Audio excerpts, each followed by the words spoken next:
The Mariners with the day off after completing the sweep of the Texas Rangers. You got a lot of baseball action not involving the Mariners tonight. You got the Nationals and Pirates set to get things going in Pittsburgh. Phillies hosting the Giants. Rays and Red Sox get together in Tampa Bay. Yankees hosting the Royals. Blue Jays welcome the Braves to town. It'll be the Tigers and Brewers in Milwaukee. Twins hosting the Mets. Cardinals and Astros get together in St. Louis. Snapshot brought to you by Miller Lite. When it's game time, it's Miller time. This hour is brought to you by Legacy Group Capital's Northwest Fund. From the Quantum Fiber Studio, this is Wyman and Bob. On Seattle Sports. Streaming live on the Seattle Sports app and at seattlesports.com. Now, here are your hosts, Dave Wyman and Bob Stelton. Welcome, everybody. It's Wyman and Bob. This is Seattle Sports on 710, seattlesports.com. Happy Monday to everybody on a beautiful day outside. Sun is shining. It's fairly warm outside. Mariners take 5 of 6 on the homestand. And who better to have with us than the younger, better-looking version of Dave Wyman, Mr. Ryan Rowland-Smith, joining us. How are you, man? I'm doing great. So that's a thing, is it? Is that how it goes now? Because one texter wrote that in. Now all of a sudden I'm the younger, better version. No. Don't you give the texters credit? That was mine. That was you? I said that. Okay. I said that months and months ago, and Dave happened to be listening and sent me a text saying, "Oh, I see. He's the younger, better-looking version of me." I said, "Well, yeah, actually he is." So yeah, that's where that came from. How are you, man? Doing good. Doing well. Sun's out. Nice, good weather. Mariners are 5-1 this last homestand. Yeah. Amazing. How about Looking that? good against the American League West? So no, it was good. It was a fun series. Fun series to watch and pay attention to, and just see some of the patterns going on. So they're in a good place, man. They really are. I think they're in a really good place. Hey, coming up on the show, El Hombre, Michael Bradley will join us at 5 o'clock. We'll have Charlie Furbush joining us for the final half hour of the show from 5:30 to 6. You guys can text in throughout the show at 866-979-3776, powered by Mac and Jack's Brewing Company. But what a homestand. I mean, it was right now. I know this means the world after 16 games, but the Mariners are tied for the longest win streak in baseball right now with the San Diego Padres. There you go. 4-game win streak. They're now at 500, third place in the AL West, just a game and a half out of first place. What stood out most to you in this homestand? I mean, the fact that for me it was the Rangers came in with, at that time, the best record in the American League. They're sitting atop your division. I don't know if they're the best team, but they had the best record coming in. And you take 2 of 3 from the Astros, and you sweep the Rangers. That's big. The thing that stood out to me, and the biggest takeaway, is that you look at the AL West and you get a close-up view of it, and you're like, man, this is wide open. This division is wide open for multiple reasons.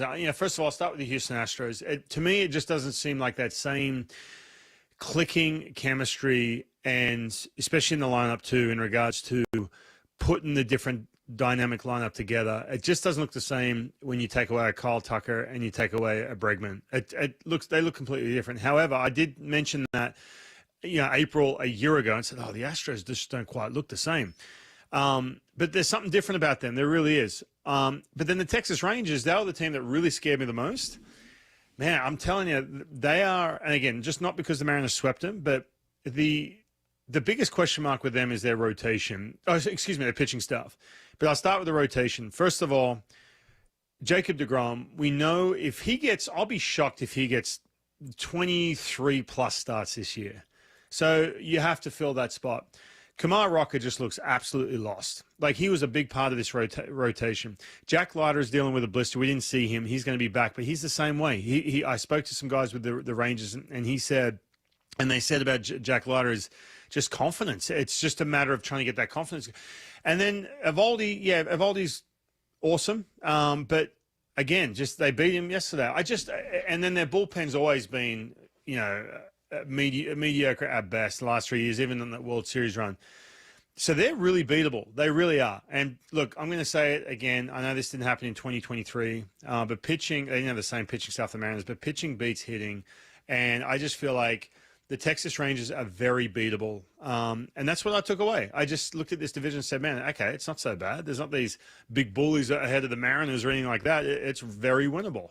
Yeah, I'm not sure why you're trying to qualify their success. I don't know why you hate the Mariners so much, but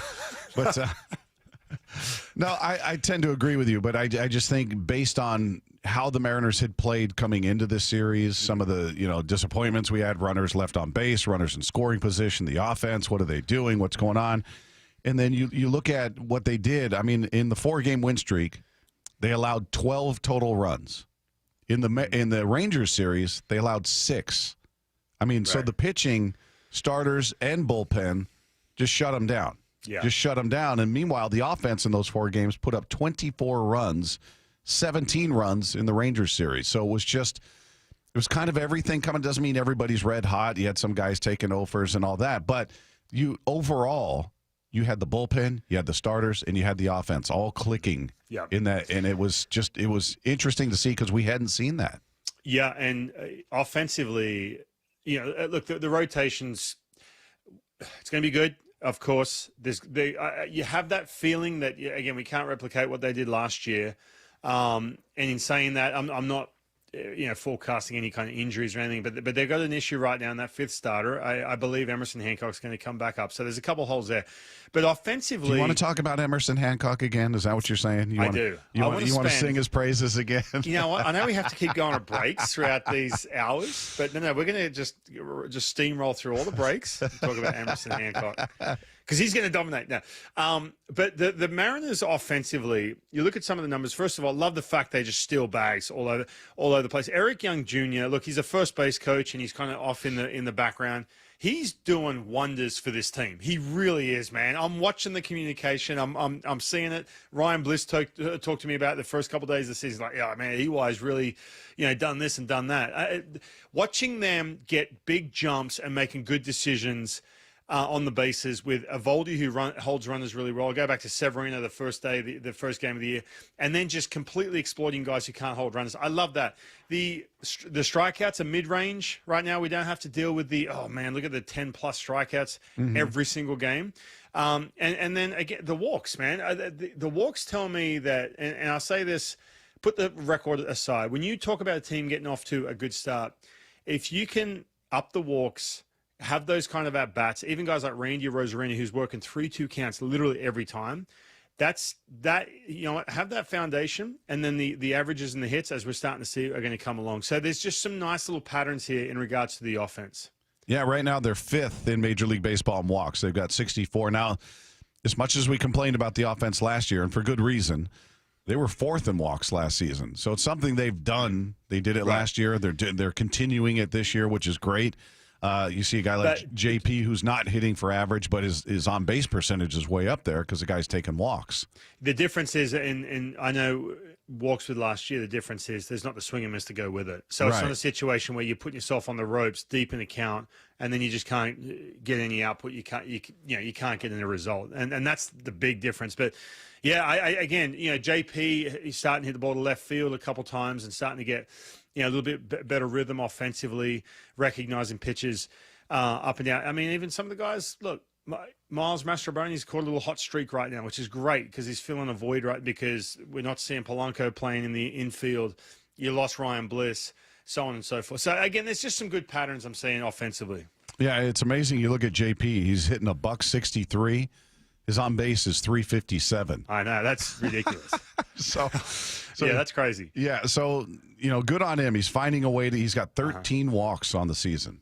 So good on him. The bat's not there yet. Maybe it's starting to heat up, but he's finding a way to get on base and be in a position to score runs, to be driven in. So you at least need that out of him. And then we saw Cal Raleigh starting to come to life, and I don't know what torpedo bat is that the key to what 3 in a row here? The look in by Eovaldi, big pitch coming up, the 3-2 off on the way, swinging a drive into right field, going back Garcia to the one he tracked to the corner. This one is gone. Goodbye baseball. He does it again. Home runs in 3 consecutive games. Cal Raleigh, the big dumper, raises his arm in the air as he rounds second. Now he's rounding third. A handshake from Chris Negron. A 2-run home run for Cal Raleigh. His 5th of the season. Home runs in each of the 3 games here at home against the Rangers. And the Mariners lead Texas 2-0. And what a series for the big dumper. I do like that he was doing play-by-play on the home run trot. He's rounding second, coming to third. High fives, Negron. I was sitting next to Rick, and I'm super grateful I get a chance to sit next to him. We had so much fun on the radio side the last couple of days. But he was like, literally, as I'm listening to this, he was looking at me like putting up three straight games, like looking at me. Yeah, I'm like, yeah, three. He's the man, dude. I love it. He's just so dialed into every step he took around those bases. So it was epic. Yeah, that was cool. So what do you make of the torpedo bat? Because first series of the season for the Yankees, 3 games, they hit 15 home runs. It's in every article. It's the headline on every sports website, with ESPN, Fox Sport, whatever you're looking at. Ellie De La Cruz has a day where he goes nuts. 7 runs driven in, 2 home runs. He goes nuts with a torpedo bat, and then it just stopped. We just didn't hear anything about it. There was no real talk of it. And then the Mariners finally got their shipments of the bats, and we heard that, they tried them out in batting practice, and Julio didn't like it, and Cal liked it. Rosarena supposedly liked it, but I don't think he's using it. He's not using it yet. Yeah, but Cal's using his. I think you even tweeted out a picture of the bat. Yeah. Well, Randy was using Julio's during BP. I was like, hold on. His torpedo bat? Yeah, he was using his bat. Maybe the better wood or something. He thinks he gets better wood because he's like Julio Rodriguez. Better, they give him prime timber. Hey, that's the thing, man. I'm telling you right now. Put it this way. Nomar Garciaparra, Louisville slugger, when they used to cut the bats, there was Red Sox. He came to the clubhouse one day and said, how come there's all these Nomar names on these bats that aren't my size? And all the other teammates were putting the bat orders in as Nomar, because that Louisville had Nomar as their biggest player, and so he was getting the better grain of wood. And they're like, oh yeah, we get better wood when we put Nomar Garciaparra. We get better quality bats when we put your name in. So there you go. But anyway, sorry. What do you think? I mean, it's like that old. It's like that line out of Bull Durham. Like if you think you're winning because you're wearing garter belts, or you think you're not, whatever. If you think it, then you are. So do you think this is helping Cal? Is it a placebo effect where he feels like it's working differently, or is he just a guy who's finding his timing and squaring the ball up? And if he was using his traditional bat, we'd see the same results. I think it's a placebo effect and a psychological thing when you get told, or you take BP and that pitch middle in, where because the barrel's kind of adjusted, the thick part, the meat part of the barrel's kind of down the bat a little bit. If you're getting to that ball and the ball's coming off, because remember, you take thousands of swings, man. So like the ball comes off the bat, and you're like, oh man, the reaction there was kind of crazy on that pitch middle in, because you've been told, hey, look, we're going to adjust this bat so you don't get chewed up on the inside pitches, or you don't have to do extra to get to that pitch middle in, because you're going to get pitched in, right? And pitches that up and in, and breaking balls. For example, he's a left-handed hitter. A righty's going to throw him a breaking ball down and in. So psychologically, 100%. There is some science to it too, but it's one of those things, man. Like if you get into any of these little habits, like, it's like the cup on a bat, right? Like when they started cupping the bats, or they started adjusting different handles or different, width on the handle, as opposed to, all these little things. Psychologically, if you take some swings and it's working, that's all it is. That may be all it is. Now, there is some science to it too. But psychologically, I'm telling you right now, if it's working as a baseball player, certain glove, like a feel of a certain glove or whatever it may be, or the color visually, when you see that glove flash in front of your face when you throw a pitch, it's not the color of the glove which is making you throw harder. It's because you're timing your mechanics, because you've got a little cue in front of you. So whatever it is, man, if it's working, great, and off they go. Like I'll give you an example. The science says, like axe handles, they're made down at Kent, Washington. Big shout out to Rusty, who they're amazing. And the science says that, look, when you, especially for kids, your bat path is much easier with this handle. Yet big leaguers, it takes a little bit psychologically for them to get over the fact that there is a certain feel in their hand. So it's all that stuff. That's what I make of it. But hey, if it's working, have at it.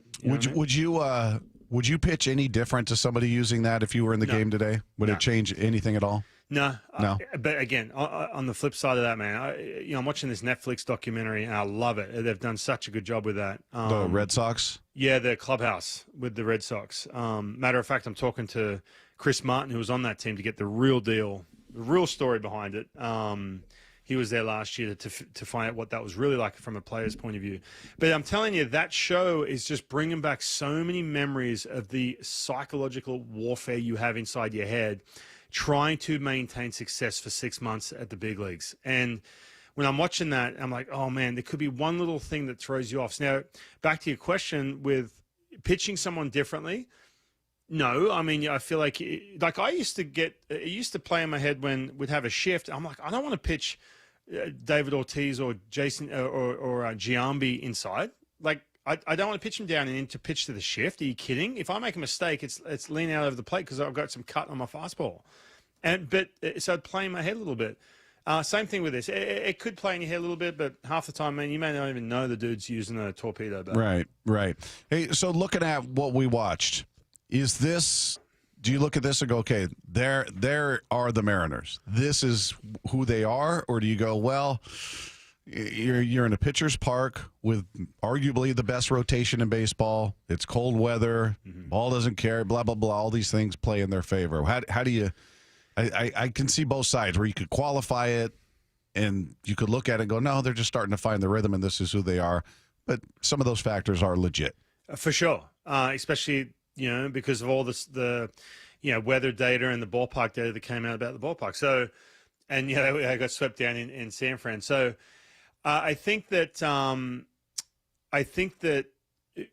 look, they go on the road. They're going to a hitter's ballpark in Cincinnati. And you watch certain guys who have, drastic splits at home on the road. All right, let's see how they look on the road.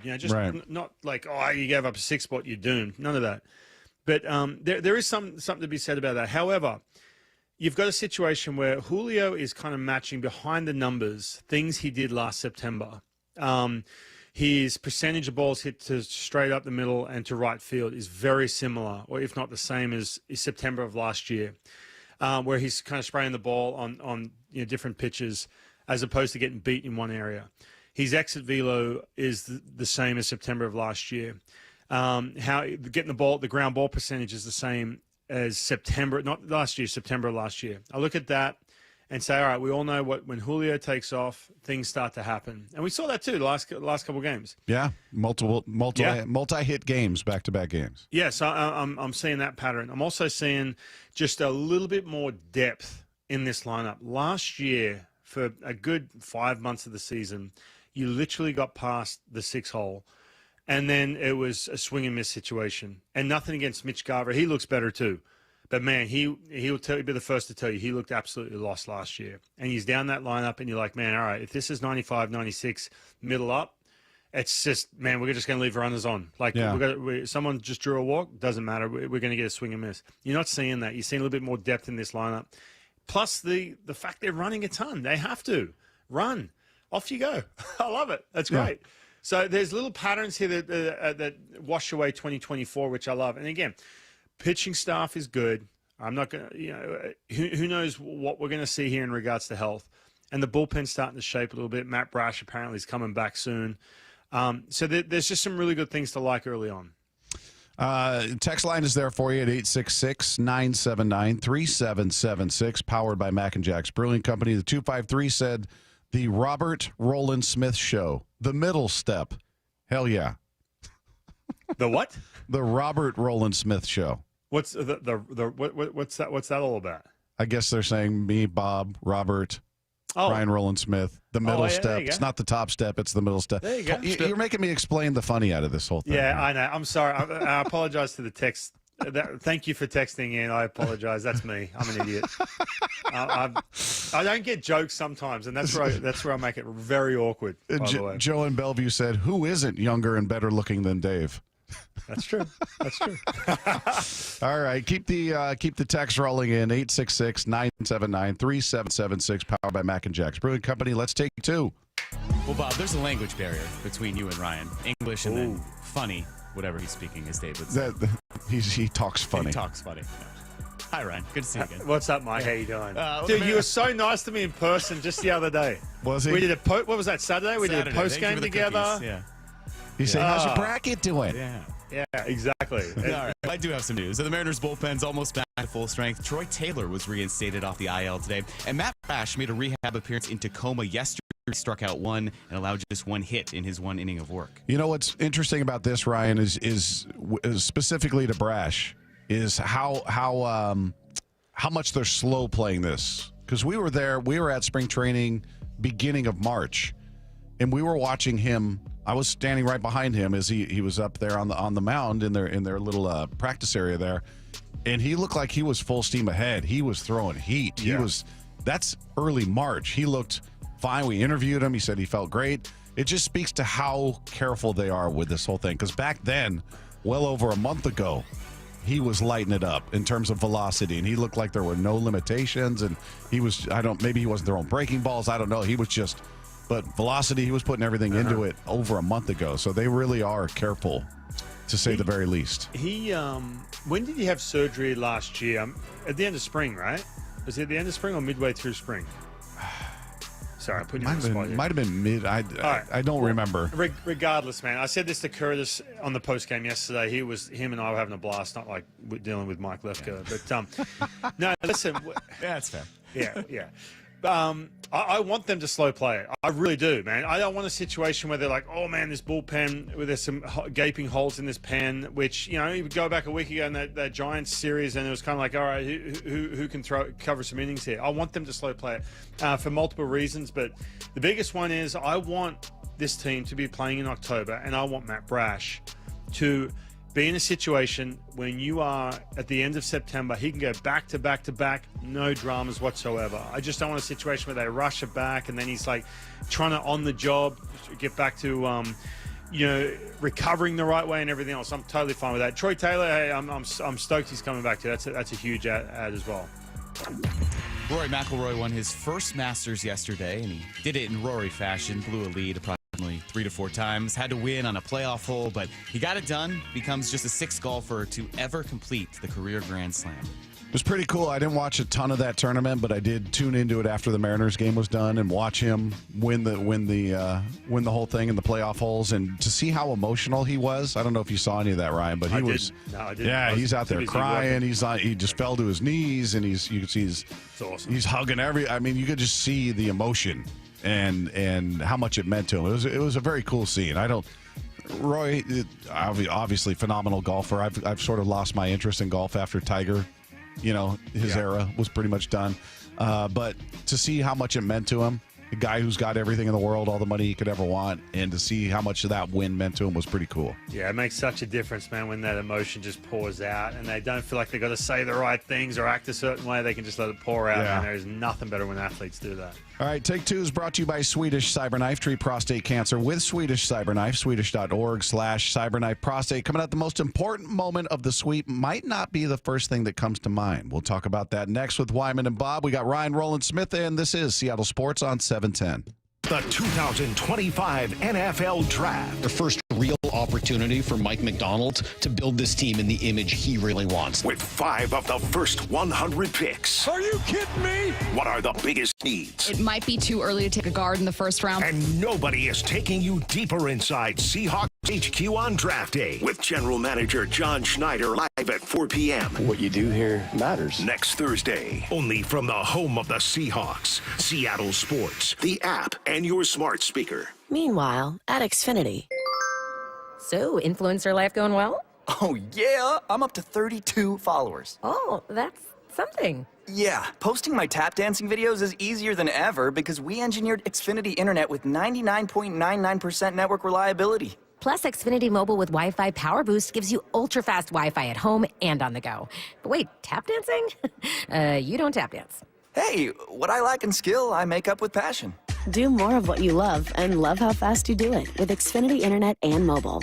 And now through April 21st, get 300 megabit Xfinity Internet and 1 unlimited mobile line together for $25 a month for 1 year. And save $1,000 in your first year over Verizon and AT&T. Learn more at Xfinity.com. Requires paperless billing and autopay with stored bank account. Restrictions apply. Equipment, taxes, and fees extra. After promo, regular rates apply. Savings compared to Verizon 5G Internet plus 1 unlimited welcome line and AT&T Internet 300 plus 1 unlimited starter SL line. Xfinity Internet required. Actual speeds vary. Reduced speeds after 30 gigabits of usage per line. Data thresholds and actual savings vary. We meet by accident, fixing every last bit. If you've been in an auto accident, you have the right to take your vehicle to any repair facility. Accurate Auto Body has been family owned and operated since 1994, and they work for you, not your insurance company. Your insurance company may not love them, but you will, because we meet by accident, fixing every last bit. Accurate Auto Body. From groceries to home prices, the cost of living in Washington state keeps going up. Now, Olympia politicians are proposing the largest tax increases in state history. Don't be fooled. If taxes go up, we'll all pay even more. Washington needs lower costs, not higher taxes. Tell the politicians no by visiting www.affordablewashington.org. Paid for by the people for an affordable Washington. Top 5 contributors are Washington Alliance for a Competitive Economy, Microsoft, Madrona, T-Mobile, and Amazon. 1877 Cars for Kids. K-A-R-S, Cars for Kids. 1877 Cars for Kids. Donate your car today. Donate today at carsforkids.org. That's cars with a K. Your car can be picked up as soon as the next day. Receive a tax deduction and vacation voucher. 1877 Cars for Kids. Donate your car today. Now accepting donations of land, homes, buildings, or any kind of real estate. If you've got a gas-powered engine, keep it running like new at every fill-up. Stable in-season protection is your engine's preventative medicine, cleaning and protecting the entire fuel system in season. In outdoor power equipment, prevent gum and varnish buildup that could cause a rough or non-running engine. For cars and trucks, increase fuel efficiency and power by removing deposits, ensuring your engine's long-term health. Stable outperforms the competition in independent lab testing. So at every fill-up, start with Stable. You know what's better than a limited time deal? An unlimited time deal. That's why the Wendy's $5 Biggie Bag with a Junior Bacon Cheeseburger, 4-piece nugs, Junior Hot and Crispy Fries, and small soft drink is available all the time. Because the best time for fresh, never frozen beef and Applewood smoked bacon is all the time. Duh. I feel like I'm repeating myself a lot. For the best deal of all time, gotta be Wendy's. Unlimited time does not mean forever. U.S. price and participation may vary. Prices may be higher in Alaska, Hawaii, and California via third-party delivery. Fresh beef available in the contiguous U.S., Alaska, and Canada. 4 down territory. Going inside the game with Michael Bumpus. I like this. More quarterbacks should start doing this. Every day at 11:15 and 1:15 on Bumpin' Stacy. Yeah, I have a ton of really memorable customers. One of my favorite customers I've ever had, he came in and had a really bad experience with several different dealerships. He just lost his husband.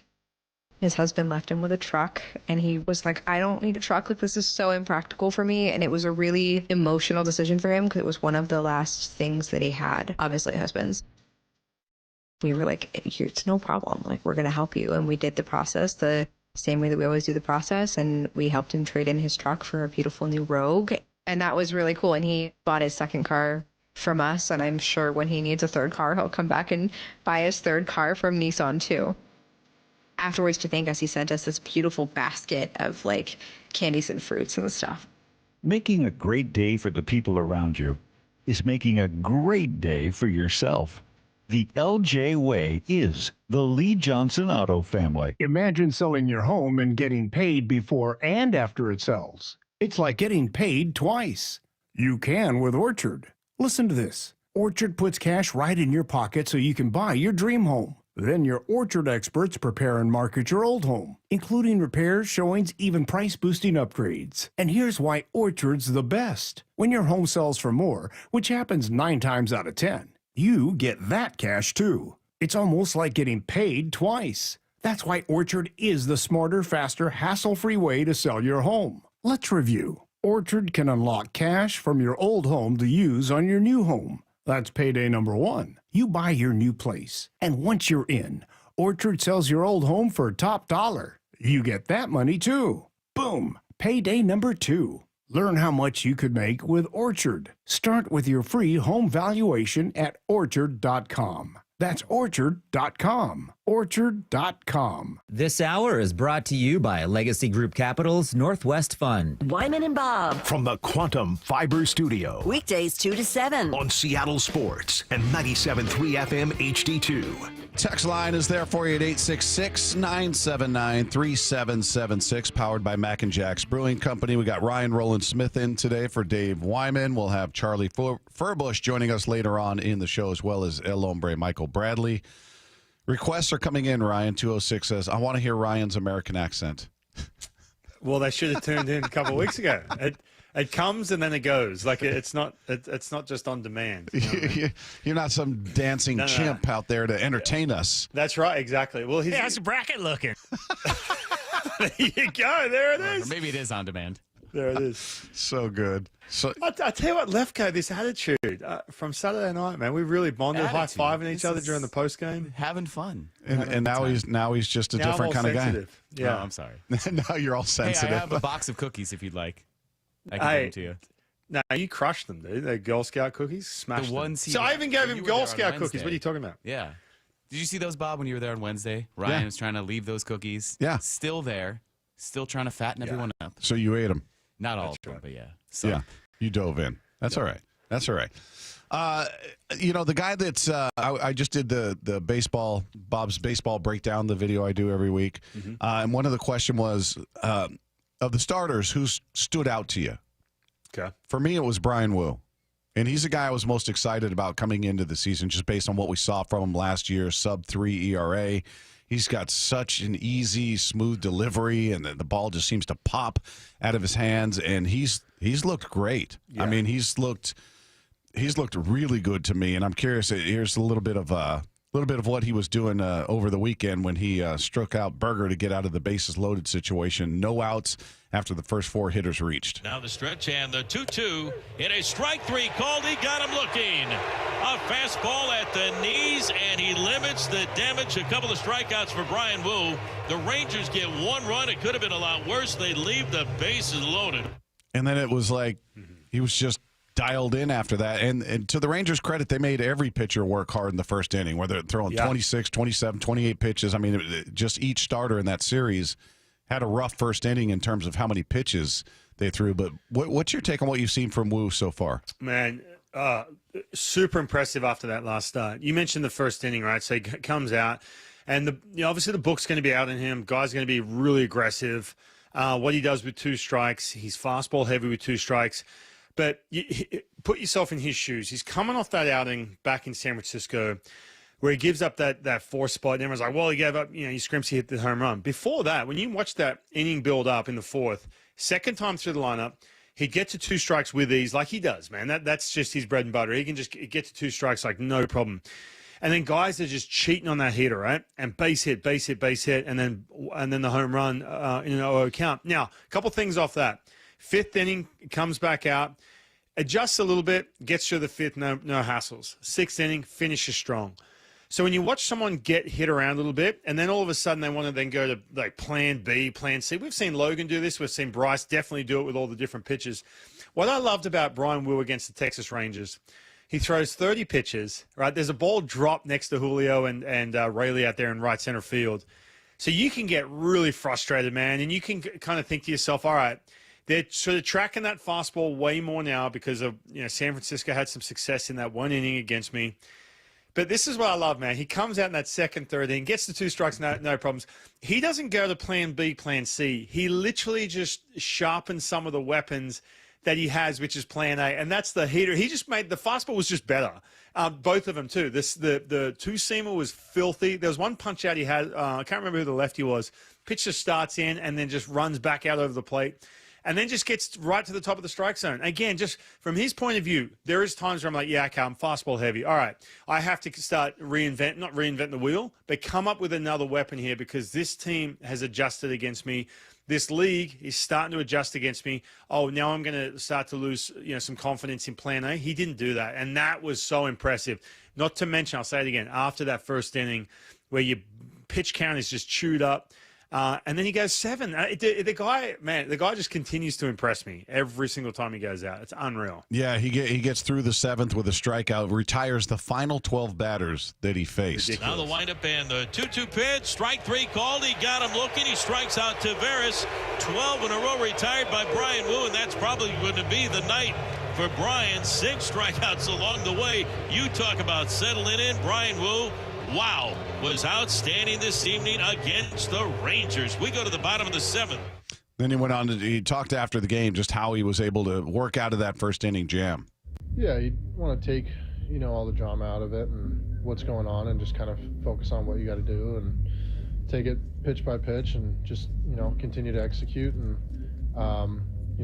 those situations, you got into it because you try to do too much. And so now you try to, peel the layers back and just get back to basics and, they'll strike 1, get ahead, pick your spots, and then go from there. So, obviously, like I said, not ideal, but you learn from it. Yeah, I mean, for him to just turn it around the way that he did, and again, credit to the Rangers because they did it with Bryce Miller, they did it with Logan Gillbert, they did it with Wu. Each one of those guys in that series had a first inning where they're 20-some, pitch at 28, 29. I mean, they were making them work. They were making them work. And in the case of Logan, he was only able to get through 5 because of that, but, still holding them to 1 run, striking out 7. So they all found ways around it, but Wu getting into the 7th after that first inning was pretty impressive. Yeah, to get through 7 after that, because you start doing the math in your head. You start thinking, oh, man, I might be bowing out here after 4 if I keep this up. And then he goes 7, man. Unreal. Like I said, super impressive. Obviously, he profiles different to Logan and Bryce. Logan was, that slider has been a little bit, iffy with him, and we saw that at times last year. He's going to be totally fine, I think. Bryce, I think Bryce getting through in the way he pitched, even with not having his best finishing stuff in regards to 2 strikes. But no, man, Brian Wu, next level when you talk about how that fastball plays up to some of these hitters. What have you seen out of Bryce? I mean, the rotation outside of that spot where Kirby has been problematic, obviously. Luis Castillo's looked really good. He has. He's looked. We haven't said much about him, but he's just kind of. I think we kind of take him for granted. Like, he's the seasoned vet. He's going to go out there and he's going to shove. He's going to be fine. He's not a guy who tends to go very deep, but he's been effective in his 3 starts so far. He's looked really solid. But Bryce Miller's the one that's came in with a lot of expectation. He's had a rougher go of it of those 4. Mm-hmm. What have you seen from him? Yeah, I said this pre the Rangers start, and keep in mind too. I'll say this one little caveat when talking about Bryce Miller. You're coming into a situation where the Texas Rangers have hit you really hard, so you kind of see those jerseys and those visuals, same hitters. You're like, oh man, they got something on me here, for whatever reason. So I'll say that, but. I think with him, I think in the back of his mind, he's heard Brian talk about trying to do too much. I just feel like with Bryce, he's just trying to do too much or make it a little extra with 2 strikes. Maybe because, the first outing he had, he's starting to throw this curveball more bigger, different breaking ball shape. And he punched a dude out. I can't remember who, maybe Soderstrom. Curveball down and in. It was nasty. And so you sometimes in the back, from his point of view, you feel like, oh, man, okay, that's that filthy pitch. If I can throw that and I'm capable of doing it, that's where I need to be. And so you strive for that as opposed to with him. I think if he goes off the foundation of I'm just going to get really bad contact against these pitches, and that's what the split was last year, first half of the year. It was just a bad contact pitch. It wasn't this big swing and miss thing. It stayed in the zone a ton. If he goes back to that, I think he's going to be all right. I just feel like he's trying to do a little bit too much once he gets to good counts. And again, if you can get through 5 and just give up the minimal damage and not feel quite right with everything we just talked about, you're going to be fine. You're going to be totally fine. And then Luis Castillo, I spoke to Luis Castillo just the other day. I said to him, hey, can you please throw your changeup more? It's like my favorite pitch. Because it's like, dude, like that pitch. Did he say yes? It's nasty. You know what he said? It was interesting. So his arm angle's shifted a little bit throughout the years. Now, a couple of years ago, he had that filthy changeup. He was fastball changeup. Didn't pitch at the top of the strike zone as much. And he said, what he said to me, he said, because we're going back and forth. I'm trying to summarize this because I don't want to drag it out. But he basically said, like, with his arm angle, it was kind of funky because his arm angle would change, ball would flatten out. And so he got away from that. He didn't want it in the heat, like in the heat of the moment where you got to come up with a big pitch. He just wanted to have that nice loose arm angle and release height. And not to get all nerd out about it, it was really interesting to hear that. I just wish, man, dude, he's throwing some filthy changeups. Yeah. And if they're going to stack lefties against him, dude, his changeup has looked so good. So good. So good. All right, coming up, the first signs of the future arrived for the Mariners yesterday. We'll get into that next. It's Wyman and Bob with Ryan Roland Smith, and this is Seattle Sports on 710. When you're on the pitch clock and don't have time for your favorite Seattle sports shows, listen to the podcasts on demand. How about that? Unbelievable. Who would have thought? Every hour, every interview, every look behind the scenes. Dan Wilson's the new skipper. This is a window. This is a time where we can get it done, and that's the hope. That's the vision for this club. Find us on SeattleSports.com, the Seattle Sports app, or wherever you get podcasts. Holy smokes! Never miss a minute of Seattle sports, the home of the Mariners. Comcast Business helps turn today's small businesses into engines of modern business. It's how restaurants become reliably up and running neighborhood favorites. How retailers become seamlessly restocking, cyber-securing, must-visit shops. And how healthcare offices become the data-managing caregivers that we all depend on. With reliable connectivity, enhanced cybersecurity, advanced fiber solutions, and Wi-Fi backup, Comcast Business is powering the engine of modern business. Powering possibilities. Now through April 21st, new customers can get started with 150 megabit internet and Security Edge for $49.99 a month for 12 months with a 2-year agreement. Plus, ask how to get a $500 prepaid card on a qualifying internet package. Call today. Restrictions apply. Not available in all areas. Requires enrollment in paperless billing and automatic payments with bank account. Equipment, taxes, and other fees extra and subject to change. Early termination fee applies.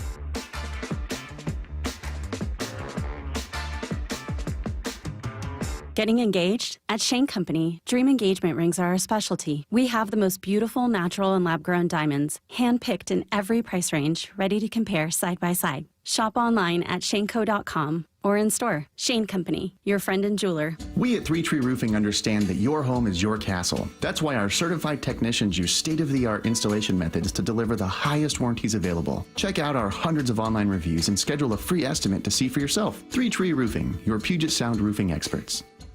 The Mariners have a great slate of giveaways and special events all season long. Don't miss your chance to score a City Connect Captain's Hat Friday, April 25th, and a Moose Shoulder Plush Saturday, April 26th. Then get ready for a special Mother's Day weekend at the ballpark Friday, May 9th through Sunday, May 11th, featuring a clear purse giveaway for the first 10,000 moms on Sunday, the 11th, thanks to Muckleshoot Casino Resort. Go to mariners.com/promos to get your tickets and check out the complete promotion schedule. Attention! If you owe money to the IRS, this is an urgent message. The IRS is cracking down by sending out collection letters, garnishing paychecks, seizing bank accounts, and putting liens on homes and businesses. They call it enforced compliance, and you better watch out because penalties and interest on unpaid taxes compound daily, making it even harder to get out of debt. Don't let tax debt destroy your life. You need to call Optima Tax Relief, America's #1 tax resolution firm. They're experts in taxpayer assistance programs that can save you thousands if you qualify. A+ rated by the Better Business Bureau, Optima's resolved over $1 billion of tax debt for their clients. Let them fight on your behalf, helping to put your tax problems to rest. Call the tax professionals at Optima now for a free consultation. Call 800-343-6460. 800-343-6460. 800-343-6460. Optima Tax Relief. Some restrictions apply. For complete details, please visit OptimaTaxRelief.com. Hey, it's Cliff Averill, inviting you to join me at Muckleshoot Casino Resort April 24th for the ultimate draft day viewing party. Yeah, we're teaming up with Seattle Sports to bring you all the excitement on draft night live. You'll get expert insight, exclusive prizes, and a chance to hang out with me and my boy Lofa Tatupu for a special Q&A. Whether you're a diehard Seahawk fan or just love some football, this is the place to be. So don't miss out. Join us for the big night at Muckleshoot Casino Resort. Let's talk football, win some prizes, and enjoy the draft together. We are Seattle Sports, the home of the Seahawks, Mariners, and everything Seattle sports. Watch your favorite show live at seattlesports.com. Hey, Brock Hewitt here from my friends at PCF Group, or People Come First Construction Group, and that's exactly what they did when we made the call a couple years ago. We wanted to redo our outdoor space, wanted to add a deck, an outdoor living, a television, and a kitchen. And PCF Group, wow, they more than delivered. And if you're interested in building a stunning outdoor area like we did, I cannot recommend them enough. Reach out before the good weather arrives, and their schedule, well, it's going to fill up. So whether you're looking for a complete outdoor living space or a very specific project like an underdeck ceiling, deck, patio cover, railings, PCF has you covered. Design now and pay later. In fact, get 12 months, no interest and no payments, and up to $6,000 off and a $1,000 Amazon gift card. Request a complimentary design and estimate consultation at 425-629-8476 or project ideas. Explore photos at pcfgroup.com. That's 425-629-8476. This might be the most surprising statistic I've shared in decades of doing local news. More than 75% of commuters will be involved in a car accident at some point. JP Pendergast of Pendergast Law with more. What makes it more surprising? The average person will be involved in 3 to 4 collisions in their lifetime. With accidents unbelievably prevalent, what are some safety tips if it happens to you? Safety first. Secondary collisions are not uncommon while awaiting help. Turn on those hazards and remain in a safe place. If a bystander witnessed the accident, capture their information and encourage them to remain at the scene. Seek medical attention immediately if needed, as delaying can be a costly mistake. Lastly, remember that statements made to police and insurance adjusters can affect your case. Collisions are more common than we'd like to think. If you find yourself in one, follow these helpful tips and then call my friends at Pendergast Law. If you or a loved one's injured in a car accident, call Pendergast Law. We can help. PendergastLaw.com. Wyman and Bob. From the Quantum Fiber Studio. Weekdays 2 to 7. On Seattle Sports and 97.3 FM HD2. We got Ryan Roland Smith in for Dave Wyman today. Text line is there for you at 866-979-3776, powered by Mac and Jack's Brewing Company. We saw part of what is perceived to be the future of this team, at least at third base, with the call-up of Ben Williamson. What do you think? You think it's a good move? What do you expect? I mean, everybody talks about his glove, which by everybody's estimation that's seen him. Now, we saw 2 games in spring training. He didn't play when we were out there, so I saw 0 games, by the way. Yeah, okay. So no, I saw 1 on radio. No. I don't have a ton to go on, firsthand, but just in talking to everybody that's watched him, they're saying, "Oh my goodness, his glove is beyond major league ready. Mm-hmm. The bat is not." What you look at his minor league numbers? He's not a guy with pop. That's usually first and third. You generally look for somebody who can produce. You're looking for somebody with some pop there. Doesn't sound like he's that guy offensively speaking. Is it the right move? Yeah, first of all, on the offensive side, it's one of these ones. It's like, are you just telling us that he's a really good contact / bat to ball guy, to give it to justify a reason for prospect status for offense? Or is he legit? Doesn't strike out much. You know what I mean? Like that's what I'm curious at this level, like at the major league level, regardless of what he's done in the minor leagues. First of all, he hasn't played many minor league games. He's on like a short list of like 150 games or less played from the Mariners coming up. And there's some big names on that list, but he hasn't played much in the minor leagues. So it's I'm telling you, it's probably tough for the Mariners to have a full, legit gauge on what this kid can do offensively. Now, defensively, it's interesting because the Mariners kind of have put themselves in this corner of not having an option at third base that's a defensive help. And, so I love the fact he can play defense. I think on the offense, so put that aside, we'll see. I'm sure he's great defensively. Offensively, I always say this, man, like if you have a young player who profiles more of bat to ball, you know what? There's a way where you can generate more power, right? Torpedo bat. Yeah, exactly. Yeah, just get the right torpedo bat and it's on. And I remember hearing Quan with the Cleveland Guardians talk about this. He's a contact first hitter. He's an average guy and he gets on base and he can cover a lot in the strike zone. Hits the ball to all different parts of the field. And he said, look, he tried it last year. When I'm ready to hit he's one of the elite hitters in the game. Right. But he said, when I'm ready to hit for power, I can. He said, I see guys come up that they're all power heavy swing and miss, and then all of a sudden you get from AA, AAA, and then you're in the big leagues, man, you get exposed quick. So, in other words, I think that his skill set, I think he's going to be less exposed early.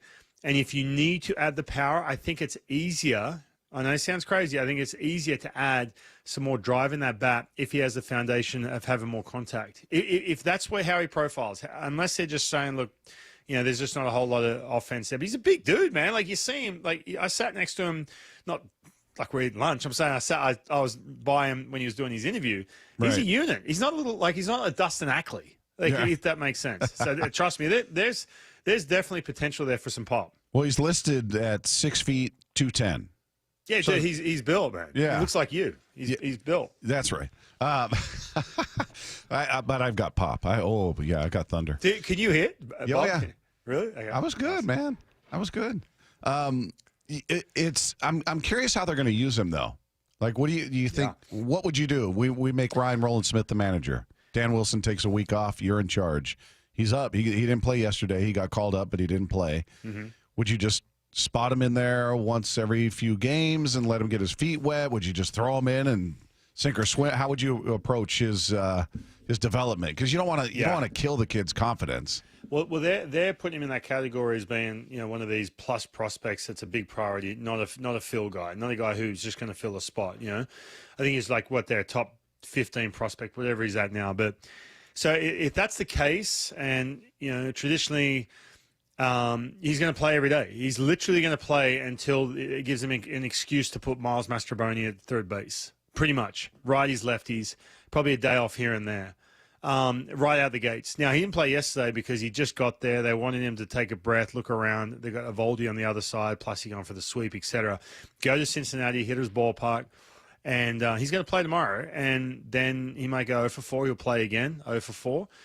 Play again, if that's what he does.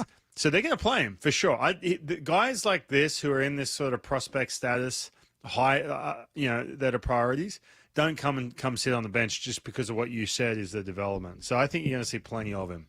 Yeah, I'm excited to see what he does out there. We've again heard so much about his defense, but just looking at his numbers offensively, I'm going, okay, is he?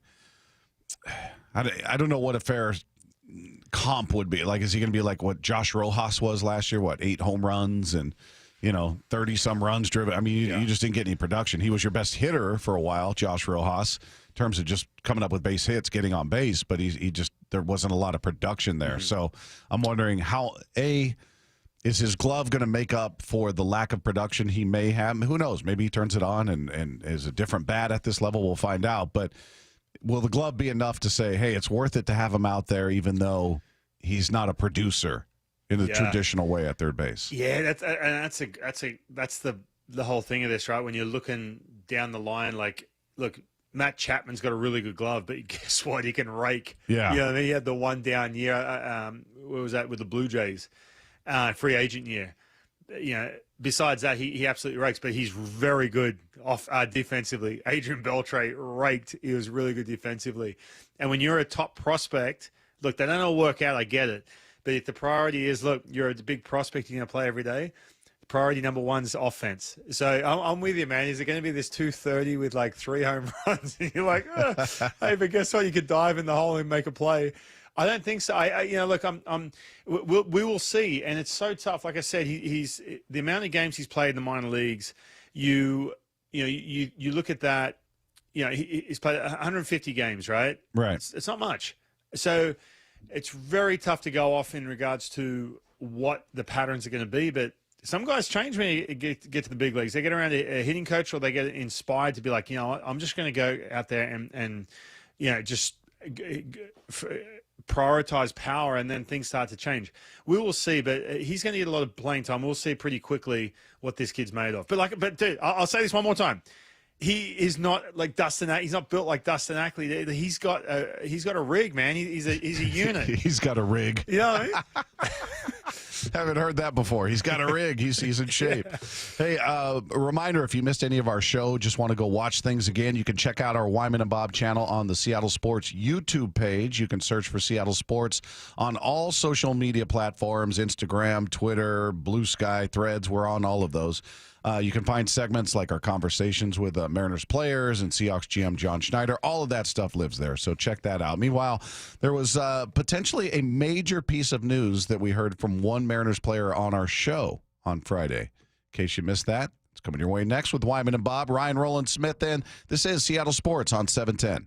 The 2025 NFL Draft. The first real opportunity for Mike McDonald to build this team in the image he really wants. With 5 of the first 100 picks. Are you kidding me? What are the biggest needs? It might be too early to take a guard in the first round. And nobody is taking you deeper inside Seahawks HQ on Draft Day with General Manager John Schneider live at 4 p.m. What you do here matters. Next Thursday, only from the home of the Seahawks, Seattle Sports, the app, and your smart speaker. Are you a small business owner who needs immediate cash flow? At Swish Funding, we have flexible funding options from $25,000 to $2 million.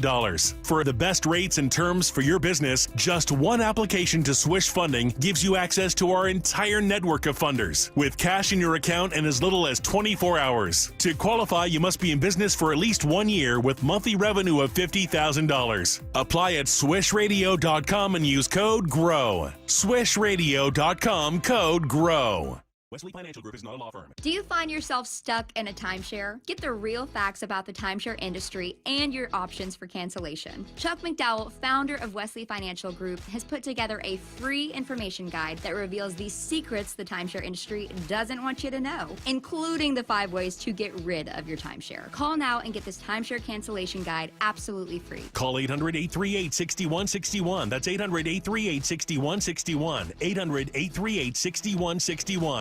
Are you curious about who offers the best deals on top-rated Samsung, LG, and Sony TVs? The answer is surprising. It's not online, and it's not the warehouse clubs. The best deals on top-rated TVs are at Video Only. Don't believe it? Then check out the trade-in deals at Video Only. How about $500 for your old TV? Try doing that online. Before you buy that new TV, drop into Video Only. If you don't, you'll be sorry. Spring cleaning isn't just for clutter. Let Benjamin Franklin Plumbing take care of your appliances. From water heater replacement or repair to advanced water filtration installation, Benjamin Franklin Plumbing is here to provide a worry-free summer for you and your family. Visit BenjaminFranklinPlumbing.com to schedule. You can count on the punctual plumbers, where your comfort and safety come first. Book now. Visit BenjaminFranklinPlumbing.com. Tired of hearing scary radio ads about the IRS? Tax Relief Advocates is different. TRA is here to tell you that if you owe money to the IRS, whether it's $5,000 or $500,000, we have a solution. TRA can eliminate or reduce what you owe to the IRS with zero risk to you. We have over 1,000 5-star reviews on Google and an A+ with a BBB. End your tax nightmare today by visiting TRA.com or call 800-275-1728. That's 800-275-1728. Meanwhile, at Xfinity. So, influencer life going well? Oh, yeah. I'm up to 32 followers. Oh, that's something. Yeah, posting my tap dancing videos is easier than ever because we engineered Xfinity Internet with 99.99% network reliability. Plus, Xfinity Mobile with Wi-Fi Power Boost gives you ultra-fast Wi-Fi at home and on the go. But wait, tap dancing? You don't tap dance. Hey, what I lack in skill, I make up with passion. Do more of what you love and love how fast you do it with Xfinity Internet and mobile. And now through April 21st, get 300 megabit Xfinity Internet and 1 unlimited mobile line together for $25 a month for 1 year. And save $1,000 in your first year over Verizon and AT&T.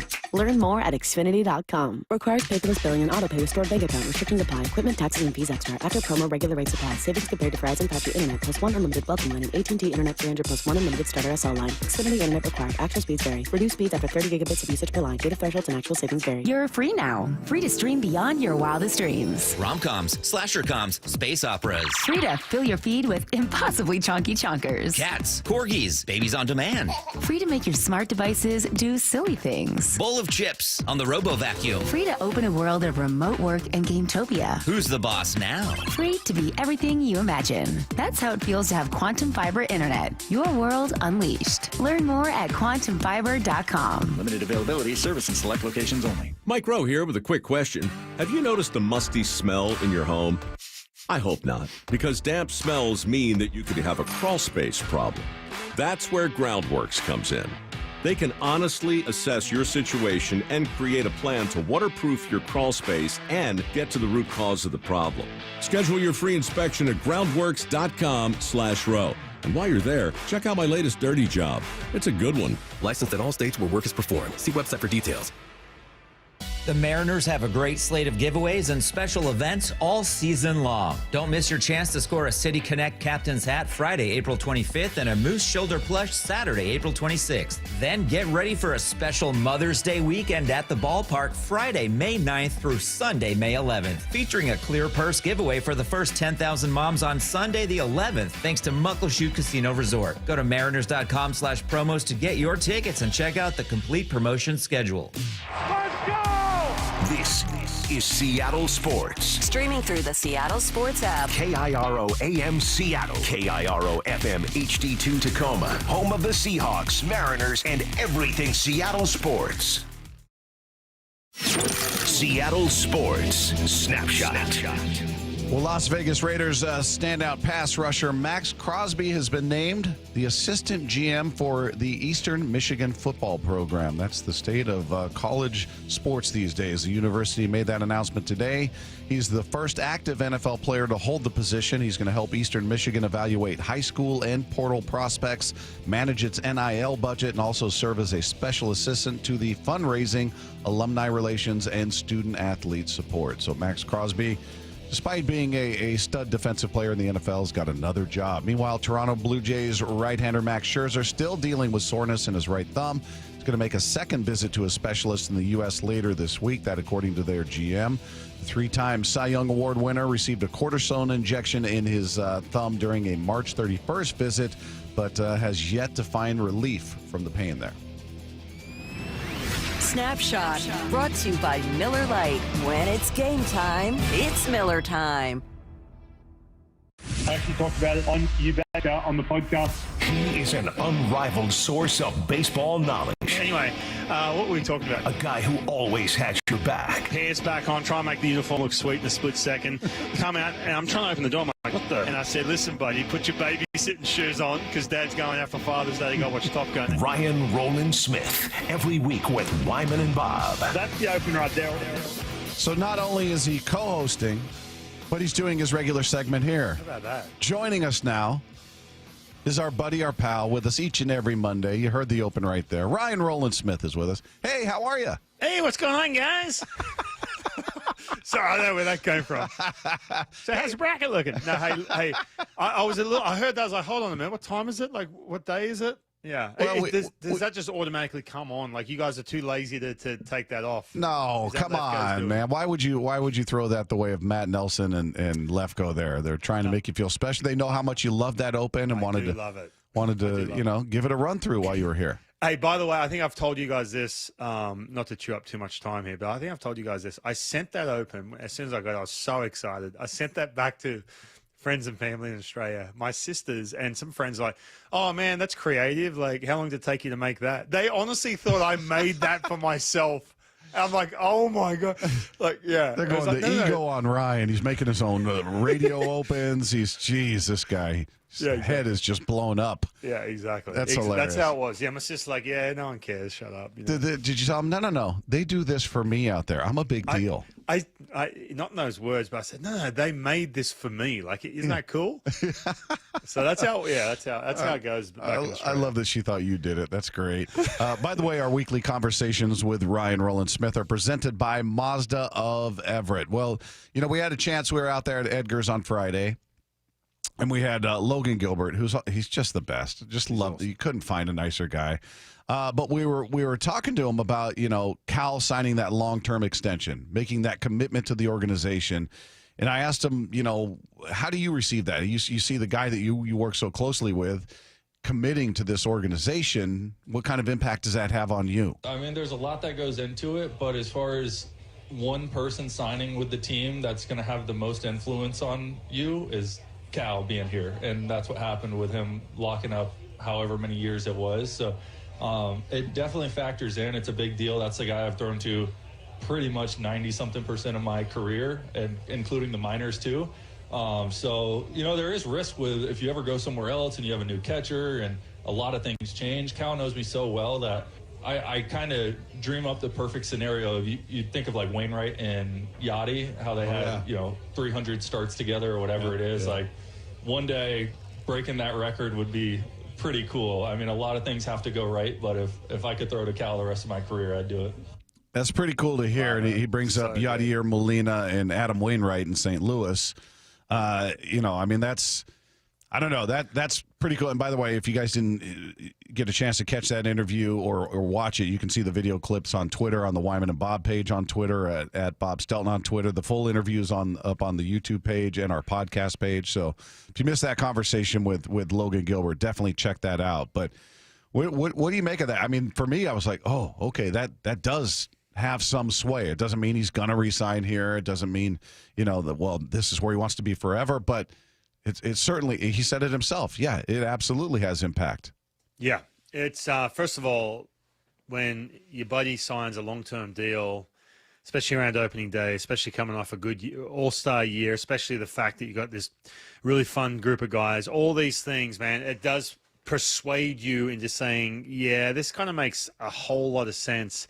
And what would be the downside of this if I didn't do it?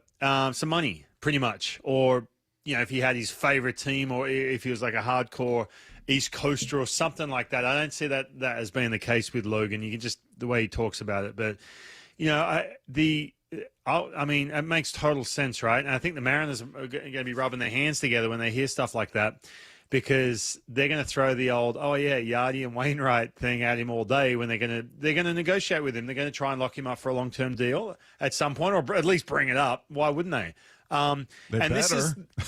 What's that? I said they better. They should. And by the way, too, not to mention just Cal, this is the trend around baseball. And I love it. I think it's great. The players' union maybe, telling players to cut it off because the average annual is going to be drastically different come 5 years from now, because all these young players are choosing the security over the big payday, even though they're still getting paid a ton of money. They make sense, man. They make sense for everyone, especially on the pitching side. So I love hearing that, man. I hope Logan Gilbert's here his entire career along with Cal Raleigh. And, dude, Cal, by the way, breaking that home run record, when you look at, I said this the other day, just back to Cal, I'll be real quick with this.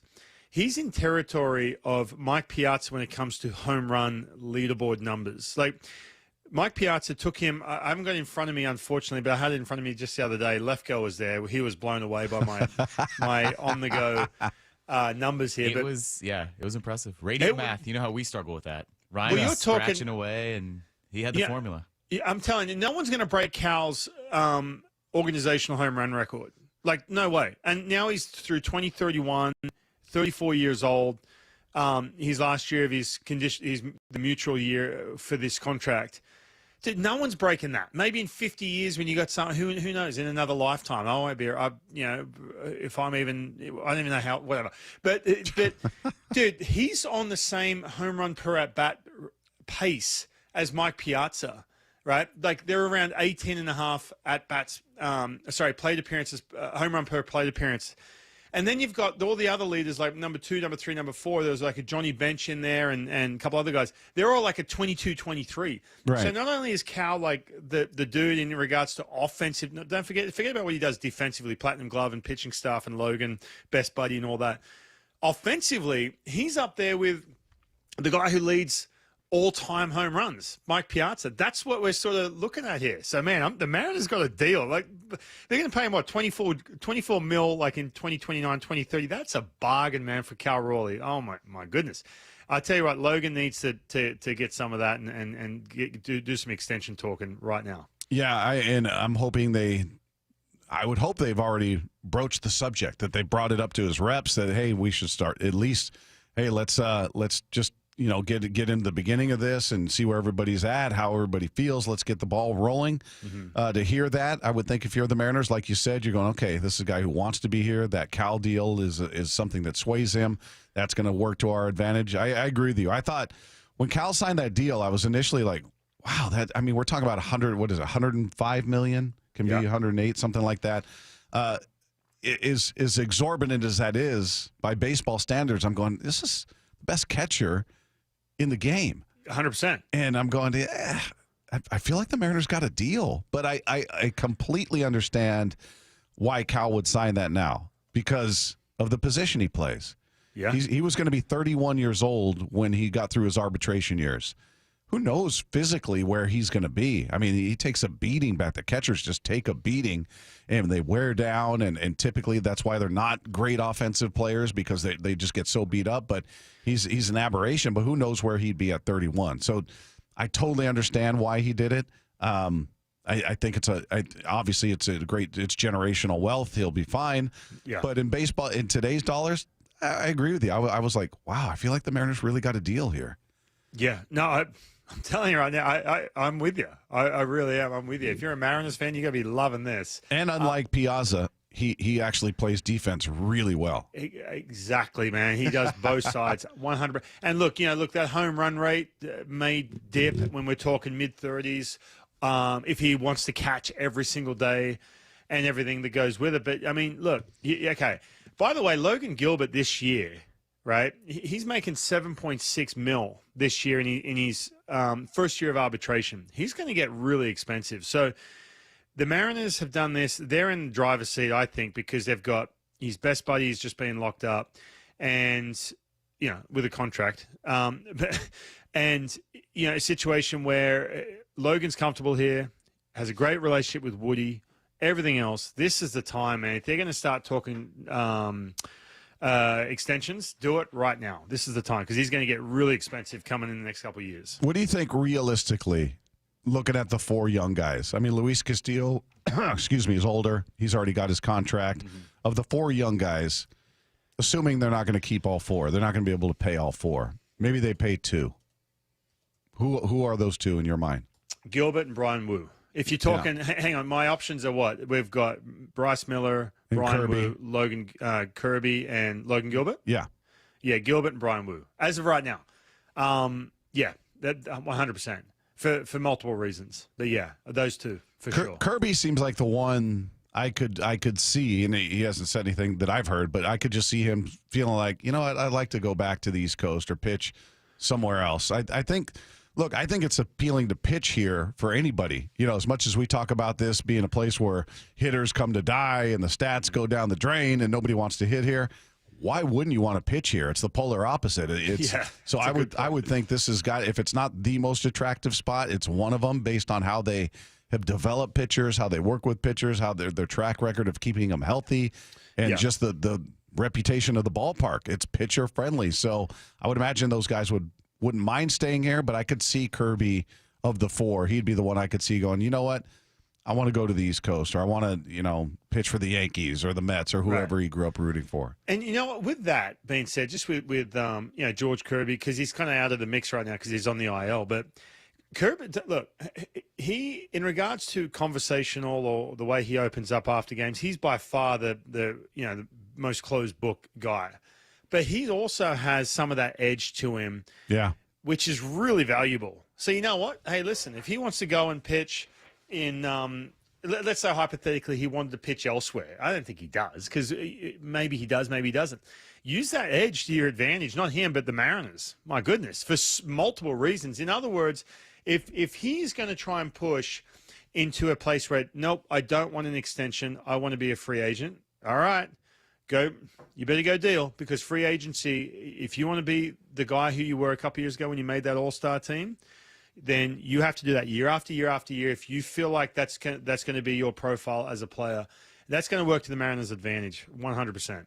Hey, one more thing before we move on to the rest of the rotation. As far as Cal goes, I mean, this team relies on him in a big way, certainly behind the plate, working with the rotate, but offensively, as we just talked about. I mean, he is one of the main producers in this offense, along with Julio. Those are the guys you count on. Yeah. But we just talked about the wear and tear of a catcher and how towards the end of a season you see guys wear down. I mean, you know it better than anybody as a pitcher. You're working with these guys. You know what they're going through physically. Yeah. It feels like that, as great as he is, and I love everything about what he does, is that sort of dangerous territory to put so much emphasis on his offensive production based on the position he plays and where he may be physically by the end of the year? If I'm comparing him to like a Salvi Perez, Yadi Molina, where it's his biggest value, believe it or not, is defense first, right? But those guys could hit too. Yeah. And there could have been a little dip offensively, or there could be a little dip in getting him behind the dish in Salvi's case where they started DHing him. Yardy was different. Yardy was like, no. And for good reasons, man. You talk to anyone who pitched to him, he's my guy. That's where Cal's in that territory, man, where I have never heard of a guy who's played for the Cardinals say, oh, yeah, I didn't like throwing a Yardy. No. They're all like, dude, it changed my career. Same thing with Salvi Perez. And by the way, he's still behind the dish. Yardy was behind the dish. So that's the biggest value point. Now, if that turns into 20 bombs instead of 35, hey, put my hand up when he's 36 years old. I don't care if he's behind the plate. Yeah. It's just hopefully he'll be one of those guys that just is able to pull that off, but you just see the wear and tear. It's like a running back in the NFL. Sure. You just see the wear and tear of that position. But just real quick on that, and this is my point, man. You can still have value when you lose a step. Like, look at Albert Pujols towards the end of his time. Miguel Cabrera, right? These are superstar players, and they're playing as they're pushing 40 years old. Different as a catcher, in my opinion. I know they take a beating. I get all that. But you add some, even if you lose a step offensively. Yeah. Hey, I saw this tweet from Daniel Kramer, who covers the Mariners for MLB.com, but he said, the Mariners will reslot their rotation this week in Cincinnati and avoid turning to the George Kirby / Emerson Hancock / Luis F. Castillo spot for now, which was due up on Wednesday. So now it says he's got the probables Tuesday, Luis Castillo, Wednesday, Bryce Miller, Thursday, Brian Wu. I like that. That. What do you think of that? I mean, that spot's been hurting you, with all due respect to, Emerson and Luis, what they've tried to do there. It just, put you behind the 8 ball a bit, even though they did go out and win that last game that Luis pitched. But what do you think of that reslotting? Well, I'm currently looking at a calendar right now. I'm figuring out how many days Emerson Hancock has to be down in AAA before he can. It's 15 days, but I'm just trying to think what day it was he went down. It was the next day, wasn't it? Pretty much, yeah. It's pretty much the next day. So I'm not going to start counting here on air. Lefko says you're a math whiz. Yeah, well, no, I am. If I can, listen. When we're talking stats, yes. When we're talking transactions, no. How about that, Lefko?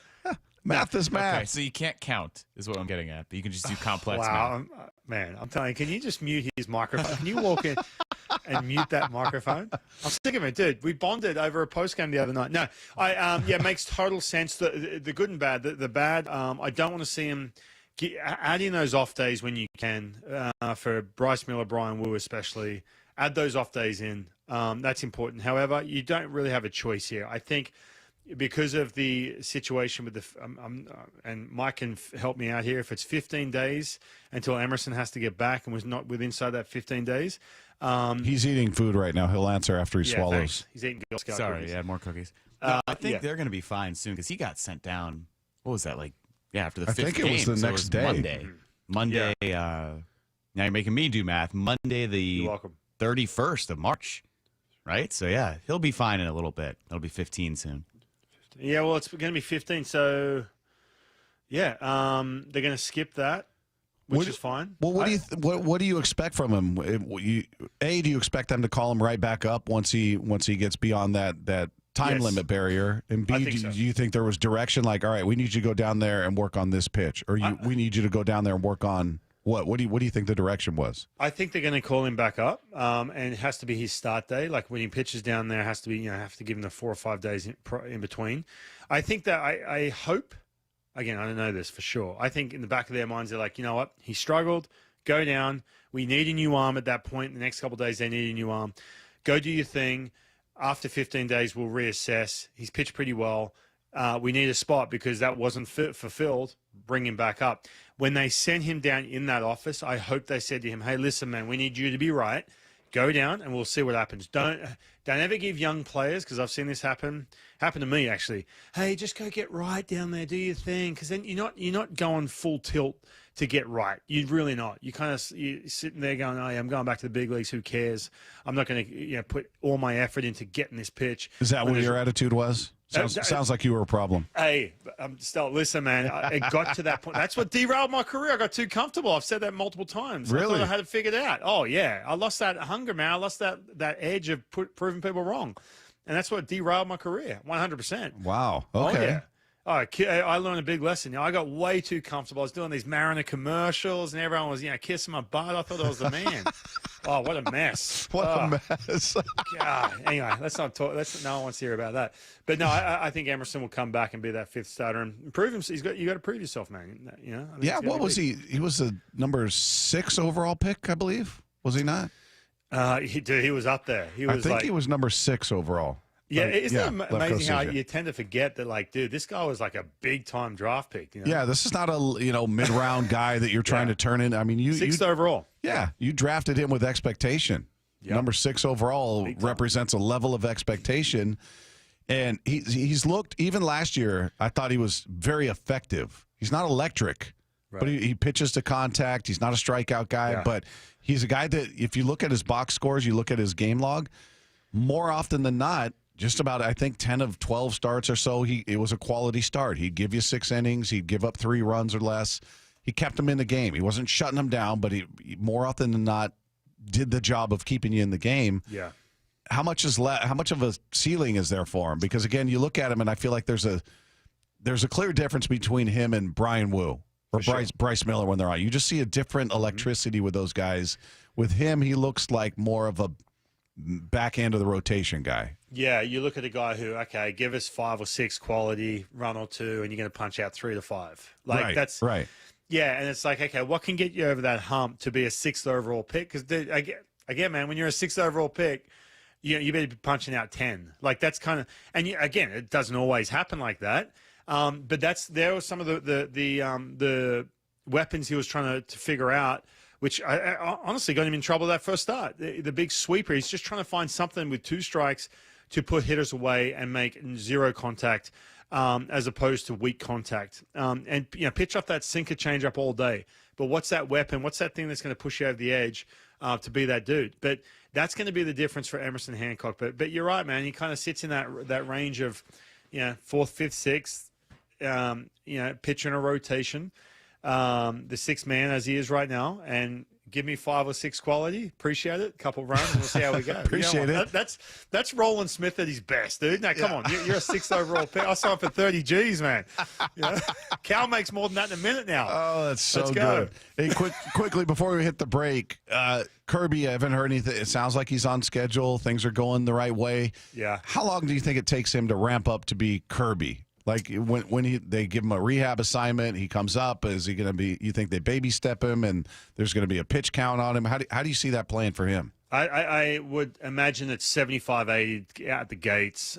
Shoulder again, man. Shoulder rehabs are way more difficult than elbows, which is crazy, or a back or an ankle, whatever. I think you're looking at 75, 80 for a couple. Try and see some 96 with movement. And try and see some big pitches when your heart rate's up, and then we can push it up to 95. I would say with George Kirby. But again, another dude, look, second half, George Kirby, come in and be that runner, man. Second half. Kill it. All right, coming up, we might not even appreciate how good one aspect of this Mariners pitching has been. We'll get into that next with Ryan Roland Smith in for Dave Wyman. It's Wyman and Bob. This is Seattle Sports on 710. The 2025 NFL Draft. The first real opportunity for Mike McDonald to build this team in the image he really wants. With 5 of the first 100 picks. Are you kidding me? What are the biggest needs? It might be too early to take a guard in the first round. And nobody is taking you deeper inside Seahawks HQ on Draft Day with General Manager John Schneider live at 4 p.m. What you do here matters. Next Thursday, only from the home of the Seahawks, Seattle Sports, the app, and your smart speaker.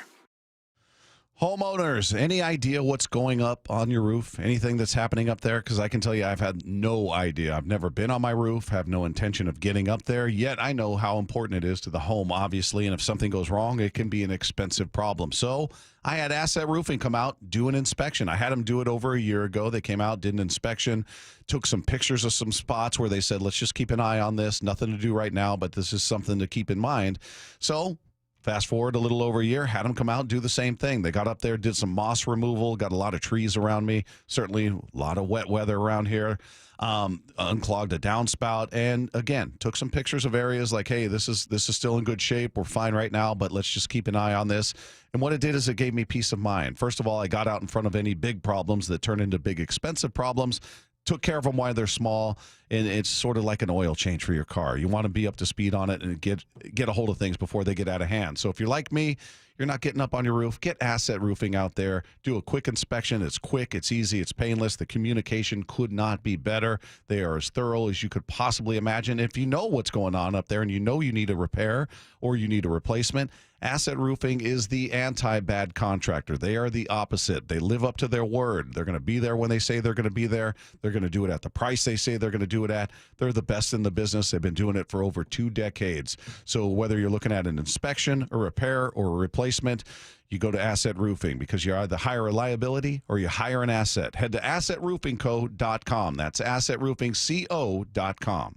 If you're looking for a new Mazda, go see our friends at Mazda of Everett. With over 790 new Mazdas in stock at 11409 Highway 99 in Everett, they have something for every budget and credit type. Save up to $3,970 on new Mazda CX-5s. Come meet the team and see why they've been Washington's largest Mazda dealer since 2015. Exceptional service and always their lowest prices. Visit in-store or online at MazdaofEverett.com today. MSRP for stock number 26315 is $30,585. For over 113 years, Pacific Lamp and Supply Company has been your #1 lighting specialist in Washington, from the Space Needle in Seattle all the way to the Riverwalk in Spokane. With the largest lighting inventory in Washington, Pacific Lamp's knowledgeable and experienced staff can assist with any lighting issue, including intricate lighting and control designs. Plus, they work with all utilities in Washington to get you the best available lighting rebates. Pacific Lamp and Supply Company, Washington's lighting experts since 1912. Visit pacificlamp.com.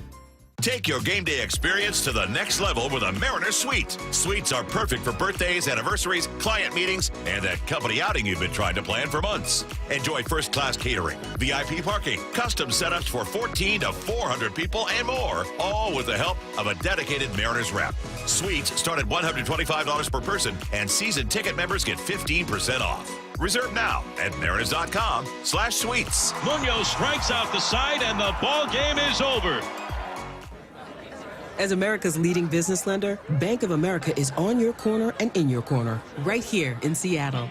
With $215 billion in business loans and over 3,700 business specialists across the nation, we help businesses thrive so communities prosper. What would you like the power to do? Learn more at bankofamerica.com/local business. Bank of America, official bank of FIFA Club World Cup 2025. Copyright 2025 Bank of America Corporation, all rights reserved. We've all been there. Sleepless nights, mind racing, wondering if your business's security service is really protecting what matters. At Bay Alarm, we can put your security insecurities to bed. Video security, burglar alarms, fire alarms, access control, 24/7 monitoring, and more. Our advanced technology and personalized support ensure you can rest easy, knowing we're here for you, your people, and your business. Visit bayalarm.com to talk to a local security expert. Bay Alarm, we got you. The John Schneider Show. Every Thursday until draft day on Wyman and Bob. Listen live Thursdays at 4 p.m. or watch the interviews on the Seattle Sports YouTube page. Meanwhile, at Xfinity. So, influencer life going well? Oh, yeah. I'm up to 32 followers. Oh, that's something. Yeah, posting my tap dancing videos is easier than ever because we engineered Xfinity Internet with 99.99% network reliability. Plus, Xfinity Mobile with Wi-Fi Power Boost gives you ultra-fast Wi-Fi at home and on the go. But wait, tap dancing? You don't tap dance. Hey, what I lack in skill, I make up with passion. Do more of what you love and love how fast you do it with Xfinity Internet and mobile. And now through April 21st, get 300 megabit Xfinity Internet and 1 unlimited mobile line together for $25 a month for 1 year and save $1,000 in your first year over Verizon and AT&T. Learn more at Xfinity.com. Requires paperless billing and autopay with stored bank account. Restrictions apply. Equipment, taxes, and fees extra. After promo, regular rates apply. Savings compared to Verizon 5G Internet plus 1 unlimited welcome line and AT&T Internet 300 plus 1 unlimited starter SL line. Xfinity Internet required. Actual speeds vary. Reduced speeds after 30 gigabits of usage per line. Data thresholds and actual savings vary. You know what's better than a limited time deal? an unlimited time deal. That's why the Wendy's $5 Biggie Bag with a Junior Bacon Cheeseburger, 4-piece nugs, Junior Hot and Crispy Fries, and small soft drink is available all the time. Because the best time for fresh, never frozen beef and Applewood smoked bacon is all the time. Duh. I feel like I'm repeating myself a lot.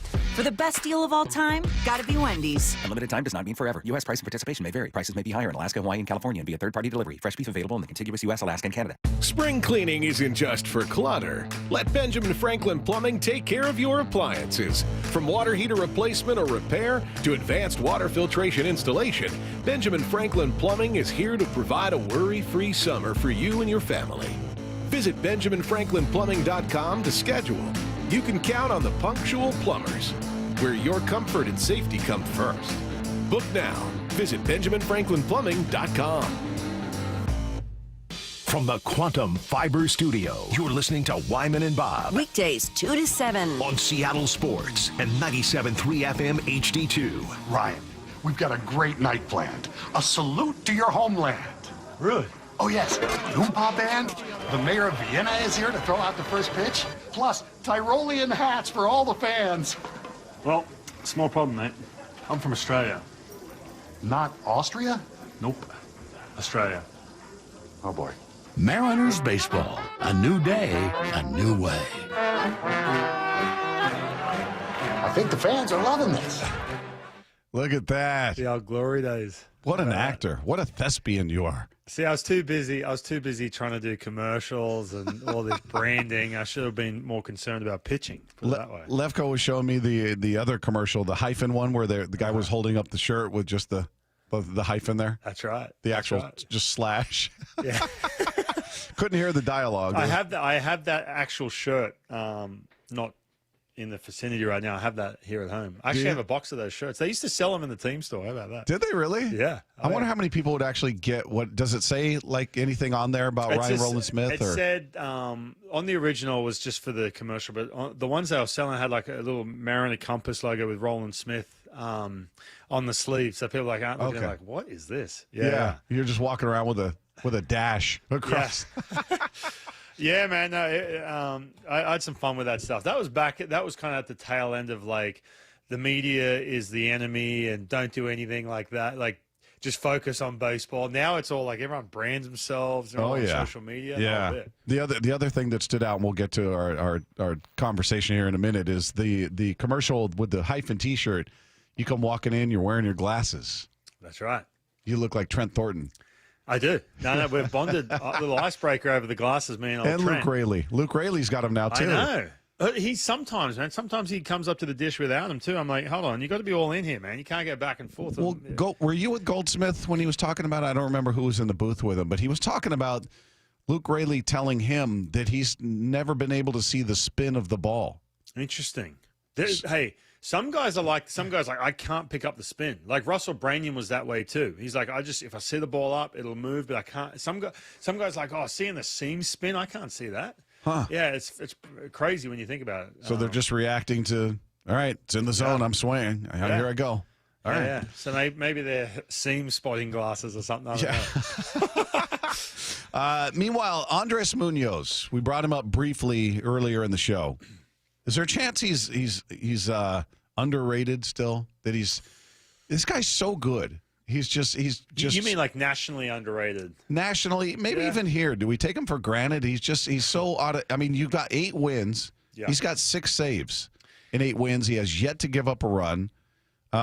He's just so wildly consistent. He had 22 saves last year, which is a career high. I would think, barring injury, he would blow through that number this year. He's already got 6 in the first. 16 games. So you look at him and you go, man, this guy is just on top of, again, another quality human being. Could not be a sweeter guy. He's awesome. He's just super effective. Well, this time last year, and I'll answer your question in a minute, but this time, around this time last year, he was like throwing multiple innings, like inning and a third, inning and 2/3. I'm just looking at his game log. I was like, oh, man. And that slowed him down a little bit. Obviously made the All-Star team, but you had to give him a breather in those, like, he's calf sore, but they're trying to give him a breather. I love how they're managing him this year, even though the saves are getting racked up. I love it. Just keep him to an inning and that's it. And that obviously is dependent on Trent Thornton and Gabe Spire and guys like that. But yeah, you know what? When I think about it, I think nationally, I go and do stuff over at MLB Network. I remember last year, it's like we talk about these bullpens, who's the filthiest bullpen, which closer. Man, he kind of like slipped under the radar a little bit. And I'm not saying that, guys, you missed him, because guys knew who he was, but it wasn't like this. Yeah, man, he's top 3, top 5. You know what I mean? It was never like that. Now, there's some dudes out there, don't get me wrong. But yeah, maybe we do take him for granted a little bit. I don't know. It's interesting. And if you remember where he came from, too, he came from the Padres. It was Taylor Trammell, Munoz, and Ty France. There could have been one other, maybe. But I remember texting, I could pull the text message up right now, a buddy of mine who was with the Padres. I said, what do you got on this trade? And he goes, he made his comments about Taylor Trammell. And he said, but the guy who you are going to be blown away, who's going to make the biggest impact, is the guy who's not even pitching right now, coming back from surgery. And I looked at that and said, yeah, he's probably got good stuff, He's probably throws 100, sure. But, man, he wasn't kidding. That's Mark Sweeney, by the way. I'll give him a shout-out because he was dead on, man. And I remember looking at that text message going, yeah, at the time, and now I'm looking back at it. I'm looking at it right now. I'm like, oh, man, he was dialed in. He really was. Love Munoz, and sad he is gone. When healthy, that's your best piece. Terrence, there you go. Terrence is a backup, but has been good. Needs to be more aggressive, in my opinion. Ty France was a San Diego State kid, yada. But he continues on about Munoz. I'm like, man, he was dead on. So there you go. Yeah, who was that for Nola? Yes, yeah, for Austin Nola, Aaron Nola's brother. Yeah. Yeah, what a deal. What a deal. Yeah, and he's just it's just I love watching the guy go out there. I love his entrance. It fires me up. The stadium goes dark and music's playing, you see the flames. It's just he's the man. I just love his presence. I love how he there's a certain confidence that comes with it. We've had it's interesting. There's been effective closers with his team, but you need some Pepto-Bismol or some Tums after they get done. Fernando Rodney. Yeah. He would ultimately get it done, but it was a wild ride, and it was it was never comfortable. I feel like and it doesn't mean Munoz never gets in trouble. Certainly there are times he'll give up a hit or walk somebody or what have you, but for the most part, you just feel like, oh, here he comes, game over. Yeah, maybe because he is too nice. Maybe he's too soft-spoken, or he doesn't do anything. I mean, he's got that crazy walkout, which is pretty epic. Maybe it is that. I don't know. That he gets kind of underrated.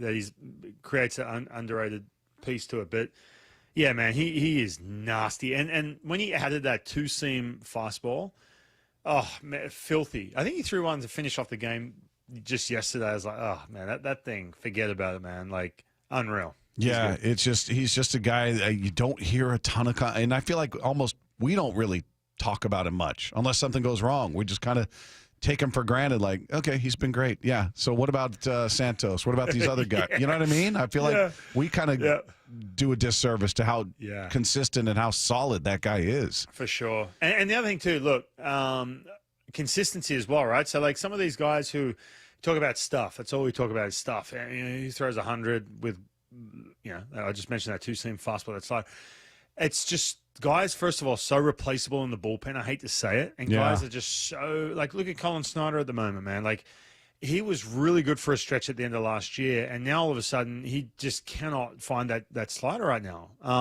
That's what happens, man. Like, when you're in these stints and then you got the injuries on top of it. But Munoz has just all of a sudden got this consistency to him. And knock on wood that he's going to be healthy. But, man, I think he's very underappreciated. I'm with you on that. Munoz looking for the final out in this one. Here's the stretch, and that 2-2 on the way to Young. It is strike 3 called, and the ball game is over. A 100-mile-an-hour fastball, and how sweet it is. The Mariners sweep aside the Texas Rangers in this 3-game series. They win it on this Sunday afternoon, a final of 3-1 over the Rangers. Yeah, I mean, you see more and more confidence coming from all of them, and getting comfortable where they're throwing. Vargy has thrown the ball very well. Thorny has thrown the ball very well. Mooney has been very consistent at the end of the game. To a man, these guys have done a really nice job of where they're at, and that's really great to see.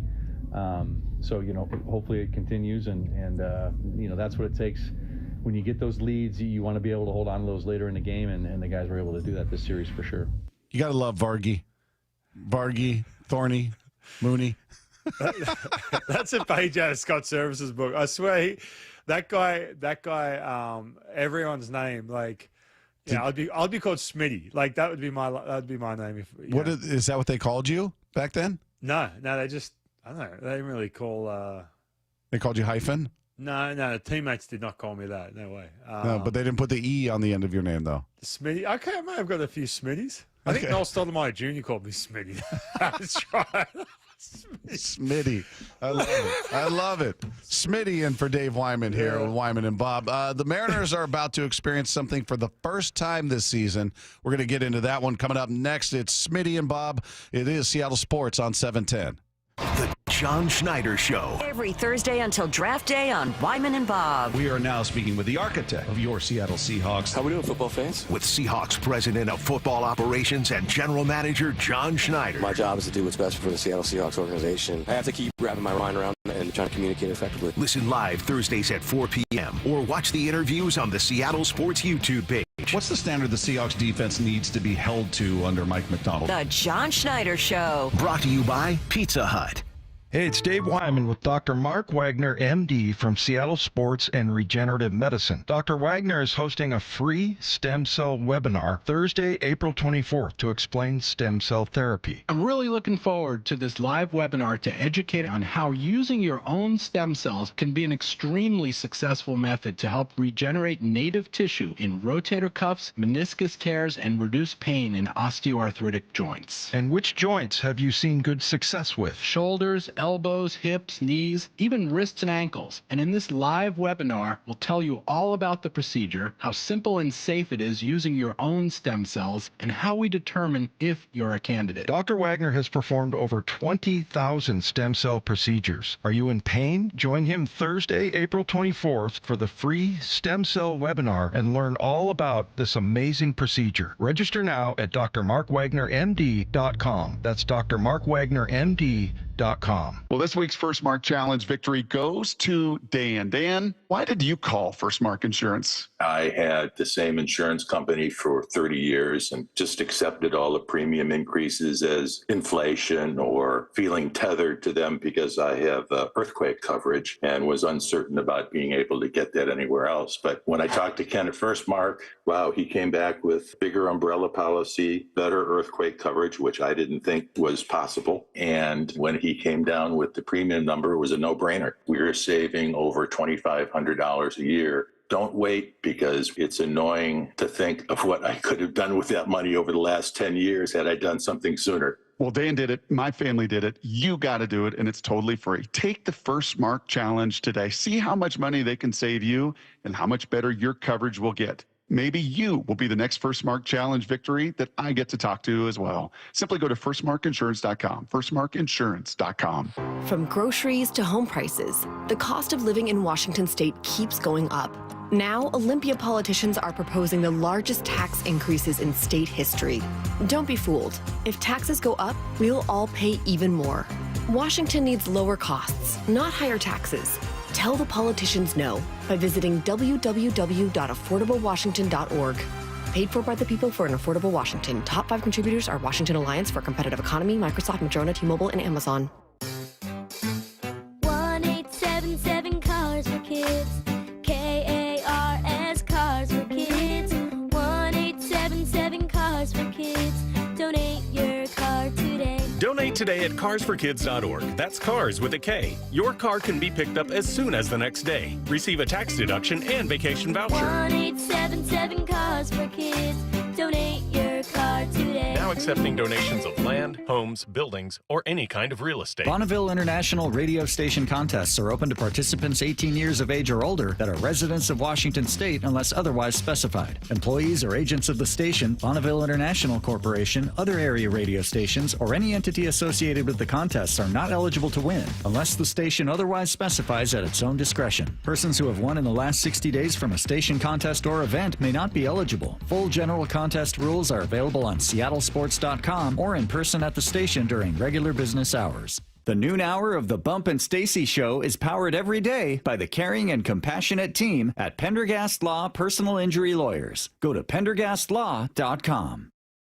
Hey, Brock Hewitt here for my friends at PCF Group, or People Come First Construction Group, and that's exactly what they did when we made the call a couple years ago. We wanted to redo our outdoor space, wanted to add a deck, an outdoor living, a television, and a kitchen, and PCF Group, wow, they more than delivered. And if you're interested in building a stunning outdoor area like we did, I cannot recommend them enough. Reach out before the good weather arrives, and their schedule, well, it's going to fill up. So whether you're looking for a complete outdoor living space or a very specific project like an underdeck ceiling, deck, patio cover, railings, PCF has you covered. Design now and pay later. In fact, get 12 months, no interest and no payments, and up to $6,000 off and a $1,000 Amazon gift card.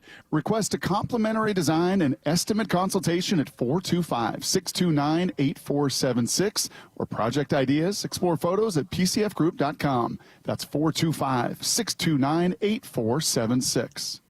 Comcast Business helps turn today's small businesses into engines of modern business. It's how restaurants become reliably up and running neighborhood favorites. How retailers become seamlessly restocking, cyber-securing, must-visit shops. And how healthcare offices become the data-managing caregivers that we all depend on. With reliable connectivity, enhanced cybersecurity, advanced fiber solutions, and Wi-Fi backup, Comcast Business is powering the engine of modern business. Powering possibilities. Now through April 21st, new customers can get started with 150 megabit internet and Security Edge for $49.99 a month for 12 months with a 2-year agreement. Plus, ask how to get a $500 prepaid card on a qualifying internet package. Call today. Restrictions apply. Not available in all areas. Requires enrollment and paperless billing and automatic payments with bank account. Equipment, taxes, and other fees extra and subject to change. Early termination fee applies.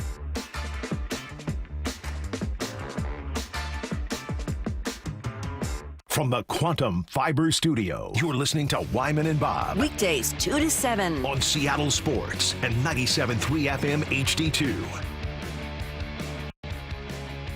We got Smitty in today for Dave Wyman, Ryan Rowland-Smith.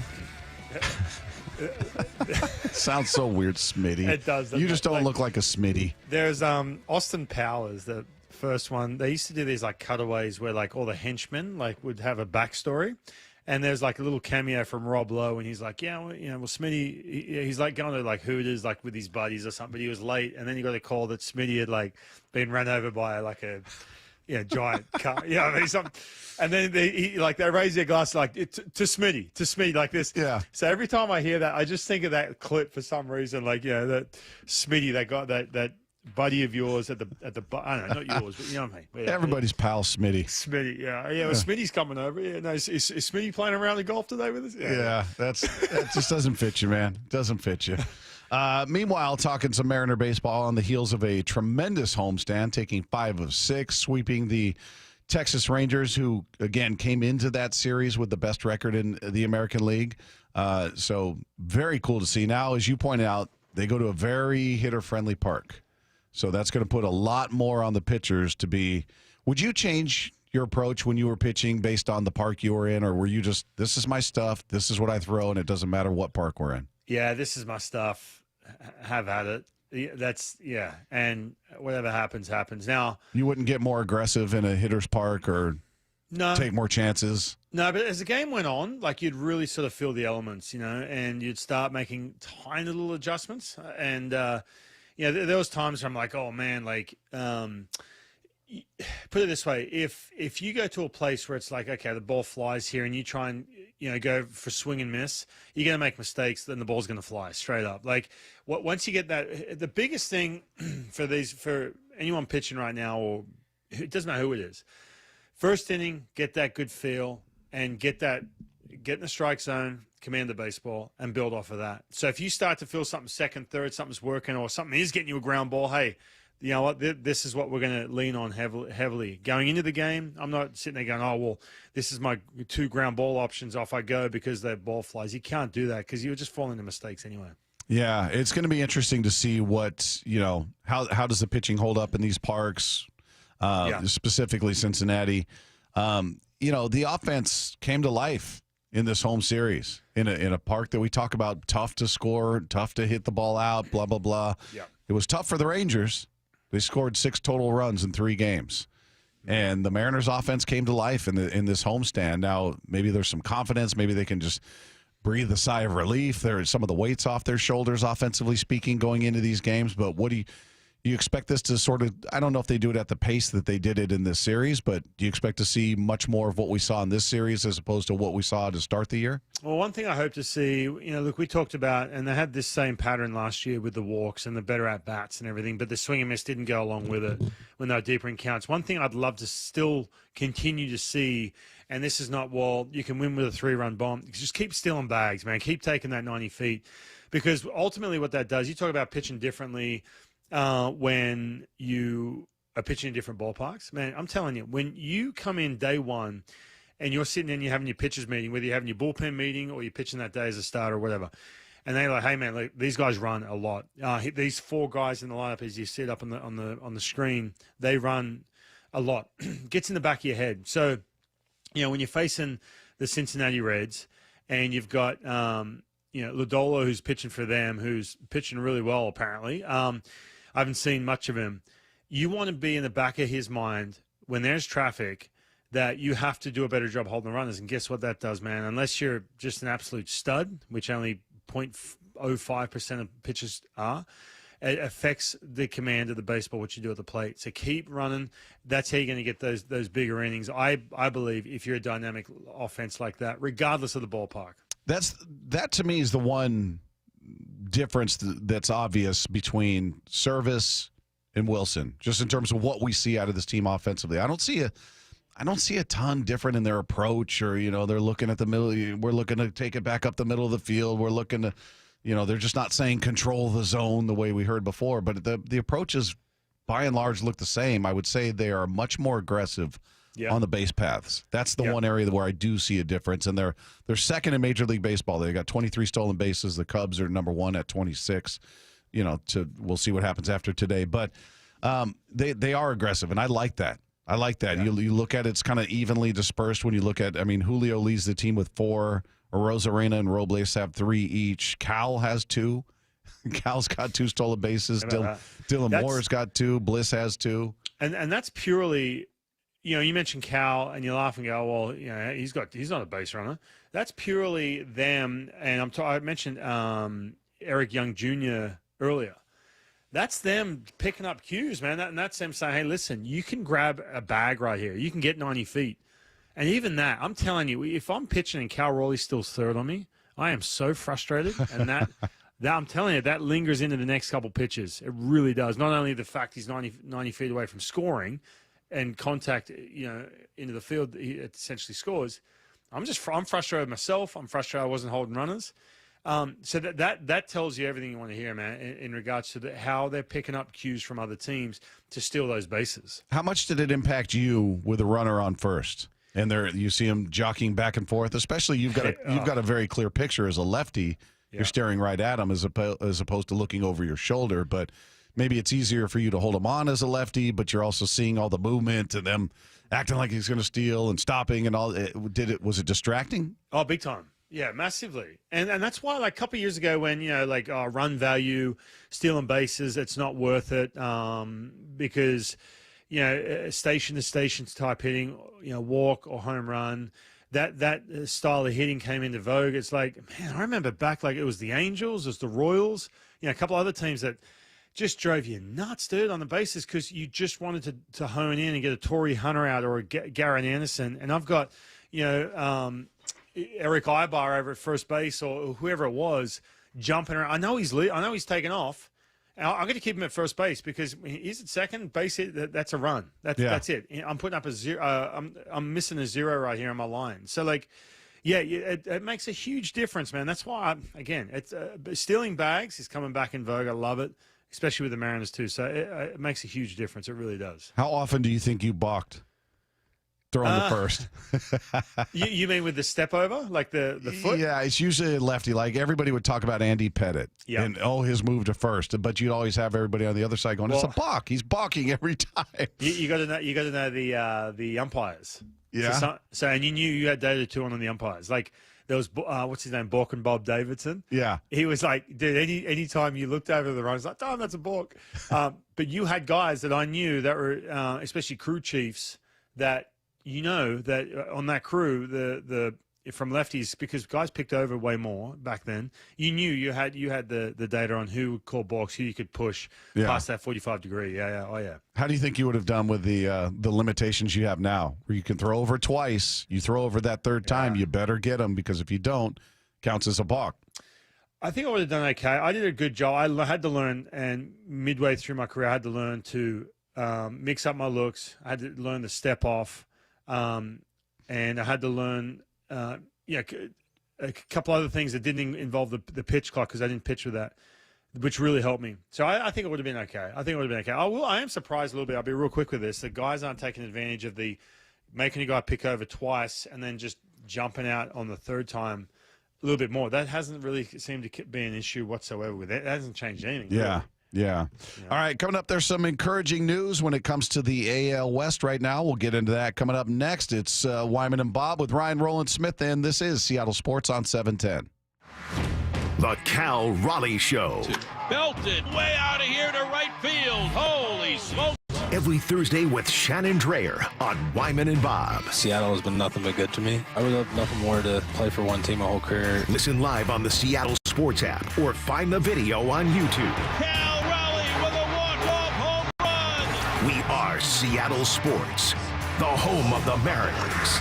47,000 fans are going crazy.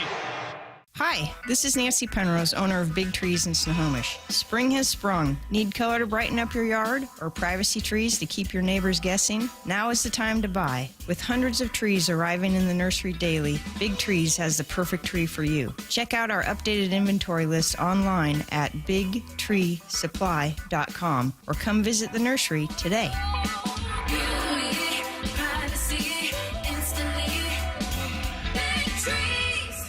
Need a new roof now?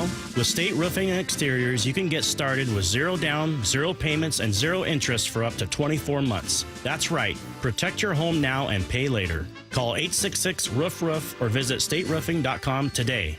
Wesley Financial Group is not a law firm. Do you find yourself stuck in a timeshare? Get the real facts about the timeshare industry and your options for cancellation. Chuck McDowell, founder of Wesley Financial Group, has put together a free information guide that reveals the secrets the timeshare industry doesn't want you to know, including the 5 ways to get rid of your timeshare. Call now and get this timeshare cancellation guide absolutely free. Call 800-838-6161. That's 800-838-6161. 800-838-6161.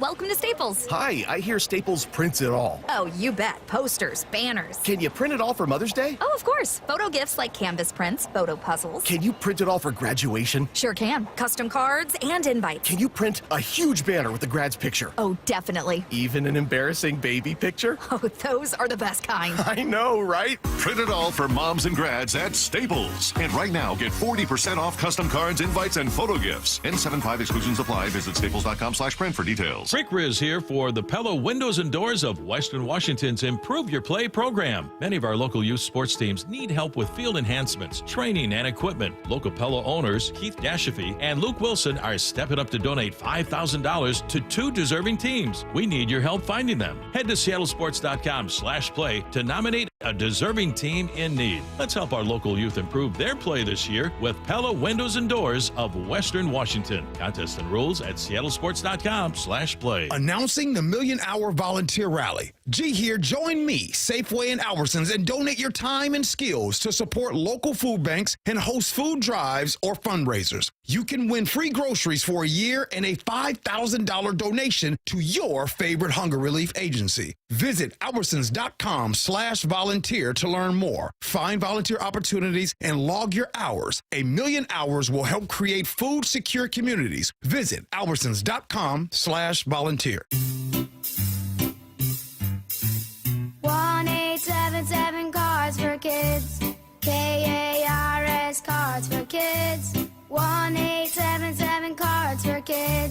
Donate your car today. 1877 Cars for Kids. KARS Cars for Kids. 1877 Cars for Kids. Donate your car today. Donate your car today at carsforkids.org. That's cars with a K. Your car, running or not, can be picked up as soon as the next day. You'll get a maximum tax deduction and a vacation voucher. 1877 Cars for Kids. KARS Cars for Kids. 1877 Cars for Kids.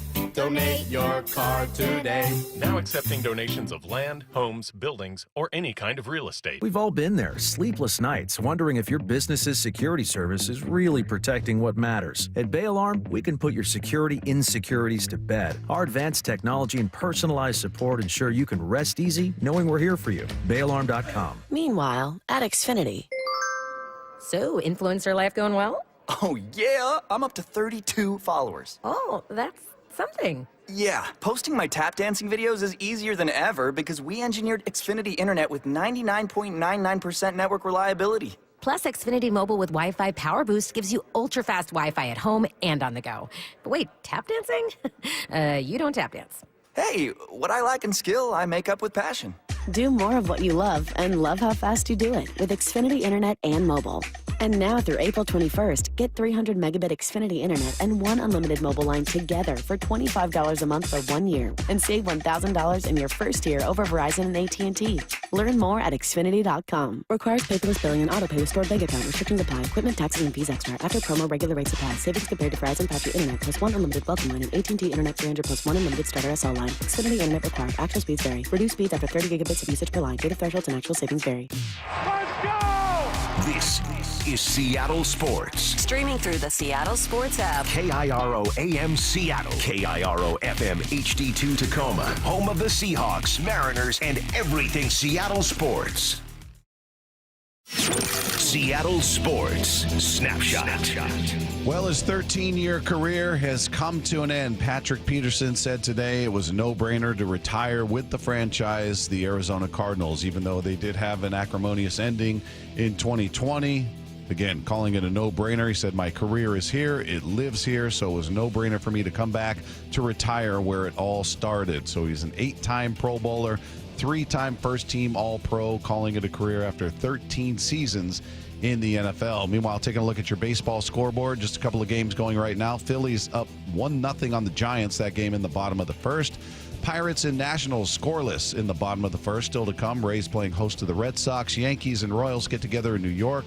Blue Jays host the Braves. Tigers on the road in Milwaukee take on the Brewers. It's the Mets in Minnesota to face the Twins. Cardinals host the Astros. Padres host the Cubs, and the Dodgers and Rockies get together in L.A. The Mariners with the day off. They travel to Cincinnati to begin their 3-game series starting tomorrow. Snapshot, brought to you by Miller Lite. When it's game time, it's Miller time. This hour is serviced by the Lee Johnson Auto family. From the Quantum Fiber Studio, this is Wyman Bob. On Seattle Sports. Streaming live on the Seattle Sports app and at seattlesports.com. Now, here are your hosts, Dave Wyman and Bob Stelton. Mariners have the day off. They head to Cincinnati, take on the Reds in a 3-game series starting tomorrow. So you take a look at what they've done so far in the AL West, Ryan Roland Smith in. If you guys are just tuning in, he's in for Dave. Smitty's in today for Dave Wyman. You'll be with us until 4:30.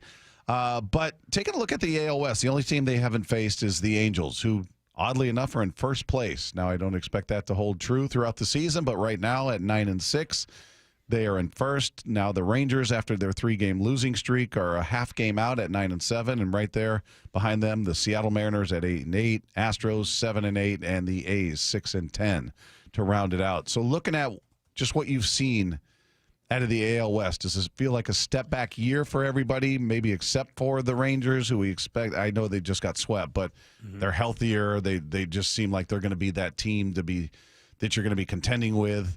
Is it going to be a 2-team race, or do you expect the Astros to step back up? How do you see the AL West as we sit right now? I think the Angels, when you look at the way they're sort of built in regards to the way, the bullpens are kind of getting worn out from them, a lot of bullpen usage from them.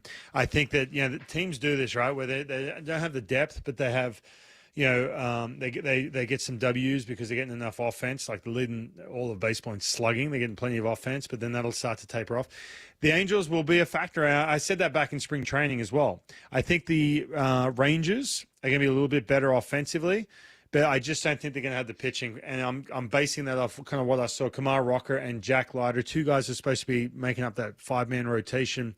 Just their issues to me.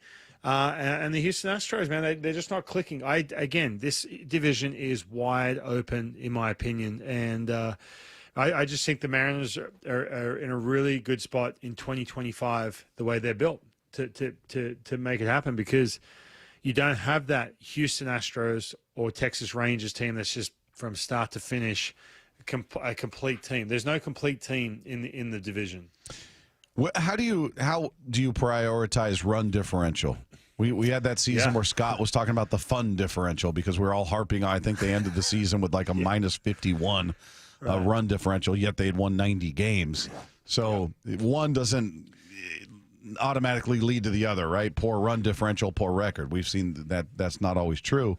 But right now, the only team that's got a plus is actually the Astros. They're +2.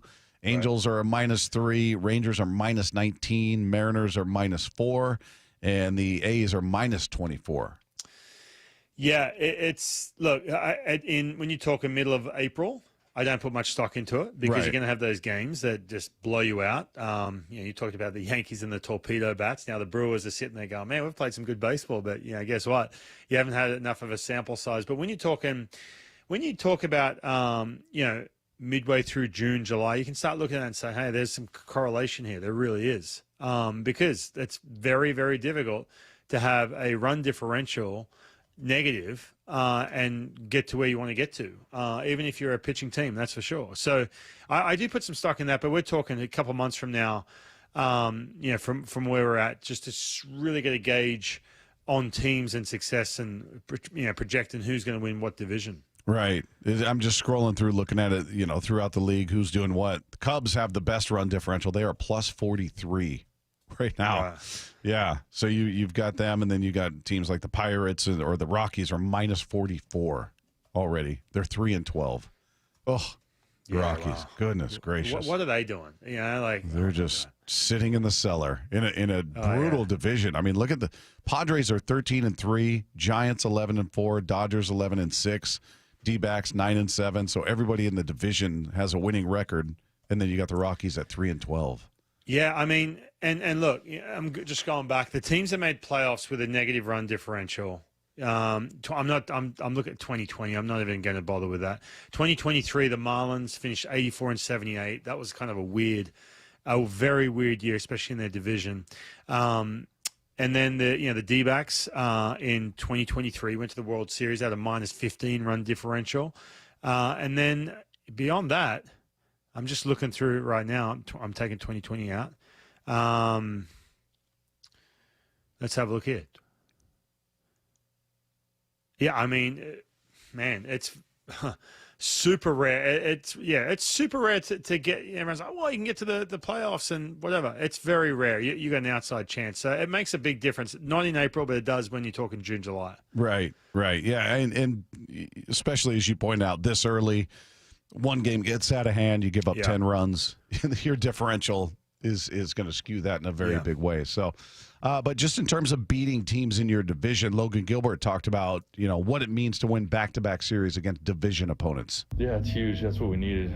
That's big, and I think it starts with that big that Randy game. That was awesome and really got us going and just riding the momentum. It's a weird game how that works in such a long season, but when you get a game like that and you just take it and run with it, everybody's just kind of passing it off to the next guy. Starters doing well, bullpen's killing it, finding ways to get runs when we need it, big home runs when we need it. So just everybody doing their part. It's a good homestand. I like how he said that Randy game. That was awesome. That Randy game. That was the Randy game. Yeah. The grand slam and then the walk-off walk. Dude, by the way, that game, oh, man. That game we would be having a completely different conversation today, even with the sweep. After they had loaded bases, none out, then loaded bases, 2 out, and then was a 3-2 count, whatever it was, when he hit that home run. Yeah. Oh man, I'm telling you, I was sitting there. I was doing radio with Rick and Gary, sitting there going, man, if they don't score here, right? They were still down by 5. If they don't put a run on the board, oh, this is going to be miserable. You were anticipating it. I was, man. I was. And then what a game. But Logan's right, man. It can change everything. It really can. Well, just sticking with, beating the teams in the division at this point of the season, Dan Wilson was asked about how much stock he puts into that.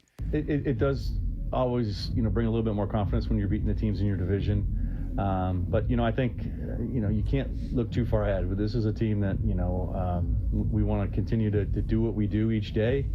And not get too far ahead of ourselves, and whatever uniforms on the other side, we're going to play our brand of baseball, and we like our chances when we do and when we execute, and that's what we're looking to continue to do. I think it's easy to write off. Well, that's early. These games. We'll see who these teams are as the season goes on, and a lot of that's true. But when you're talking about a team like the Mariners that has missed the playoffs by 1 game multiple times, these games mean a ton. They do. They mean a ton. They really do. Yeah, and again, you might walk away from a series. Oh, we're playing against the Marlins like last year, for example, and it's like, hey, we need to take those wins, 100%. But man, when you're talking in a division, it does make a huge difference, and just on what you're up against every time. You're looking up and saying, all right, we're 2 games behind this team. Then they come to town, and it just shifts everything the minute you take 2 or 3. That's for sure. So who do you look at as the class? Who's the team to beat in the AL West? Do you look at, Astros won it last year. They seem to win it every year. It's still them until it's not. Or who do you think's the best team as it sits, just the way they're constructed right now in the AL West? I'm going to say the Texas Rangers, because for a couple of reasons. One, I talked about their rotation. I think offensively they can work around the rotation, even though they're off to a slow start. And I think, too, they're the team, believe it or not, that when you talk trade deadline, if they're hovering within, let's say the Texas Rangers are having a rough year or a step back year, whatever you want to call it. Let's say they're 3 games back. They're going to have a different team after July. If the Houston Astros are that many back, and when you watch them just let Kyle Tucker, the first time they've let one of their big time hitters, Kyle Tucker, leave early. In other words, he had 1 year left on that deal. The Houston Astros have always been in a situation where every upcoming free agent, they have to wait until they have to play it out. There's no, let's sell off these guys to get prospects. Well, this is the first time. Kyle Tucker, they did that. Bregman, they put in this average offer. I think they're in a situation where it's like, and by the way, Rafael Montero, they had to sell off some money there too. I think they're in a situation, if they're hovering or a few games behind a team, that they're not going to go hard in regards to giving up their farm system to go get pieces. The Texas Rangers will. They just will. And that's where I think that the Rangers, to me, especially when you're talking August and September, will be a different team, and they'll fill those holes as opposed to more so than what the Astros have done. And you're buying the Angels right now? I haven't. I'll be honest with you. I haven't paid attention like I have with and that's on me, with the Rangers and the Astros, to the Angels, to really say, oh man, they're a team that can do some things. I think that, looking at them, I think they've got a good young core, believe it or not. Where they go beyond the Ohtani years and the later Mike Trout years, I don't know. I just haven't paid enough attention. Maybe I should, because when you start glancing over team numbers and you start zooming in a little bit, it's like, man, they might be all right. I just don't know if they have enough depth like the Texas Rangers currently not only have, but what they'll go out and get midway through the year when we're talking trade deadline. It'd be amazing if they made the playoffs in a year where Trout's considered diminished. He's not playing center field anymore. He's right. We're gonna baby step him. He's got 6 home runs already. Oh yeah. He's not hitting for average. He's batting $196, 299 on base. Yeah, but don't ever bet against Mike Trout, man. He every time I hear someone, oh yeah, he's on the down slide, and it's pretty hard to maintain some of the crazy numbers that he did. And I know he's had injuries and everything. I just think if you give him 6 months where he's not hitting the IL, he's going to put up numbers regardless, man. He's going to put up some big numbers. Now, if he has enough depth around him, that's the question, I think, with the Angels. Yeah, and then I look at the A's. I'm like, well, how did they do what they did? I know it's early, but now they look like the A's, even though this is a team that spent money in the offseason in a way that they normally do not. Yeah. They bring in a pitcher, they recommit to Rooker and Butler with extensions. They actually invested in their product, and it looked like, all right, maybe they're going to be, and they still may be. I mean, we're talking about this after 16 games, but they pick up the wins that they did. They've only got 6 wins on the season so far. They're 6-10, but you saw what they did with the Mariners early. It was like, what? They're minus 44 in run differential. How did that happen? Yeah. Or 24, excuse me. And again, they're looking at this. Yeah, they spent some money. They kind of had to, right? They want to get that revenue check. That's a conversation for another time. But you look at them and say, all right, this is what we got. Young core of players, just like the Mariners, by the way. So the guys who, from Blade to Rooker to Lawrence Butler, they got that young core of players, just like the Mariners. As a matter of fact, they're just a year or so prior to them on the offensive side. And then they went and get Severino and Springs as well to fill up the rotation. However, they would have to be, in the current situation they're in, like 5 games out, like 5 games ahead in the division for them to really pull the trigger and add some big pieces, in my opinion. And I can't stress that enough, man. These teams that are willing, and the Mariners did this last year. Let's not forget. You're talking, a Rosarino. They went and got Randy Rosarino. They added Victor Robles. There's a little bit of competition to add him. And they did some things, got a couple bullpen pieces as well. They got Turner as well. But I just, to me, the Athletics, I keep wanting to say Oakland, they're in the situation, Sacramento, it's just a weird park. The ball's flying out of that place. They've had some really weird games going back to their opening series as well. I just don't see, unless they're well out in the division, get on some crazy streak in July, to be a factor. How crazy is it you got 2 major league teams playing in minor league parks? Unbelievable. The A's and the Rays. It's really strange. Every time I turn on, I go on MLB TV and I watch the games around the league, and I'm watching the Rays. I'm trying to watch Curtis Mead, the Aussie, play, and I'm watching the A's. It just looks bizarre. And should it matter? No. It's the same dimensions and everything if you're a player, but it does matter, man. You're not going to a major league ballpark. It is strange. Anyway, and it's very disappointing, to say the least, to see it ultimately come down to that, and obviously the Rays had no choice, with weather, but on the athletic side, man, there was even something, Bob, where someone had mentioned, well, if Sacramento doesn't work out because they wanted to play on natural grass, and the grass is supposed to, go to crap because you got the Sacramento team there as well. They're playing, 6 months straight of baseball on the surface, and they're putting in this new technology. If it goes brown, it looks terrible, and people start to complain. Well, they can always go back to the Coliseum. That's an option as well. I'm sitting there going, are you kidding me right now? So it's just. Is that an option though? Is it? That was brought up as an option. Oh my goodness. I swear there was a couple different options, and that was like, well, that was brought up in this. If Sacramento didn't work out, it's just a mess. What? I'm curious what the attendance was atrocious when they were there. What would it be like if they're like, well, things fell apart in Sacramento, so we have to come back here for the time being, or we have to borrow this ballpark for 2 months or whatever. I mean, oh my God. Are people buying is there going to be 100 people there, 200? Oh, who knows, man. Who knows? Oh, that could just be ugly. Hey, if you missed any of our show, or maybe you just want to go watch some things again, you can check out our Wyman and Bob channel on the Seattle Sports YouTube page. If you haven't been there, it's got everything you need right there. You can search for Seattle Sports on all social media platforms. Talking about Twitter and Instagram and Blue Sky and Threads. We're on all of those. You can find segments like our conversations with Mariner players and Seahawks GM John Schneider. It's all up there. It's a one-stop shop. So depending on what's easiest for you, YouTube or all the social media platforms, you can find it right there. Based on what we saw in this homestand, Ryan, where the offense put up 24 runs in 4 games. They put up 17 of those runs against the Rangers. We're just talking about this 4-game winning streak, what they've done. Does it change your opinion? And this is for texters as well. Text in 866-979-3776, powered by Mac and Jack's Brewing Company.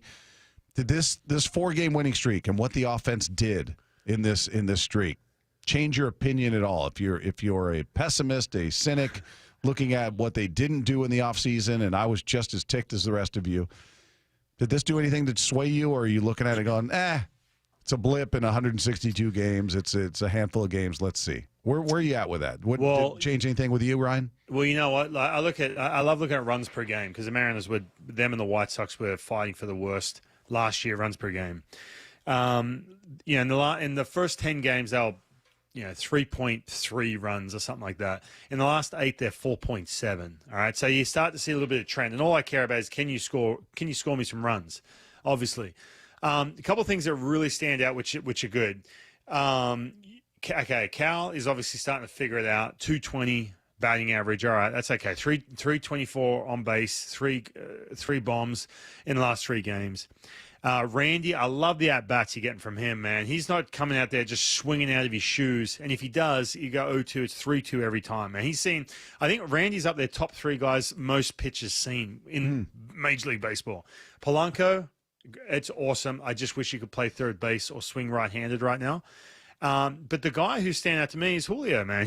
Julio has the same patterns that what I saw last September in regards to exit velocity is the same as September, whereas lower the first 5 months of the year. The ground ball rate is the same as what it was in September. He's getting the ball in the air. He's hitting the ball. The percentage of balls hit to center field and right field is the same as September.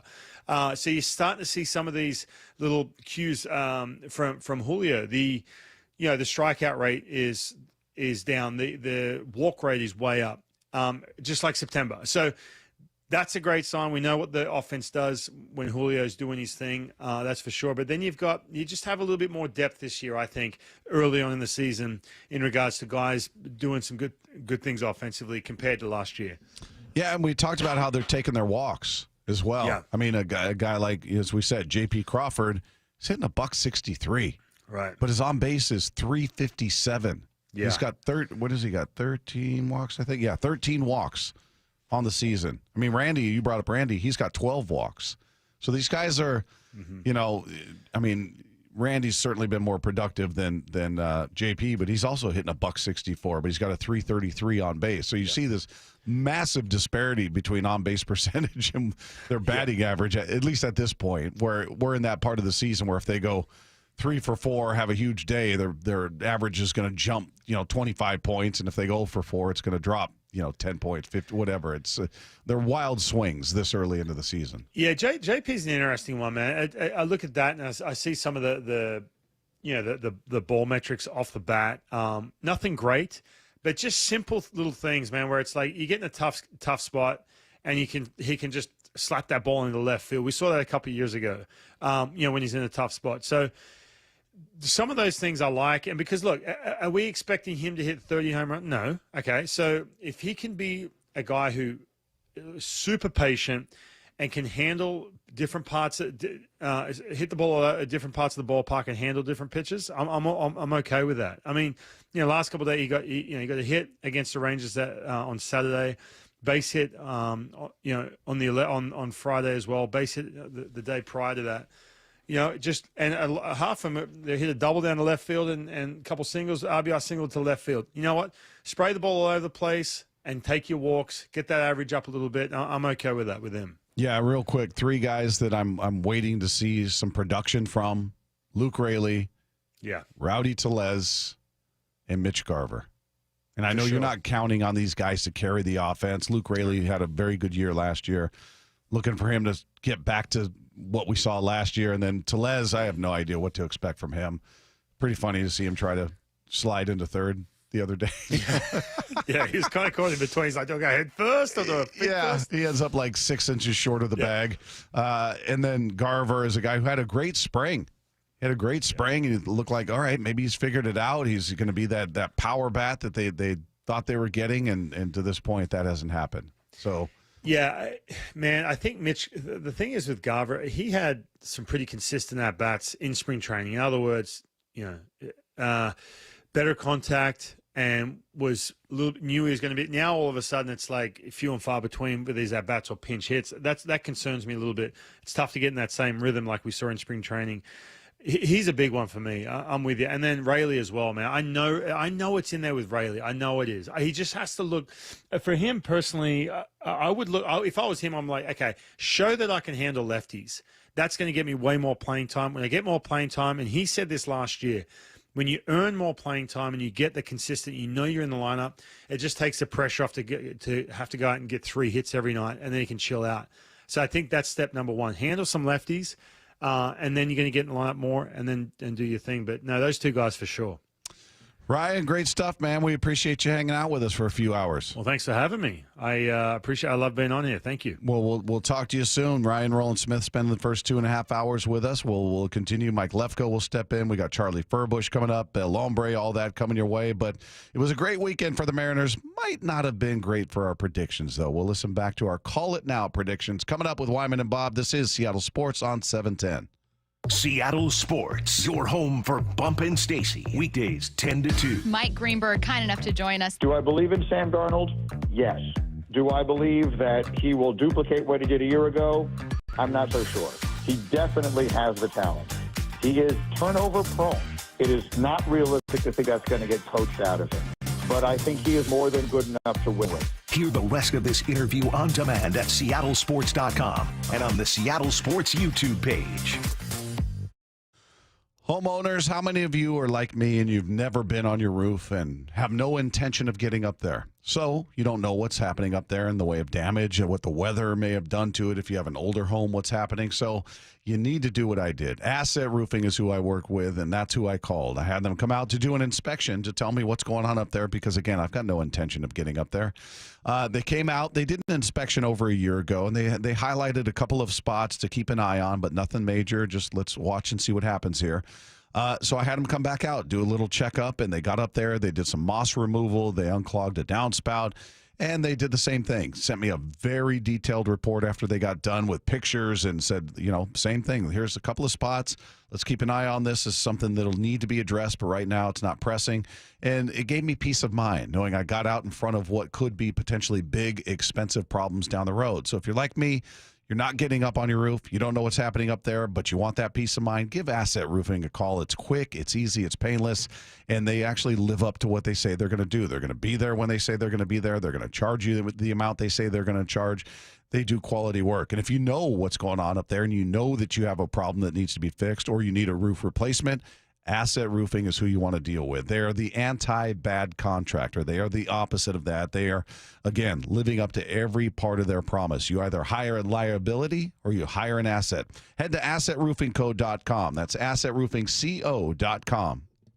Bull riding, the perfect fusion of strength, skill, and pure willpower. It's the PBR Tacoma at Tacoma Dome, Saturday, April 26th and Sunday, April 27th. Tickets available at Ticketmaster and PBR.com. Right now, have beautiful, ultra-efficient, clean technology windows installed and pay 0 down, 0 interest, and 0 payments for 18 months. Only from Lake Washington Windows and Doors. And they'll even pay your sales tax. Visit LakeWashingtonWindows.com.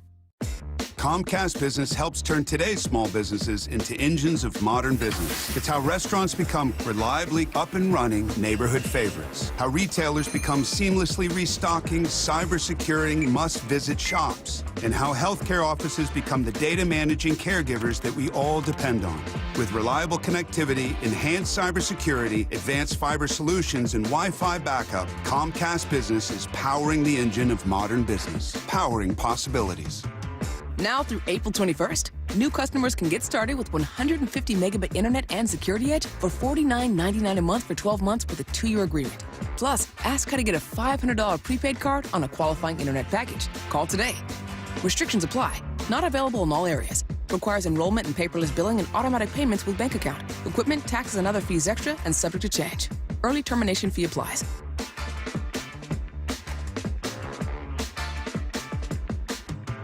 Did you know your skin is the largest organ of your body? Huh? That's why you should shower with Old Spice Super Hydration Body Wash instead of plain old bar soap. Love your skin by super hydrating it with vitamin B3 and glorious notes of vanilla and shea. Did you know that my super hydrated skin is the second largest organ of my body? The first is my heart. Old Spice. Men have skin too. Old Spice Super Hydration Body Wash. 24/7 renewing moisture. With daily use. You know what's better than a limited time deal? An unlimited time deal. That's why the Wendy's $5 Biggie Bag with a Junior Bacon Cheeseburger, 4-piece nugs, Junior Hot and Crispy Fries, and small soft drink is available all the time. Because the best time for fresh, never frozen beef and Applewood smoked bacon is all the time. Duh. I feel like I'm repeating myself a lot. For the best deal of all time, gotta be Wendy's. Unlimited time does not mean forever. U.S. price and participation may vary. Prices may be higher in Alaska, Hawaii, and California and via third-party delivery. Fresh beef available in the contiguous U.S., Alaska, and Canada. Subscribe to the Seattle Sports YouTube page to find new and exclusive content from your favorite shows and personalities daily. Just head to YouTube, search Seattle Sports, and click subscribe. Will new tariffs impact small businesses? Rising costs and economic uncertainty can hurt your bottom line. But with Swish Funding, your business can stay strong. We offer fast, flexible funding solutions from $10,000 to $2 million for working capital, cash flow, and more, and as little as 24 hours with no collateral needed. If your business earns at least $50,000 per month and has been around for over a year, you could qualify today. Go to swishradio.com and use code GROW. swishradio.com, code GROW. You know what's better than a limited time deal? An unlimited time deal. That's why the Wendy's $5 Biggie Bag with a Junior Bacon Cheeseburger, 4-piece nugs, Junior Hot and Crispy Fries, and small soft drink is available all the time. Because the best time for fresh, never frozen beef and Applewood smoked bacon is all the time. Duh. I feel like I'm repeating myself a lot. For the best deal of all time, gotta be Wendy's. Unlimited time does not mean forever. U.S. price and participation may vary. Prices may be higher in Alaska, Hawaii, and California and via third-party delivery. Fresh beef available in the contiguous U.S., Alaska, and Canada. Well, this week's First Mark Challenge victory goes to Brandy Cruz. Hey, Brandy, why? Why First Mark Insurance? Service. I wondered for a second whether I was getting the VIP treatment, and I kind of asked, hey, is this what you do for everyone? And they're like, of course. The whole First Mark Challenge is meant to be personal, right? So it really is tailored and meant to be a personal experience for every single person. I will say I've just done whatever is the quickest and cheapest type of insurance, and I realized while I was doing it, wow, this is what it feels like to get insurance as a real adult. We had a million questions, and they walked us through every step of the process, and then they're working for you. So they're not working for insurance companies, they're working for you. To experience that level of service really shows you what the difference is with First Mark. Brandy did it. My family did it. You got to do it. It's totally free. Take the First Mark Challenge. See how much money they can save you and how much better your coverage will get. Maybe you will be our next First Mark Challenge victory. Go to firstmarkinsurance.com. This hour is serviced by the Lee Johnson Auto family. From the Quantum Fiber Studio, you're listening to Wyman and Bob. Weekdays 2 to 7. On Seattle Sports and 97.3 FM HD2. Our thanks to Ryan Roland Smith, who spent the first 2.5 hours of the show with us. Mike Lefko in the rest of the way. And I asked the listeners out there, the texters, if they feel any different after what we saw offensively. Some text coming in. 206 says, kind of. Now I'm just waiting for him to lay an egg for the next couple of games. Still pessimistic. Still pessimistic a little. I'm waiting for him to lay an egg. So you're a lot pessimistic. The bottom line is which pitchers they were facing. Sample size is too small, too early. I realize it's 16 games. Well, they were facing some good pitchers. Yeah. That's the thing. Friday and Sunday, they faced really good pitchers. Well, Rocker wasn't good. No, but that was Saturday. So, yeah, Friday, Sunday. I mean, I feel pretty good about the offense, what they did against those good pitchers. Yeah, you had your best offensive output against a subpar one, but, hey, you win 3 games, you got to feel good. Well, and you did it in what is most people look at as a terrible park for offense, and it was cold. And so they were able to get it done and put some runs on the board. 208 says, I've always had a positive feeling about the M's. I feel the same. So, all right. There we go. Patrick in Tacoma, a broken clock is correct twice a day. Is IR fixed? No, the Mariners are not fixed. I'm not sure what he's talking about with the IR. But there you go. There's a couple of people weighing in on as to whether they feel any different based on what they've done in this homestand, taking 5 of 6, sweeping the Rangers. Fantastic series. They get back to it tomorrow. And to the point of that one texter, yeah, you can't go out there and fall on your face in Cincinnati now. Especially you can't have the offense just do nothing in a hitter's park. You better go out there and produce. That's why I'm curious, because we don't really know what this offense is yet. I mean, it did struggle for most of the homestand, and then they found that spark. Helped out a little bit by the Astros on Wednesday, but Randy definitely chimed in with a huge hit. But, yeah, is this an offense that is waiting to break away from these tough conditions and we're going to see some of these hitters start to thrive? Or, conversely, are the deficiencies going to be brought to light? You know, if you go to Cincinnati and the Reds start mashing and the Mariners can't keep pace, is that something that's to say, okay, well, these are the fears we've had? So that's the big question, and it's going to be a pretty revealing 9 games here in 3 different situations, too. We made predictions on Friday. Call it now predictions, Dave and I did, going into this Rangers series. I've been pretty good at it this year. Dave, not so much. And we'll see. I can't even really remember what my predictions were, but based on the way you're smiling, I'm guessing I didn't do well. Am I playing these? Yeah. Am I gonna play these? All right. We started with this series prediction. What are they going to do in 3 games? What are they going to do? I'm going to say 2-1. 2-1. No. Yeah, I'm going to go 2-1. Wrong! We had them winning wrong the for series. a good reason, yeah. You weren't optimistic enough. I mean, shocking from Doomsday Dave. Yeah, Doomsday Dave did not. Neither of us predicted a sweep. I don't know how many people predicted a sweep of the Rangers. Come on. If we're being honest, nobody was saying they're going to take all 3. Which is right. It's crazy because if you were to say you guys were wrong in your 2-1 prediction, well, okay, clearly that means the Mariners lost the series and it was 1-2. Now, wow, okay, they swept. So you undersold what they were going to do on the weekend. Yeah, we had them winning, just not winning by that much. So, all right, we were wrong there. We call it now over under 9.5 runs scored in total in the 3 games. I'm going to go over. Come on, 3 games, you can't score 10 runs? Yeah, that's right. I like the look on Bob's face. Like, what have you been watching this team? Yeah. I think we might get some pitching battles here. So I think I'm gonna a little over 3 runs a game to get over that. I think I'm gonna go under. Flat out wrong. Oh, blew that one. Wow, they just came to life offensively. I gave too much credit to the rotation of the Rangers. I thought they'd hold up their end of the bargain, and they most certainly did not. So that 9 runs really hurt you when the over-under was 9.5. Yeah. Saturday pretty much shattered it all in one fell swoop. They'd have to be shut out the rest of the series to make that one right. So I'm glad I'm wrong on that one. Over or under 8.5 runs allowed. So what do we got? We got Miller, Wu, and Gilbert. I'm going under. Boy, do I hate being right all the time. So I'm going to take the over slightly. Wrong. No. It's going to be a slight over, but it's over. So that's all that matters. What'd they score? They scored 6 runs total. Yeah. Man, it's impressive. I had them winning the series, but I just didn't have a lot of production going on from either team. I thought they were going to be like pitchers' duels. They'd be low scoring, 3-2, 2-1.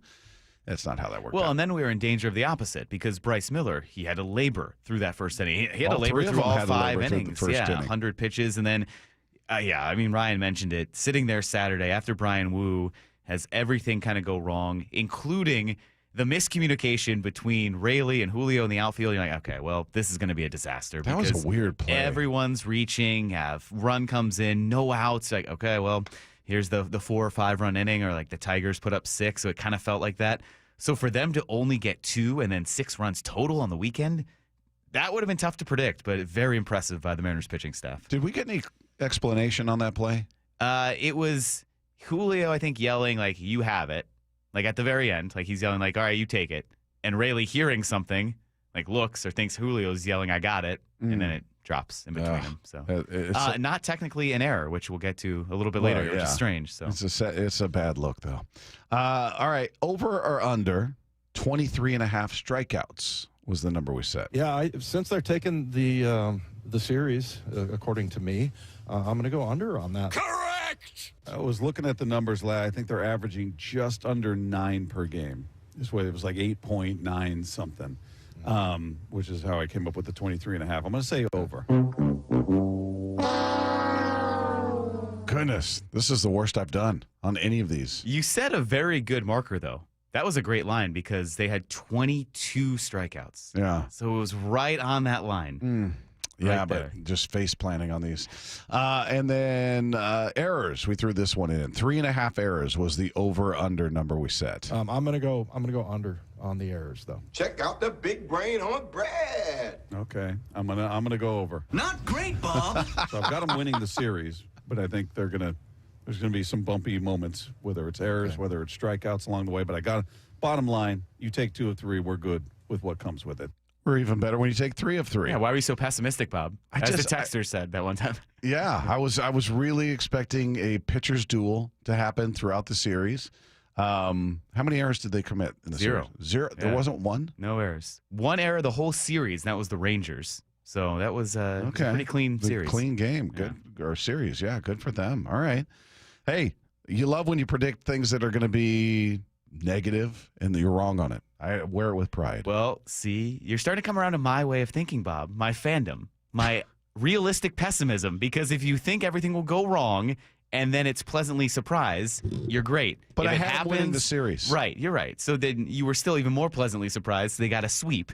In no realm did we think, okay, a sweep would happen. So just always err on the side of realistically pessimist, and you'll never be disappointed. You'll just be pleasantly surprised. Yeah, we may have to do a quick call it now tomorrow. Real quick? Okay. A real quick one. Yeah. Yeah. We got time. We got 20 plus minutes. Yeah, tomorrow.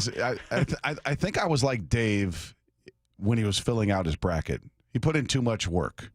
He put in too much analysis. Overanalyze. I was looking at they're averaging this many strikeouts a game. They're averaging this many errors. They're doing this. So, trying to get deep into the minutia of it instead of just going surface. So I'm just going to go surface on the Reds series tomorrow, and we'll knock that out. Or just go full on Doomsday, like Dave. Doomsday Dave. Yeah.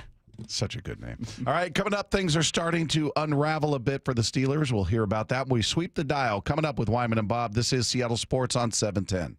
The 2025 NFL Draft. The first real opportunity for Mike McDonald to build this team in the image he really wants. With 5 of the first 100 picks. Are you kidding me? What are the biggest needs? It might be too early to take a guard in the first round. And nobody is taking you deeper inside Seahawks HQ on draft day with General Manager John Schneider live at 4 p.m. What you do here matters. Next Thursday, only from the home of the Seahawks, Seattle Sports, the app, and your smart speaker. When you have really good leaders, it makes it easy. Gia arrived at Lee Johnson after 10 years at another dealership. You know your job, but then you have people who you can rely on to help you with the big stuff that, you need that support from. And I've gotten that every day with my service manager, with our assistant service manager, with even like our GM and our GSM.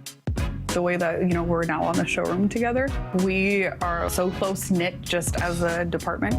My service manager here, he's always open to teach you whatever you want to know.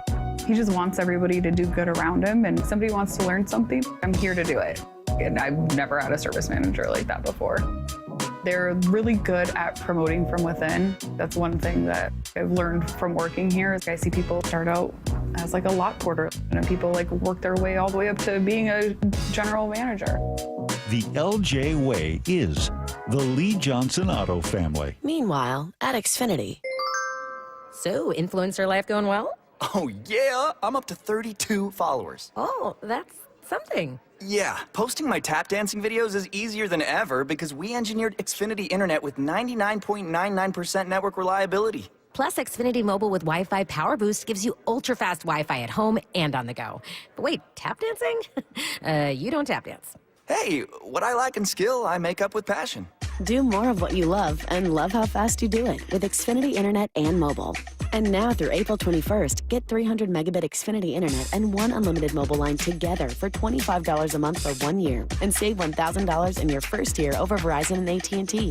Learn more at Xfinity.com. Requires paperless billing and autopay with stored bank account. Restrictions apply. Equipment, taxes, and fees extra. After promo, regular rates apply. Savings compared to Verizon 5G Internet plus 1 unlimited welcome line and AT&T Internet 300 plus 1 unlimited starter SL line. Xfinity Internet required. Actual speeds vary. Reduced speeds after 30 gigabits of usage per line. Data thresholds and actual savings vary. At Shane Company, we love a spring engagement. But you might be wondering, how do I find the perfect engagement ring? As a trusted family jeweler since 1929, we get asked this a lot. We have a wide selection of ring settings, like vintage designs with romantic details, floral settings inspired by nature, and classic styles with clean lines and sleek metals. Dreaming of the most beautiful diamond you've ever seen?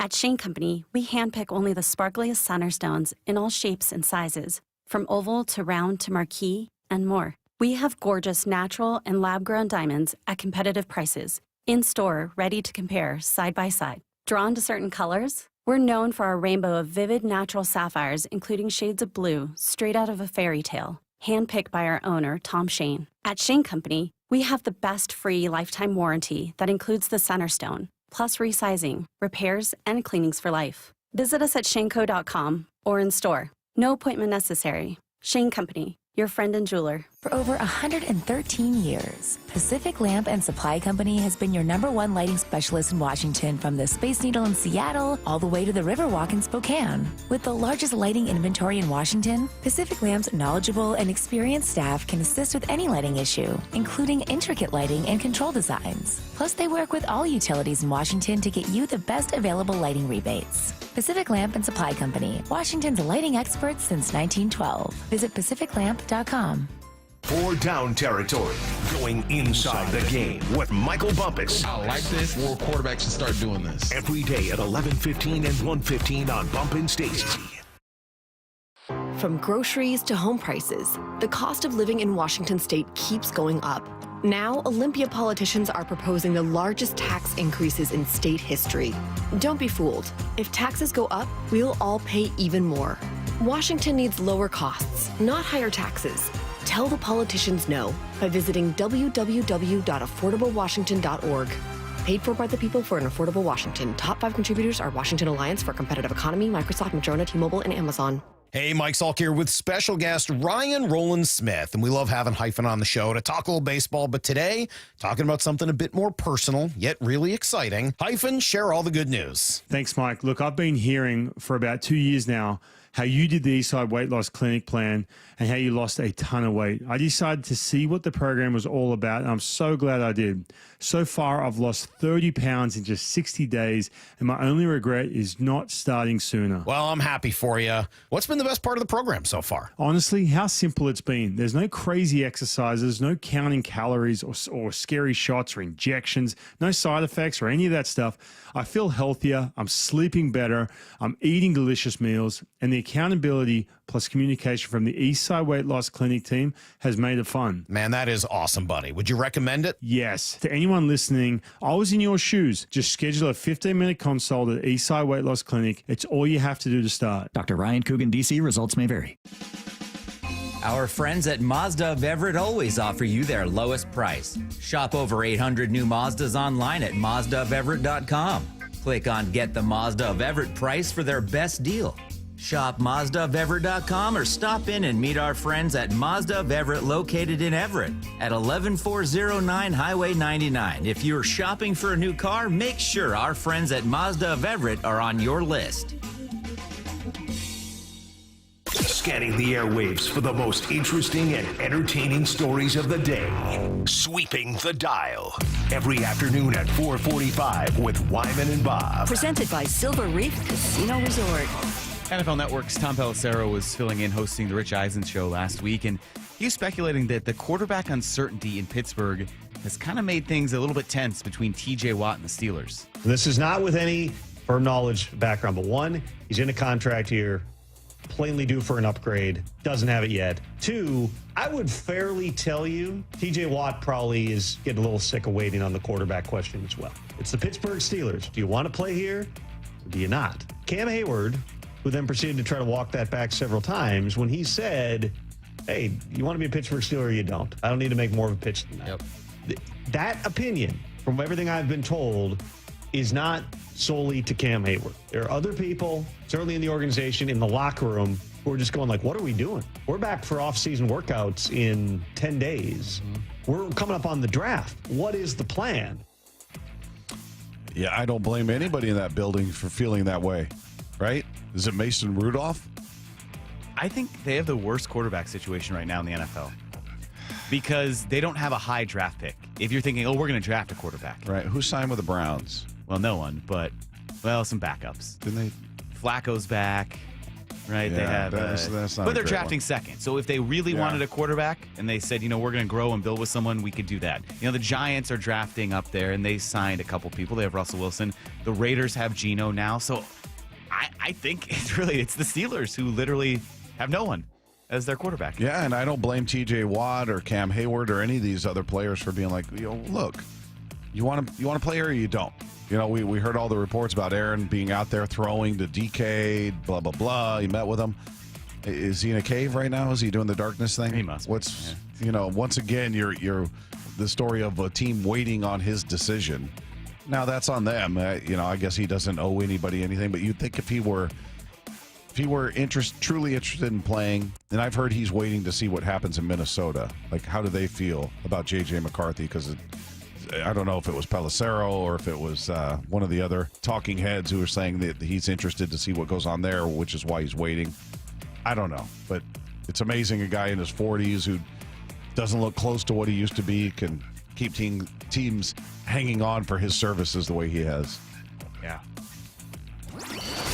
Sweeping the dial. So we were all in here in the sports pit on Thursday, and the Masters was on because we have some golf fanatics in here. And all of a sudden we looked up, and there's Sam Darnold. He was at the Masters. He was doing an interview with Laura Rutledge, and they talked about a lot of stuff, the Seahawks, of course. But then she asked him about his go-to concession item at Augusta National. Egg salad sandwich. Yeah, I got to have it every time I come. It's, every time I get there in the morning, it's an egg salad sandwich, a water, and the apple slices. That's kind of the breakfast when I get into the gates. And, I guess that's kind of the tradition that I've kind of started for myself here. Yeah, I kind of hate that. I don't like egg salad. We might have to change our opinion about Sam Darnold, at least his food choices. Yeah, that would not be my go-to on any level. Don't like it. Yeah. Do you like it? No, and I like everything. So, plus, I don't think I'd pick that. Matt's shaking his Matt's head. got the wrinkled face too. You don't like egg salad? No, what a weird combo. Egg salad and apples when you're going to see a sporting event? Plus, he said like first thing in the morning too. So I don't know if I've ever kind of woken He's up treating and it just like been breakfast. It's going to eggs. Really have an egg salad sandwich. That would hit the spot. It was funny just seeing him there. And it sounds like, this is kind of a regular occurrence. So good for him because he made it seem like he's been there a few times. So it's his regular tradition. Yeah, good for him. Egg salad. Those are tough tickets to come by. Is that a potential knock, though? Decision making. I'm just not going to go to breakfast with him. Yeah. All right. Hey, he can throw a ball better than he can pick his food, then we're in good shape. Yeah. Sweeping the dial. Mel Kiper Jr. comes out of wherever he goes into hiding for most of the year. This is his time. He shines. He thrives pre-draft process in the weeks leading up to the draft. So he was on ESPN Radio, and he broke down something interesting that Jalen Milroe was invited to the first round of the draft. He accepted an invite, and Mel Kiper Jr. is trying to figure out what that means about where he could be drafted. That really surprised me because you don't want somebody to be waiting around. So is that them saying we got a pretty good hint that somebody's going to take him? Because otherwise, why would you do that? You don't want somebody coming there, a quarterback from Alabama, to be waiting until day 2. And then that puts more of a focus on him. He said, I can make this trip. I'm coming here. I got to be picked. Certainly open my eyes and say, somebody's got to know something here, right? Somebody's taking him in the late first round or somewhere in the first round, but I can't say he's a lock. So maybe they know something we all don't know. But that was the surprise to me. It is a surprise because I've not seen a single mock that has him anywhere close to the first round. No, not at all. He's been looked at as a middle round guy. I know the Seahawks supposedly spoke with him. What if they drafted him at 18? Well, I would say that, or so Jackson Dart also accepted an invite to the draft. Now it's like, I've heard more about him than Milroe. At least you have heard more about him, but right. But neither in the first round. I truly don't know. Yeah, why go? We've seen so many awkward shot to the green room. There's that lone prospect just sitting there, uncomfortable. Aaron Rodgers. The cameras are on him. It's just the longest, most grueling night there when no one's picking you. So someone has given him a hint. More recent maybe? ones. Was Will Levis one of those guys? Yes, yeah, he was because and now it lasts the whole night. You just don't get drafted. Yeah, I'm trying to think of You're right. There have been a couple quarterbacks. Rodgers was one certainly. I think was Leinart. Well, I'm trying to remember it. No, he went like 11. He slipped. Yeah, he slipped a little, but not that.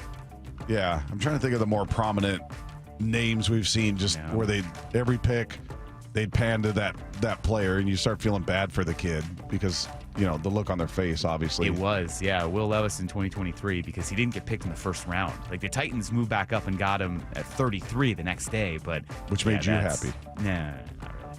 Especially when we learned about his mayonnaise. See, okay. Here's my slight concern. Quarterbacks with bad food takes don't necessarily have success. So maybe egg salad's a more common one than mayo and coffee. But not a good start for Sam Darnold. So yeah, you just knew it there that when Will Levis said he wanted mayo, he puts mayo in his coffee and drinks it. I was out on him. Yeah, I'd say egg salad's decidedly more common than that. Yeah. Who's ever heard of that? No one. That's why it's not going to work out for him. And he got himself an endorsement though, right? He did, yeah.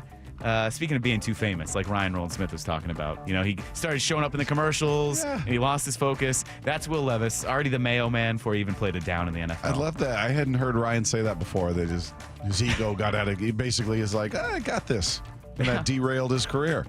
And it's a pretty stunning admission, actually. Yeah, good for him. And I will say, though, Matt and I watched the commercials. They are funny.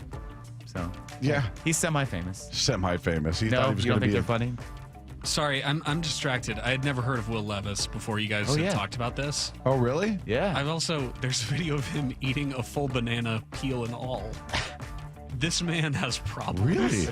The hell's wrong with this guy? Yeah, he puts mayonnaise in his coffee. Yeah, stirs it up and drinks it. Go enjoy watching that video. What? Why? And on top of it, he's not a good quarterback. So there you go. All right, coming up, we'll see if he can help us figure out the mess that is happening in college football. El Hombre Michael Bradley joins us next. It's Wyman and Bob. This is Seattle Sports on 710.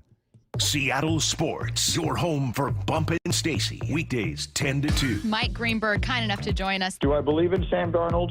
Yes. Do I believe that he will duplicate what he did a year ago? I'm not so sure. He definitely has the talent. He is turnover prone. It is not realistic to think that's going to get poached out of him. But I think he is more than good enough to win with. Hear the rest of this interview on demand at seattlesports.com and on the Seattle Sports YouTube page. Hey, Brock Hewitt here for my friends at PCF Group, or People Come First Construction Group, and that's exactly what they did when we made the call a couple years ago. We wanted to redo our outdoor space, wanted to add a deck, an outdoor living, a television, and a kitchen, and PCF Group, wow, they more than delivered. And if you're interested in building a stunning outdoor area like we did, I cannot recommend them enough. Reach out before the good weather arrives, and their schedule, well, it's going to fill up. So whether you're looking for a complete outdoor living space or a very specific project like an underdeck ceiling, deck, patio cover, railings, PCF has you covered. Design now and pay later. In fact, get 12 months, no interest and no payments, and up to $6,000 off and a $1,000 Amazon gift card. Request a complimentary design and estimate consultation at 425-629-8476 or project ideas. Explore photos at pcfgroup.com. That's 425-629-8476. Free consultations, no fee guarantees, 5-star reviews. JP Pendergast with Pendergast Law explains the importance of going beyond these familiar offerings. Accident victims want an attorney, Tom, that satisfies their needs. Someone who handles those needs with the highest degree of care. Pendergast Law offers the no-fee guarantees and free consultations, but these only scratch the surface. Okay, explain more. We make sure that every member of our team is genuinely passionate about helping others. Customer service and communication are our top priority. It's how we take care of our clients so they always feel one step ahead of the insurance companies. Our strong reputation for high standards provides comfort and confidence when it's needed most. Pendergast Law offers the free consultations, the no-fee guarantees, and of course, they are 5-star rated. But what really makes them different is their genuine passion for helping others. I can't recommend them enough. If you or a loved one has been injured in a car accident, call Pendergast Law. We can help. That's PendergastLaw.com. It's official. Newsmax has become a news giant. It's even listed on the New York Stock Exchange. Over 40 million Americans regularly turn to Newsmax for the news they need to know. They're tuning into the Newsmax channel on all major cable systems. They watch Newsmax 2 on all streaming platforms. They go online to Newsmax.com for breaking headlines. Millions more have downloaded the free Newsmax app on their smartphone and home TV. Reuters says Newsmax is one of the top news brands in America. Even President Trump says Newsmax is terrific, and he's watching. Tens of millions of Americans like you have made the switch to Newsmax for the news they can trust. So make the switch today. You won't ever look back. Did you hear? A recent stash of $10 gold Liberty coins from the 1800s has been found. These gorgeous gold coins are as bright and shiny as the day they were struck in the late 1800s, and less than 200 of these gold coins are available. Coin experts are calling this gold find an incredible opportunity. Call 1-800-917-4635, and you are guaranteed a $10 gold Liberty coin minted by the U.S. Mint in the 1800s. But with extremely limited availability, you must call now. These gold Liberty coins from the 1800s are still in uncirculated condition. That is history you can hold in your hand. To learn more, call 1-800-917-4635. Call now and you'll receive a free American Coin Collector's Bonus Package, a $40 value, free with every order. Call 1-800-917-4635 now to secure your $10 gold Liberty coins dated from the 1800s before they sell out. That's 1-800-917-4635. Comcast Business helps turn today's small businesses into engines of modern business. It's how restaurants become reliably up and running neighborhood favorites. How retailers become seamlessly restocking, cyber-securing, must-visit shops. And how healthcare offices become the data managing caregivers that we all depend on. With reliable connectivity, enhanced cybersecurity, advanced fiber solutions, and Wi-Fi backup, Comcast Business is powering the engine of modern business, powering possibilities. Now through April 21st, new customers can get started with 150 megabit internet and Security Edge for $49.99 a month for 12 months with a 2-year agreement. Plus, ask how to get a $500 prepaid card on a qualifying internet package. Call today. Restrictions apply. Not available in all areas. Requires enrollment and paperless billing and automatic payments with bank account. Equipment, taxes, and other fees extra and subject to change. Early termination fee applies.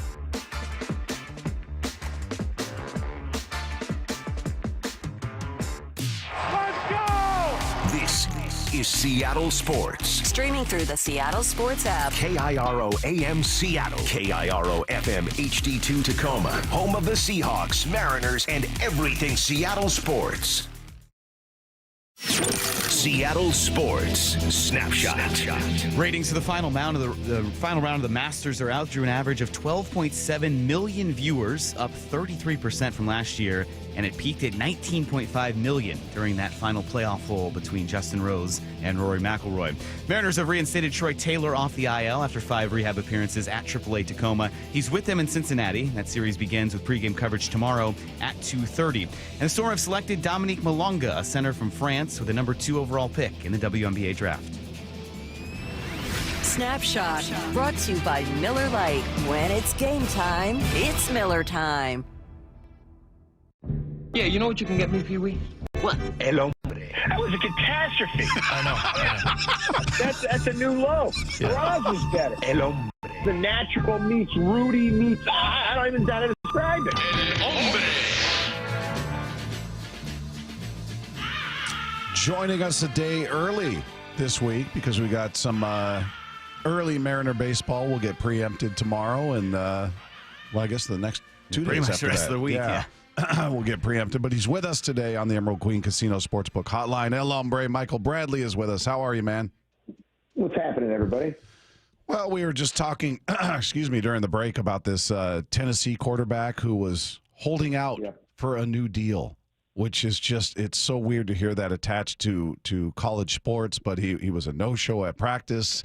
He had an NIL contract dispute, or he was making 2.5. He wanted somewhere around 4. I mean, it's so weird to be having these discussions around college players, isn't it? Well, the interesting thing is, starting next year, we probably won't have these kinds of things because it's not going to be a deal between the player and the collective. It's going to be a deal between the player and the school, and there will be terms and conditions attached to the contract. I spoke with Jeffrey Kessler, who's the lead attorney in this NIL settlement case today, and he said that, this was the deal between him and the collective. The school wasn't allowed to do anything because there's no sort of pay-for-play yet, and he got upset by what he saw other people getting because he signed this 3 years ago. He got money in high school. People forget this, that the Tennessee legislature had to get involved to allow this to happen so that he would come and play at Tennessee. That's not going to be the case anymore. Once this settlement is completed and we get the salary cap, as it were, for what schools are going to pay, they're going to be contracts, and it may be a 2-year deal. It says you're going to get this and this. And if you try to leave, you may not be able to play anywhere. for the year that you're out. So this is unfortunate for Tennessee. I'm sure he'll land somewhere. Some school will open up the checkbook, or collective will open up the checkbook and get him the money. But I like the fact that Tennessee said we're not going to be held hostage. Michael, ultimately, though, do you think good or bad for college football if these schools are going to have to pay, close to $20 million a year? How many can realistically afford that year in and year out for the foreseeable future? Well, here's the thing. You don't have to pay the whole amount of money. So, I mean, if say you're a Division I basketball school in the Atlantic 10, Virginia Commonwealth, you don't have to pay up to $20 million. You can pay $1 million, $2 million, $3 million. It doesn't matter. So I think that you're going to see the big boys will spend the money. But even then, that's a lot of money. Yeah. The University of Virginia just announced today that they're restructuring their personal seat licenses from the John Paul Jones Arena that came out. The original ones have run out, and now they're going to try to raise $75 million through seat licenses and increased tickets and other kinds of things because they need the money. So it's not going to be just, okay, everybody can spend $20 million on athletics. A lot of schools lose money on sports, and they lose money on football, and now they got to decide what's their stomach to lose even more because they got to pay $20 million. It's so weird to hear about these schools with GMs, and I saw this story. I don't know if you saw this. Max Crosby, the pass rusher for the Raiders, has been named the assistant GM for Eastern Michigan, and that's going to be part of his duties along with playing for the Raiders. It's just so weird. I don't know. It would part of his duties are going to be Zooming with prospective players and paying and giving a donation every year, a big donation. So I think that's what this is more about, rather than saying, okay, we really value Max Crosby's ability to sit down and watch film and tell us which 3-star defensive end we should be chasing. I think it's a name brand and a little bit of star power and some money. Which do you think is more problematic, the NIL situation or the transfer portal? I think it's the portal, and we're gonna finally have some sanity in terms of the amount of money that you're going to be paying. Schools are going to be giving players, and there's going to be contracts, and there's going to be some boundaries. And if they can do NIL stuff, that's fine. Outside of it, you can market your name. Now, it's got to be within reason. They can't get some rich booster who owns a software company to say, Bobby's going to be, helping us sponsor our software company when he doesn't know anything about it, but we're paying him $5 million. But the transfer portal is problematic because it doesn't seem like there's anything the NCAA can do about it. That every time they try to put some sort of guardrail on it, the courts overturn it. They said, okay, you get one freebie, but then you got to sit out a year. Nope, that didn't work. And what's interesting is you see some of these kids transferring from school to school to school, 3-4 schools in 4 years. They don't get a degree because the credits don't always transfer. And, they're not going to play in the NBA. It's disheartening because it's really turning the college model as much away from it's an adjunct, and I sound ridiculous, it's an adjunct activity to the college experience. It's always been a business, but now the players simply just, if a coach looks at them sideways, they say, I'm going somewhere else. Well, and I think it really takes the appeal and kind of the allure away from the NCAA tournament. If you were just mentioning basketball and the frequency of guys transferring, it was a very good Final Four, but outside of that allure and that luster of March seemed to be gone. Is there any turning back now, or is this what's going to happen anytime someone good goes and plays for a mid-major? They're just going to get poached, and the reign of the upset might be over? Well, I mean, look, you can't blame the player. If I'm playing at Davidson and I have a great year and average 18.9 points a game, and all of a sudden an ACC school, North Carolina says, look, not only can we have you play at a higher level and give you a better chance to win a championship, we can also pay you a lot more money. I can't blame the kid who does that. And and I also don't blame the kid who gets recruited to go play at a school like North Carolina, and it's clear that he's not going to. And he says, I'm going to drop down and go to a lower level because I want to play basketball. I'm fine with that. It's the kid that says, okay, freshman year I'm going to school X, sophomore year I'm going to school Y, junior year I'm going to school Z, and the year after that I'm going to go back to school A.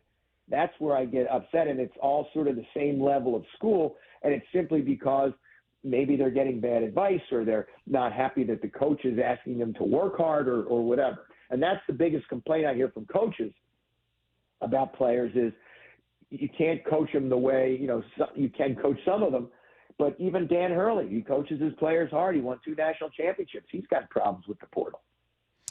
Hey, looking at the draft coming up here, we were just playing a clip from Mel Kiper talking about Jalen Milroe being invited to the draft, and he accepted. Yet, you know, I don't know how much stock you put into mock drafts, but I haven't seen any that have him anywhere near the first round, which, you know, Kiper's like, well, maybe they've heard something that, you know, why would they invite this kid if they haven't heard? They've got some inside knowledge that maybe a team is going to take him. What do you think? What do you make of that? Well, I mean, look, I agree with what Mel said there. If the NFL is inviting a guy who's looked at as a second or third or even a fourth round draft choice to the draft, the last thing that the NFL wants is the ESPN or NFL network cameras repeatedly showing him sitting in the green room by himself with a plate of chicken fingers in front of him, you know, miserable because he's not picked. So I think, you know, but I've seen him play. I mean, he looked rotten against Michigan in the bowl game, and I don't know how you, as an NFL team, say this is the guy we want. This is a weak quarterback class. I mean, you've got Cam Ward, you've got Shedeur Sanders, you've got Jackson Dart, and nobody in that group you say, boy, I think he's going to be a Hall of Famer or a Pro Bowler or a repeated, you know, star. So I don't know what about this. I hope it doesn't backfire on the kid, because there's nothing worse, you know, as a viewer, than seeing somebody sitting in there alone as everybody else gets picked. What do you think of him as a pro prospect? Did you watch much of him? I saw him play. He never really dazzled me with his passing. He's not a particularly tall guy. He runs well. But, you know, he had a couple of good games. He made that great throw against Auburn a few years ago.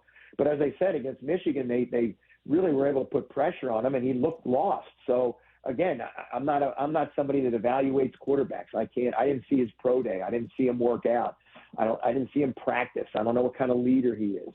But if they're inviting him, there's got to be somebody that said we're going to pick him no matter what.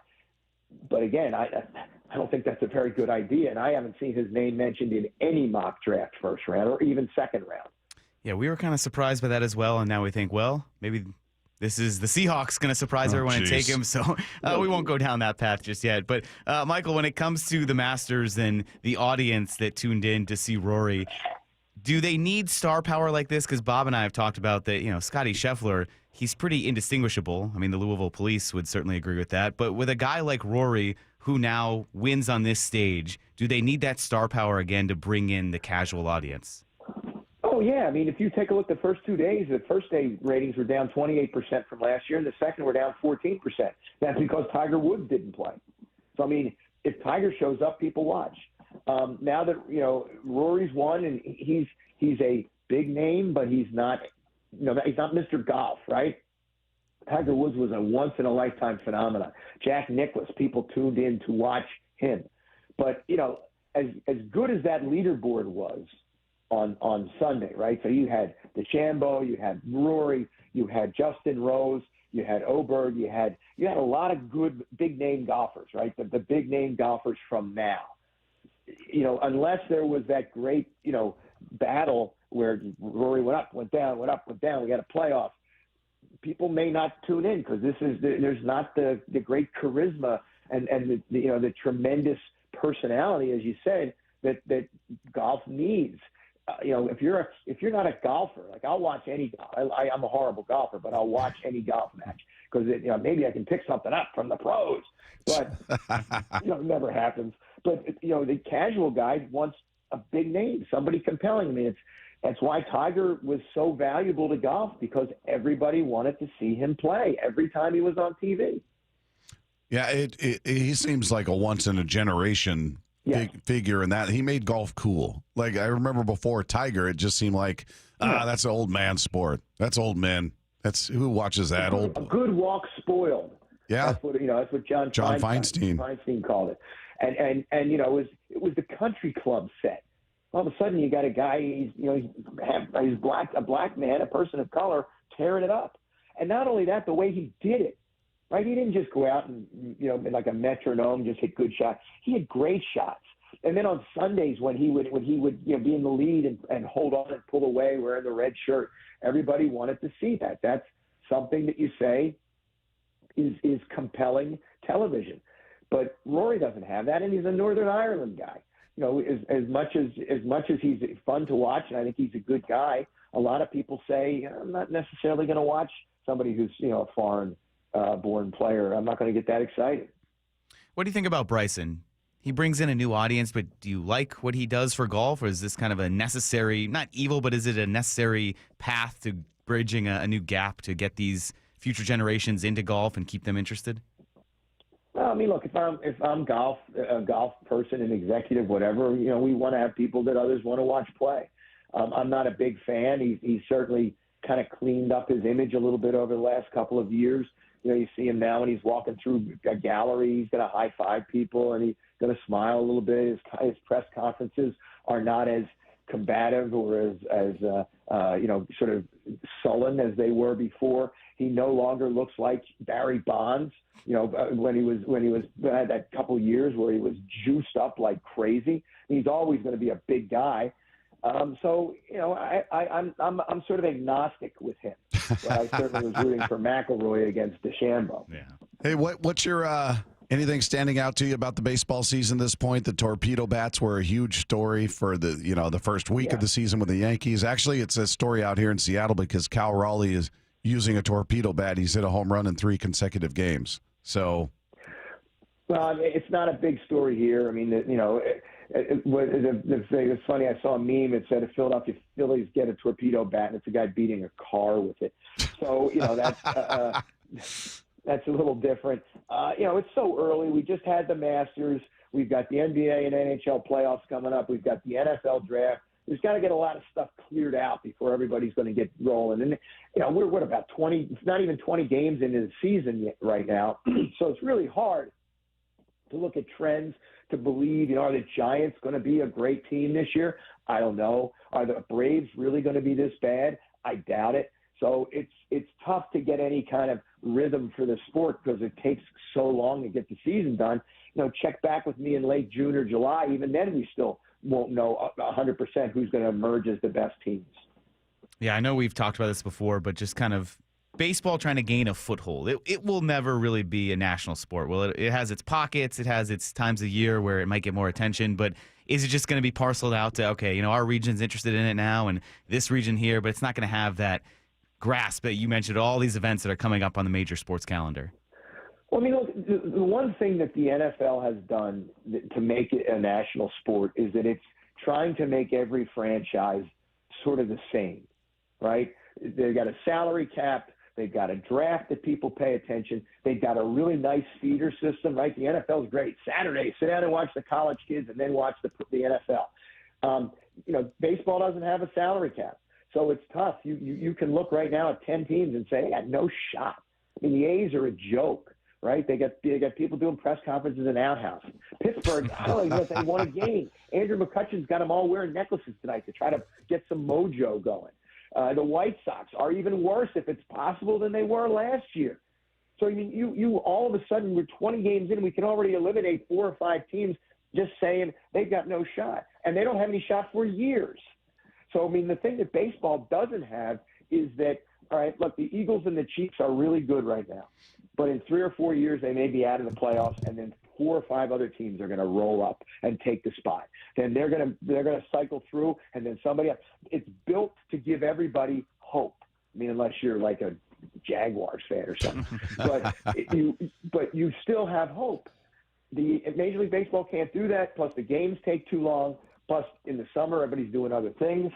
It's still, you know, it's still fun to watch the World Series. I watch as many Phillies games as I can, but I'm not going to be saying, oh, boy, I can't wait to tune into that AL West race. No offense. Well, there's also the urgency in the NFL of 17 games. Every one means so much, where you got 162 baseball. You got 82 in hockey, 82 in the NBA. So there's, I mean, every game means the world in the NFL. So that's a built-in urgency to take it all in. Real quick, before we let you go, just you brought up doing a press conference from the outhouse. How bad of a look is this for baseball? You got 2 teams that are playing in minor league parks, between the Athletics and the Rays, both playing in minor league parks. Again, I don't think it's that. I mean, it's a bad look, but people aren't going to say, that's it, I'm done with baseball because of that. Right. At the same time, I don't think people are going to say, ooh, I can't wait to watch more baseball because the Dodgers have loaded up with players or whatever. So that's, if baseball is what it is, it's got an aging group of main fans. And it's got, right now you can say we can probably pick 10 teams and say that 2 of them are definitely going to be in the World Series. That's something that they got to fix because there's no surprise. And I mean, you may even be able to narrow that to 6 or 8 teams that are going to be, and you say these are the ones that will be in the World Series. That's not a good model. He is El Hombre, Michael Bradley, with us each and every week, generally Tuesdays at 5 o'clock, but we're preempted by Mariners tomorrow, so short show. He's with us today, and you can find him on Twitter outside of here. You can find him on Twitter at Daily Hombre. At Daily Hombre is where you find him. Michael, we appreciate it. We'll talk next week. So long, suckers. There he goes, everybody, in all of his glory. Drinking something, too, I think. He had With the ice. With a lot of ice cubes. The ice rattling around.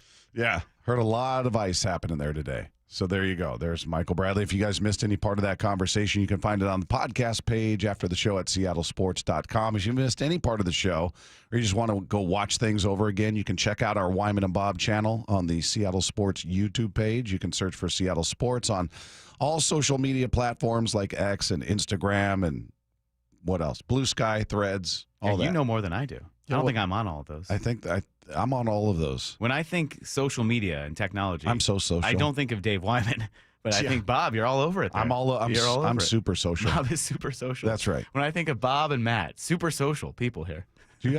You're on X, aren't you? I'm on X, but I'm really just there to follow like Doctor Who accounts and comic book people. I never post anything. Nobody needs to know what I'm doing. Does anybody follow you? You're not posting anything, so nobody's... Not a single thing. Oh. Don't follow me. Man, I'm gonna go Nobody follow needs you. to see me. Okay. Man, I wanted to go follow you now. Don't do that. Okay. I got to make my account private. I was going to say, Bob, Bob's Baseball Breakdown, I'm looking at it right now. It's up on YouTube. So there you go. If you go to our Seattle Sports channel. Also, I didn't realize this until a few months ago, but you can watch us live on YouTube. You can? Yeah, I'm sure people I knew would you love could to do it that, at seattlesports.com. Go to YouTube and our Seattle Sports channel, and look, I know Matt's doing it right now, so he's typing it away. He's watching us live and live right here. So if you really want to on YouTube, you can watch us live and then look at all our videos. Eight different screens right now. Wow. So many screens, so many opportunities. That's a lot of pressure. You'd think that would up the wardrobe game around here, but it doesn't. Dave's still shopping at Costco. I'm still just wearing the same stuff. I wear the same like 5 things. You put them back on top, you clean them, you put them back on top, and there they are again. That's right. That's right. Hey, what did you make of when we talked to Logan Gillbert last week and his comment? I asked him about the signing that took place with Cal Raleigh in the organization, his commitment, and what that means to him to see his guys say, you know what, I believe in this. I want to be here. What does that mean? He talked about it here. I mean, there's a lot that goes into it, but as far as one person signing with the team that's going to have the most influence on you is Cal being here. And that's what happened with him locking up however many years it was. So it definitely factors in. It's a big deal. That's the guy I've thrown to pretty much 90-something% of my career, and including the minors too. So, there is risk with if you ever go somewhere else and you have a new catcher and a lot of things change. Cal knows me so well that I kind of dream up the perfect scenario of you think of like Wainwright and Yachty, how they had 300 starts together or whatever it is. Like one day breaking that record would be pretty cool. I mean, a lot of things have to go right, but if I could throw to Cal the rest of my career, I'd do it. And that's right about when I perked up and said, I better get this info out there. And everyone was pretty excited to hear that, which that's not an insignificant thing to say, because if he's making that specific of a reference, they've obviously talked about it or thought about it. It's something that's gone through his mind. Those two, Adam Wainwright and Yadier Molina, made 328 starts together. For comparison, Cal Raleigh and Logan Gillbert have been here since 2021 together. They've made 84 starts together. So it is not counting just their minor league. Astounding. Yeah, major league starts together. So it's just astounding how long that would take. But for him to say something like that, oh, okay. So he's thought about what that would look like, what his entire career would be here, and that's very encouraging. Well, and you'd hope the ears of the front office would perk up right there and go, huh? And maybe they're already, dipping their toe in the water, talking to his reps. Who knows if there's been discussions or preliminary discussions, perhaps. I don't know. But just hearing that I could see his agent going, no, don't say that. Don't say that. Well, but it does seem like something with Cal where maybe the player, and I know Wyman's talked about this, the player has a preference also. Right. They're going to say, hey, I want this, but I don't want to make it so punitive where I'm not going to play or it's going to ruin a relationship. So Cal obviously signed for a good amount of money, but it's a somewhat team-friendly deal, and he switched agencies to do that. So maybe it is something with Logan Gillbert and his representation of, you know what, I would love to get a fair offer, but I don't want to be overly difficult about it. If they give me something in this range, I'm fine taking that. And that's what you hope when you hear something like that, like he told you guys on Friday. So weird to think of a contract that's over $100 million and go, that's very team-friendly. Yeah. That's just where we are. It is, though. It is. Yeah. All right, coming up, we'll get some more Mariners insight from our guy, Charlie Furbush. He joins us each and every week. He's coming up next. It's Wyman and Bob. This is Seattle Sports on 710. For Down Territory, going inside the game with former Cougs and Seahawks wide receiver Michael Bumpus. What's something people may have confused about what a run-heavy offense actually means? Think that they're just going to run the heck out of the football. We're running the ball 35, 40 times. That's not really it. I want people to think of a run-heavy offense as that's the first punch that's going to be thrown. And it's going to be thrown often. But there are days you spread them out and you just let it go because you feel like there's advantages in other places on the field. For Down Territory, every day at 11:15 and 1:15 on Bump and Stacy. Hey, it's Dave Wyman with Dr. Mark Wagner, MD, from Seattle Sports and Regenerative Medicine. Dr. Wagner is hosting a free stem cell webinar Thursday, April 24th to explain stem cell therapy. I'm really looking forward to this live webinar to educate on how using your own stem cells can be an extremely successful method to help regenerate native tissue in rotator cuffs, meniscus tears, and reduce pain in osteoarthritic joints. And which joints have you seen good success with? Shoulders, elbows, hips, knees, even wrists and ankles. And in this live webinar, we'll tell you all about the procedure, how simple and safe it is using your own stem cells, and how we determine if you're a candidate. Dr. Wagner has performed over 20,000 stem cell procedures. Are you in pain? Join him Thursday, April 24th for the free stem cell webinar and learn all about this amazing procedure. Register now at drmarkwagnermd.com. That's drmarkwagnermd.com. Pizza Hut's fan favorite Cheesy Bites pizza is back. For just $15.99, get a large pizza with 28 pullable, poppable, cheese-filled bites. Plus the new Ranch Lovers Flight with ultimate chipotle and pepperoni ranch dips. Order now at pizzahut.com. Windows are a home's top target for break-ins. At Lake Washington Windows and Doors, we offer added security with our exclusive 3-layer security glass protection. Combined with our lifetime warranty, you'll have lifetime peace of mind. Choose Lake Washington Windows and Doors, a name you can trust. Keeping your engines healthy means protecting them in season and out. Experts trust Stable to do that, and third-party testing confirms it. Stable is the industry leader in preventing fuel-related issues, no matter if you use it in your car, boat, or outdoor power equipment. In season or out, at every fill-up or when you store, start with Stable. Hey there, I'm Jack. And I'm Stag. We're just two deer that want to make sure you know it's deer season at your authorized John Deere dealer. The deer season that saves bucks. You know, like us. Yeah, you can get $3,000 off select John Deere machines. No early wake-up calls or tree stands required. Just a trip to your authorized dealer before June 2nd. If you ask us, it's the only deer season worth celebrating. Visit johndeere.com/deer season to find an authorized dealer and for complete finance details. Go from daydreamer to industry leader with Amazon Business. From office supplies to IT essentials, Amazon Business provides tools that help you save costs and make insight-based decisions. Learn how to bring your visions to life at amazonbusiness.com.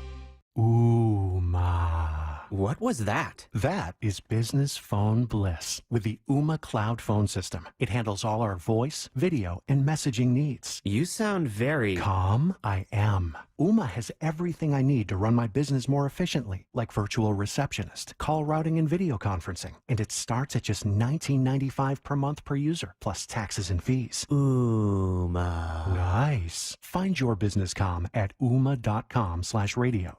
Whether you're shaping up a small yard or tackling serious acreage, Steel walk-behind, zero-turn, and stand-on mowers are built to get the job done. Shop online or at your local Steel dealer. Steel, let's go mow. Available at participating dealers. We are Seattle Sports, the home of the Seahawks, Mariners, and everything Seattle sports. Watch your favorite show live at seattlesports.com.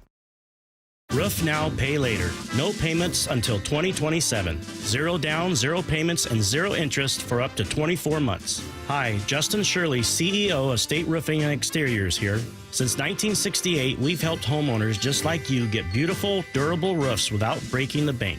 Book today and lock in summer pricing before it's too late. Call 866-ROOF-ROOF or visit stateroofing.com to schedule your free estimate. State Roofing and Exteriors, held to a higher standard since 1968. They say teachers don't impact for a year, but for a lifetime.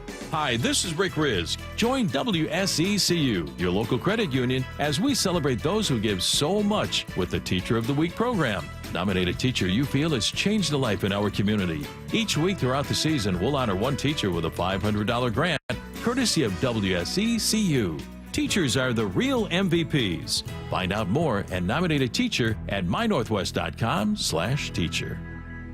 Hey, Brock Hewitt here for my friends at PCF Group, or People Come First Construction Group, and that's exactly what they did when we made the call a couple years ago. We wanted to redo our outdoor space, wanted to add a deck, an outdoor living, a television, and a kitchen, and PCF Group, wow, they more than delivered. And if you're interested in building a stunning outdoor area like we did, I cannot recommend them enough. Reach out before the good weather arrives, and their schedule, well, it's going to fill up. So whether you're looking for a complete outdoor living space or a very specific project like an underdeck ceiling, deck, patio cover, railings, PCF has you covered. Design now and pay later. In fact, get 12 months, no interest and no payments, and up to $6,000 off and a $1,000 Amazon gift card. Request a complimentary design and estimate consultation at 425-629-8476 or project ideas. Explore photos at pcfgroup.com. That's 425-629-8476. Wyman and Bob. From the Quantum Fiber Studio. Weekdays 2 to 7. On Seattle Sports and 97.3 FM HD2.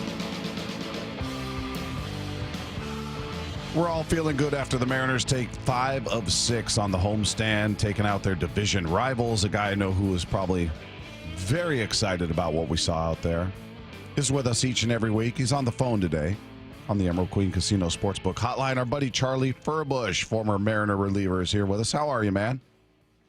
I'm doing good. How are you today? We're doing all right. I'm struggling with a little cold or whatever the hell's going on. Whatever infection Wyman was spreading for the past 2 months. I think I caught it over the weekend. But outside of that, Mariners win 5 of 6. I'm pretty darn happy with it and certainly did not expect a sweep of the Rangers. How surprising was that for you? You know, that was very impressive just to be able to see a first sweep of the year. I mean, that's just what the Mariners needed. So to take down the Rangers, an impressive roster, impressive team, you know, really didn't show up and do too many great things. So really great to see the Mariners sweep the Rangers just to get the division started right. Charlie, you know what's crazy is that we came into this homestand, Astros and Rangers, a little uneasy because the Mariners had just gotten swept in San Francisco, albeit some back-and-forth games. They had played some close ones there. And unfortunately, I know you were on post-game for the one game they lost during this homestand, that 12-inning affair. So, welcome to post-game duties, along with Curtis and myself. We've had to deal with some tough ones. But when you take a look at just this overall homestand and against the division, this has to be pretty encouraging, right? I mean, you think, hey, these are teams that you're going to have to battle for the division, and the Mariners just went out and beat them both in 2 series. Yeah, this is just a huge confidence-building streak for the team because it was really an important stretch when you look at it from how they started the season and how kind of bigger of a hole it could have gotten if you had maybe not performed the way you did. Just leaves you that much further behind the 8 ball to try and get back to 500 and claw your way back to ideally being above 500. So they really did their business and showed a lot of promise. And, I was certainly impressed with a bunch of different performances. So excited to see the Mariners really kind of come alive. Of the starters, Charlie, who stood out to you so far? I mean, it's kind of a no-brainer in Logan Gillbert just in terms of what he's been able to build on off of last year. Really really impressive. I think at this rate, he's got a bunch of accolades in the future. So excited to, just kind of see him. But then, and I know Bob, I know you love him. You've been on the Brian Wu train for a lot of time now. And I may have said some other things, but he really impressed me in terms of how he was able to come back after that 27 pitch inning the other day. And, I think it really, when I saw that inside two-seamer Tavares and he punched him out and turned around, yells in his glove. I mean, the fire inside of him, it was just so he is really kind of turning a corner. I think last year was easy to say, hey, he's a rookie, he's impressed. Oh man, he really did an incredible job, kind of more than we even realized. But to really take that experience and build off, and what we've seen so far has just been lights out Brian Wu in terms of an ace type stuff. So really impressed, really excited to see what he's going to build off this start and what's going to happen over the next few.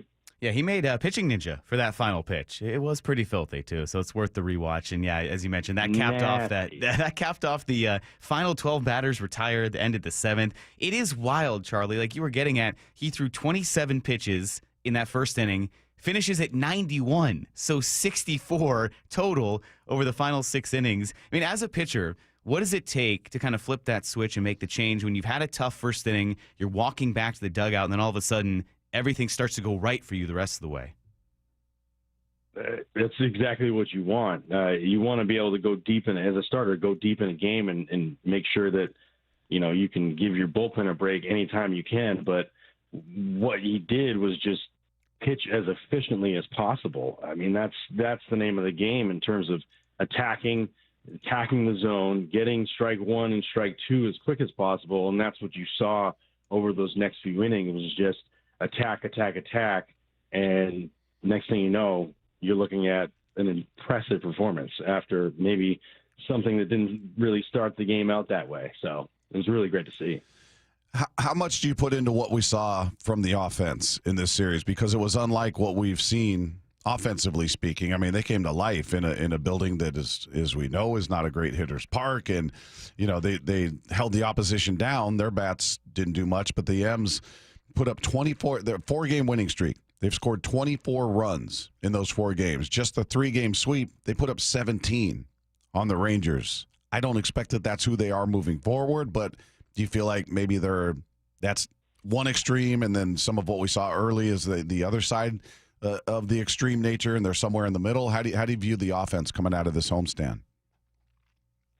I think the offense is just really starting to warm up, let's just say. You never know kind of how the season's going to start and how streaks will start, whether guys get off to a hot start or a slow start. And, I'd say it was a lot of more of what seemingly a slow start is what we saw those first few games. But we know what the Mariners are capable of. We know the type of players they have.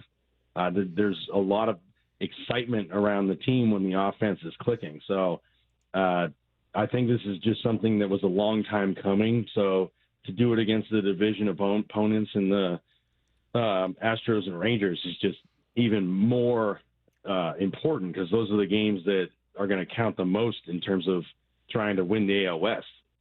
Hey, Charlie, I'm fascinated by pitcher-catcher dynamics of just that battery and how you build trust with starters or with a reliever. In the case of Cal, who the starters love him. They trust him 100%. With a reliever, I imagine it's a little different in terms of building that bond because you don't get as many innings with a guy. But when you were out there pitching, how did you build kind of that chemistry and that trust with a catcher?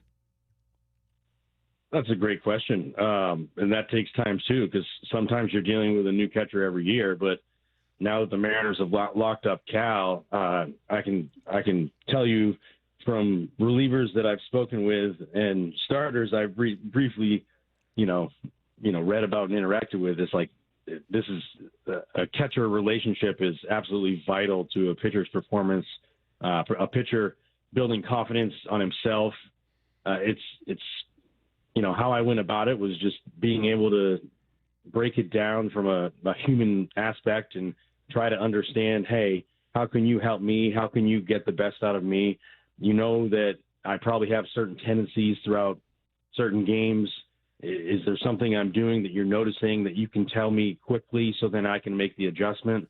I'd like to know things as fast as possible, even though as athletes we're pretty self-aware of our bodies. Sometimes we get out of whack and it may feel normal, but someone else sees something. So having the catcher being able to understand exactly what you're doing and how you're doing it to give you some instant feedback, that just goes forever. It goes so far in that relationship because you know you're both invested to try to get the guy out. So how can we work together is just a beautiful relationship that exists. So it's something that you always constantly have to work on. And, you know, like I said earlier, you may have a different catcher every year to try and, you know, figure this out. But the sooner you can figure it out, the sooner you have this, you know, ultimate bond and confidence in what you're trying to do up there. Did you ever have a catcher that you worked with that you were just like, oh, this is just no good. We don't click. Yeah, I mean, I think there were definite times I had a catcher or two. I think that we had disagreements on pitch calling, let's say, and what I wanted to throw versus what he thought I should throw. So I think that's kind of the nuance and beauty of pitching, is that as a pitcher, you're ultimately in control and you're able to throw the pitch that you want to throw when you want to throw it. And it's certainly easier to be a pitcher knowing that you gave it 100%, you know, effort, conviction behind the pitch than maybe throwing a recommended pitch in and not working out. So those are the conversations I think that sometimes maybe can go awry, as a catcher is pretty strong in his opinion and the pitcher's like, well, I get to do what I want up here because I'm the one throwing the pitch. Well, Bob wanted names, but that's okay. That's a good answer to it. Yeah, I want you to Just kidding. start throwing them under the bus, Charlie. I'm backing up the bus. I want you to throw them out there. We don't need to, you know, we don't need to throw out any former teammates. No, you know, I mean, gotcha. I ultimately, you know me, I ultimately had a bunch of great relationships with all the catchers, but those are the things that, you know, you just kind of have to balance, right? It's like, hey, how does each human interact, and what are the goals of a pitcher, and how do you communicate that to your catcher effectively? Right. Well, Charlie knows a few things about the bullpen, so we're going to get his thoughts on how this Mariner reliever group has shaped up so far, get his take on who's the standout. All of that coming your way next with Wyman and Bob. This is Seattle Sports on 710. The Cal Raleigh Show. Belted way out of here to right field. Holy smokes. Every Thursday with Shannon Dreyer on Wyman and Bob. Seattle has been nothing but good to me. I would love nothing more to play for one team my whole career. Listen live on the Seattle Sports app or find the video on YouTube. Cal Raleigh with a walk-off home run. We are Seattle Sports, the home of the Mariners. 47,000 fans are going crazy.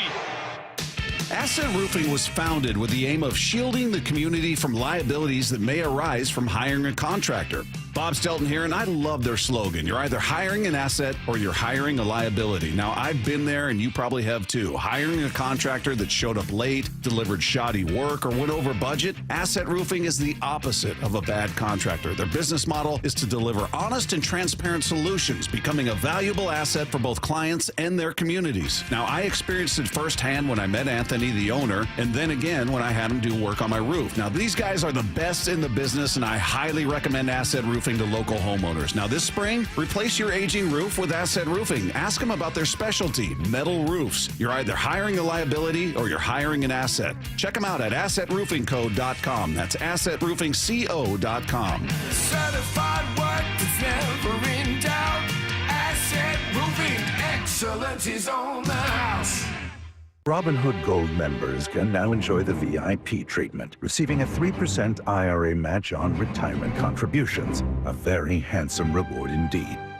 With Robinhood Gold, your annual IRA contributions are boosted by 3%. Plus, you also get 4% APY on your cash and non-retirement accounts. That's over 8 times the national savings average. The perks of the high net worth are now available for any net worth. The new gold standard is here with Robinhood Gold. To receive a 3% IRA boost on annual contributions, sign up at Robinhood.com/gold. Investing involves risk. Rates subject to change. 3% match requires Robinhood Gold at $5 a month for 1 year from first match. Must keep funds in IRA for 5 years. Go to Robinhood.com/boost. Over 8 times the national average savings account interest rate claim is based on data from the FDIC as of November 18th, 2024. Robinhood Financial LLC member SIPC. Gold membership is offered by Robinhood Gold LLC. Comcast Business helps turn today's small businesses into engines of modern business. It's how restaurants become reliably up and running neighborhood favorites. How retailers become seamlessly restocking, cybersecurity must-visit shops. And how healthcare offices become the data managing caregivers that we all depend on. With reliable connectivity, enhanced cybersecurity, advanced fiber solutions, and Wi-Fi backup, Comcast Business is powering the engine of modern business, powering possibilities. Now through April 21st, new customers can get started with 150 megabit internet and security edge for $49.99 a month for 12 months with a 2-year agreement. Plus, ask how to get a $500 prepaid card on a qualifying internet package. Call today. Restrictions apply. Not available in all areas. Requires enrollment in paperless billing and automatic payments with bank account. Equipment, taxes, and other fees extra and subject to change. Early termination fee applies.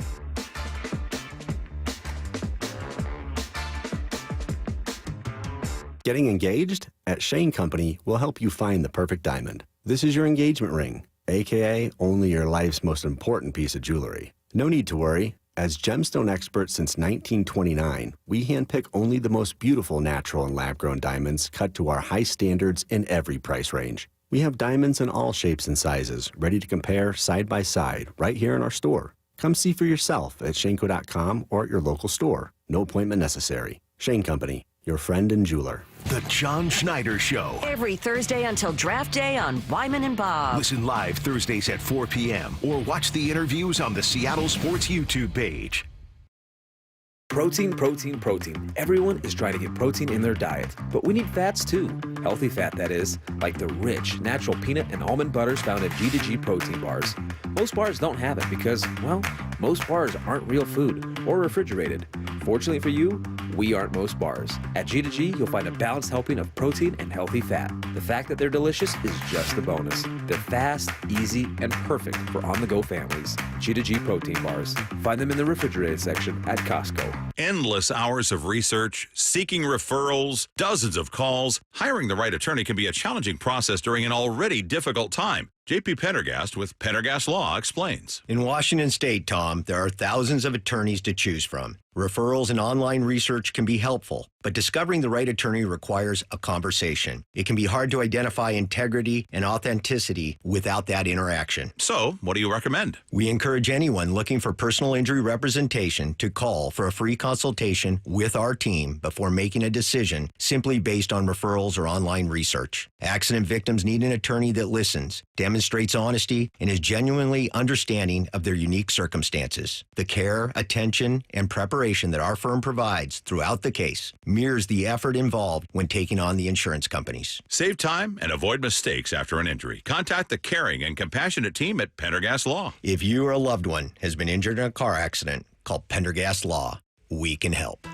No matter how old you get, you always remember that one great teacher. Hi, this is Rick Riz, inviting you to join WSECU in celebrating Teacher of the Week. Great teachers inspire. Nominate a teacher you feel has changed a life in our community. This year, we're going to honor 24 great teachers with grants of $500, courtesy of WSECU, the credit union for Washington. Teachers are the real MVPs. Nominate an exceptional teacher now at mynorthwest.com/teacher. Wyman and Bob. From the Quantum Fiber Studio. Weekdays 2 to 7. On Seattle Sports and 97.3 FM HD2. We got Charlie Furbush back on the Emerald Queen Casino Sportsbook hotline with us, talking Mariner baseball. And one of the things, Charlie, that we talked about earlier in the show when Ryan Rowland-Smith was in, we were talking about the bullpen. And I was asking, is it possible we take Andres Munoz for granted, that we don't give him enough credit for how effective he is? It just kind of feels like, you worry a little bit about spots within the bullpen. What's Thornton going to do here? What's this guy going to do? But then Munoz gets the ball and you go, yeah, we're good. And again, it doesn't mean he doesn't have moments of tension or he walks somebody, gives up a hit. But so far, they've got 8 wins. He's got 6 saves, and he has yet to give up a run. Yeah, I don't think we take him for granted at all. I think it's awesome that we have Munoz as the closer. He is an incredible pitcher, and what he's able to do, not only just from a closing aspect, is somebody that has had a few opportunities and blew them, let's say. It's not an easy job, right? I think that's the one thing that just maybe we take for granted is how hard it is to close a game out. It's the three outs of the game are usually the hardest outs to get. So the fact that he's 6 for 6, I guess, doesn't surprise me, but he's got the stuff and the ability to light it up. So to be able to, be a 26-year-old closer in his prime right now, I mean, this is something I think that the Mariner fans should just be super happy that we have him on our team, because he is an elite closer, and at this rate will continue to be that way. Hey, Charlie, what should our expectations be for Matt Brash? Because he's been out, for over a year. He did make a rehab outing yesterday, so he pitched in Tacoma for an inning. But what do you expect for him to come back in, and how fair is it to say, okay, well, that's going to be the version that we saw in 2023 or earlier? What do you think would be a reasonable expectation for Matt Brash when he does come back on the Mariners? Yeah, I think, as somebody that had Tommy John, try that first year back is definitely, I think there's a whole bunch of changes that you go through physically and mentally, because it's your first time back competing, and, you feel good, but you're just trying to make sure that whatever you're doing, you're coming out of each performance healthy and strong. So trying to be as consistent and as accurate as you can that first year. Maybe it is fair to have a little bit more of, let's say, wiggle room with Matt Brash as he comes back, because what he did beforehand, that first was incredible. He was a lights out pitcher, and I still expect him to be lights out, but it may take a few appearances before this ends up unfolding, if you will. So I wouldn't be surprised if when he gets back up to the big leagues, they may put him in some lower pressure situations just to build the confidence back up, feel good about what he's doing, and then as the season progresses, really trying to use him in the more high leverage situations, which the Mariners will need him in. But I think that first few appearances may be a little bit more low profile, just to, get that first few games under your belt, because you haven't done it in, over a year. So to expect him to be just right back to normal, I think is maybe hard to maybe swallow, that he may not be there, but expect to see a lot of this very similar results, because he's still looking very sharp in his rehab appearances. So I wouldn't be surprised to see it, but somebody that had it might want to give him a little grace as he gets back to the show. What's your take on what you've seen out of Santos to this point? He's got an interesting line. I didn't even realize he doesn't have a strikeout yet. He's gone 6 2/3. Yeah, 6 2/3, 7 hits, 2 earned runs, 5 walks, no strikeouts. Yeah, I mean, obviously unsustainable. I'm sure he'll swing and miss at some point, right? I mean, that's incredible that he hasn't struck anyone out. I mean, and he's really another bright spot in this bullpen, to finally have him healthy and seemingly looking good. I know that's obviously an anomaly of 0 strikeouts, but he's another guy that fills that gap when you need it, when you need to bridge the gap to get to Munoz. And you've already used up Spire, who's been outstanding and just a tremendous bright spot in his bullpen. So yeah, it's kind of odd, but Santos is the guy that I think we're all eager, because he's another guy that has this lights out type stuff. And, we saw it before when we had him, when we saw him with the White Sox and briefly with the Mariners. So now that he's seemingly healthy, he's also in a really good position to to be in some high leverage situations as the season unfolds. Charlie, I could ask another baseball question, but I know you were locked into the Masters yesterday, so I do want to get your thoughts on Rory. He's such a tragic figure with all those chokes that he's had. It seems like an obvious question, but were you rooting for him, or was it just kind of a fascination to see, hey, is he going to screw this up again, and how? What were you thinking watching that yesterday?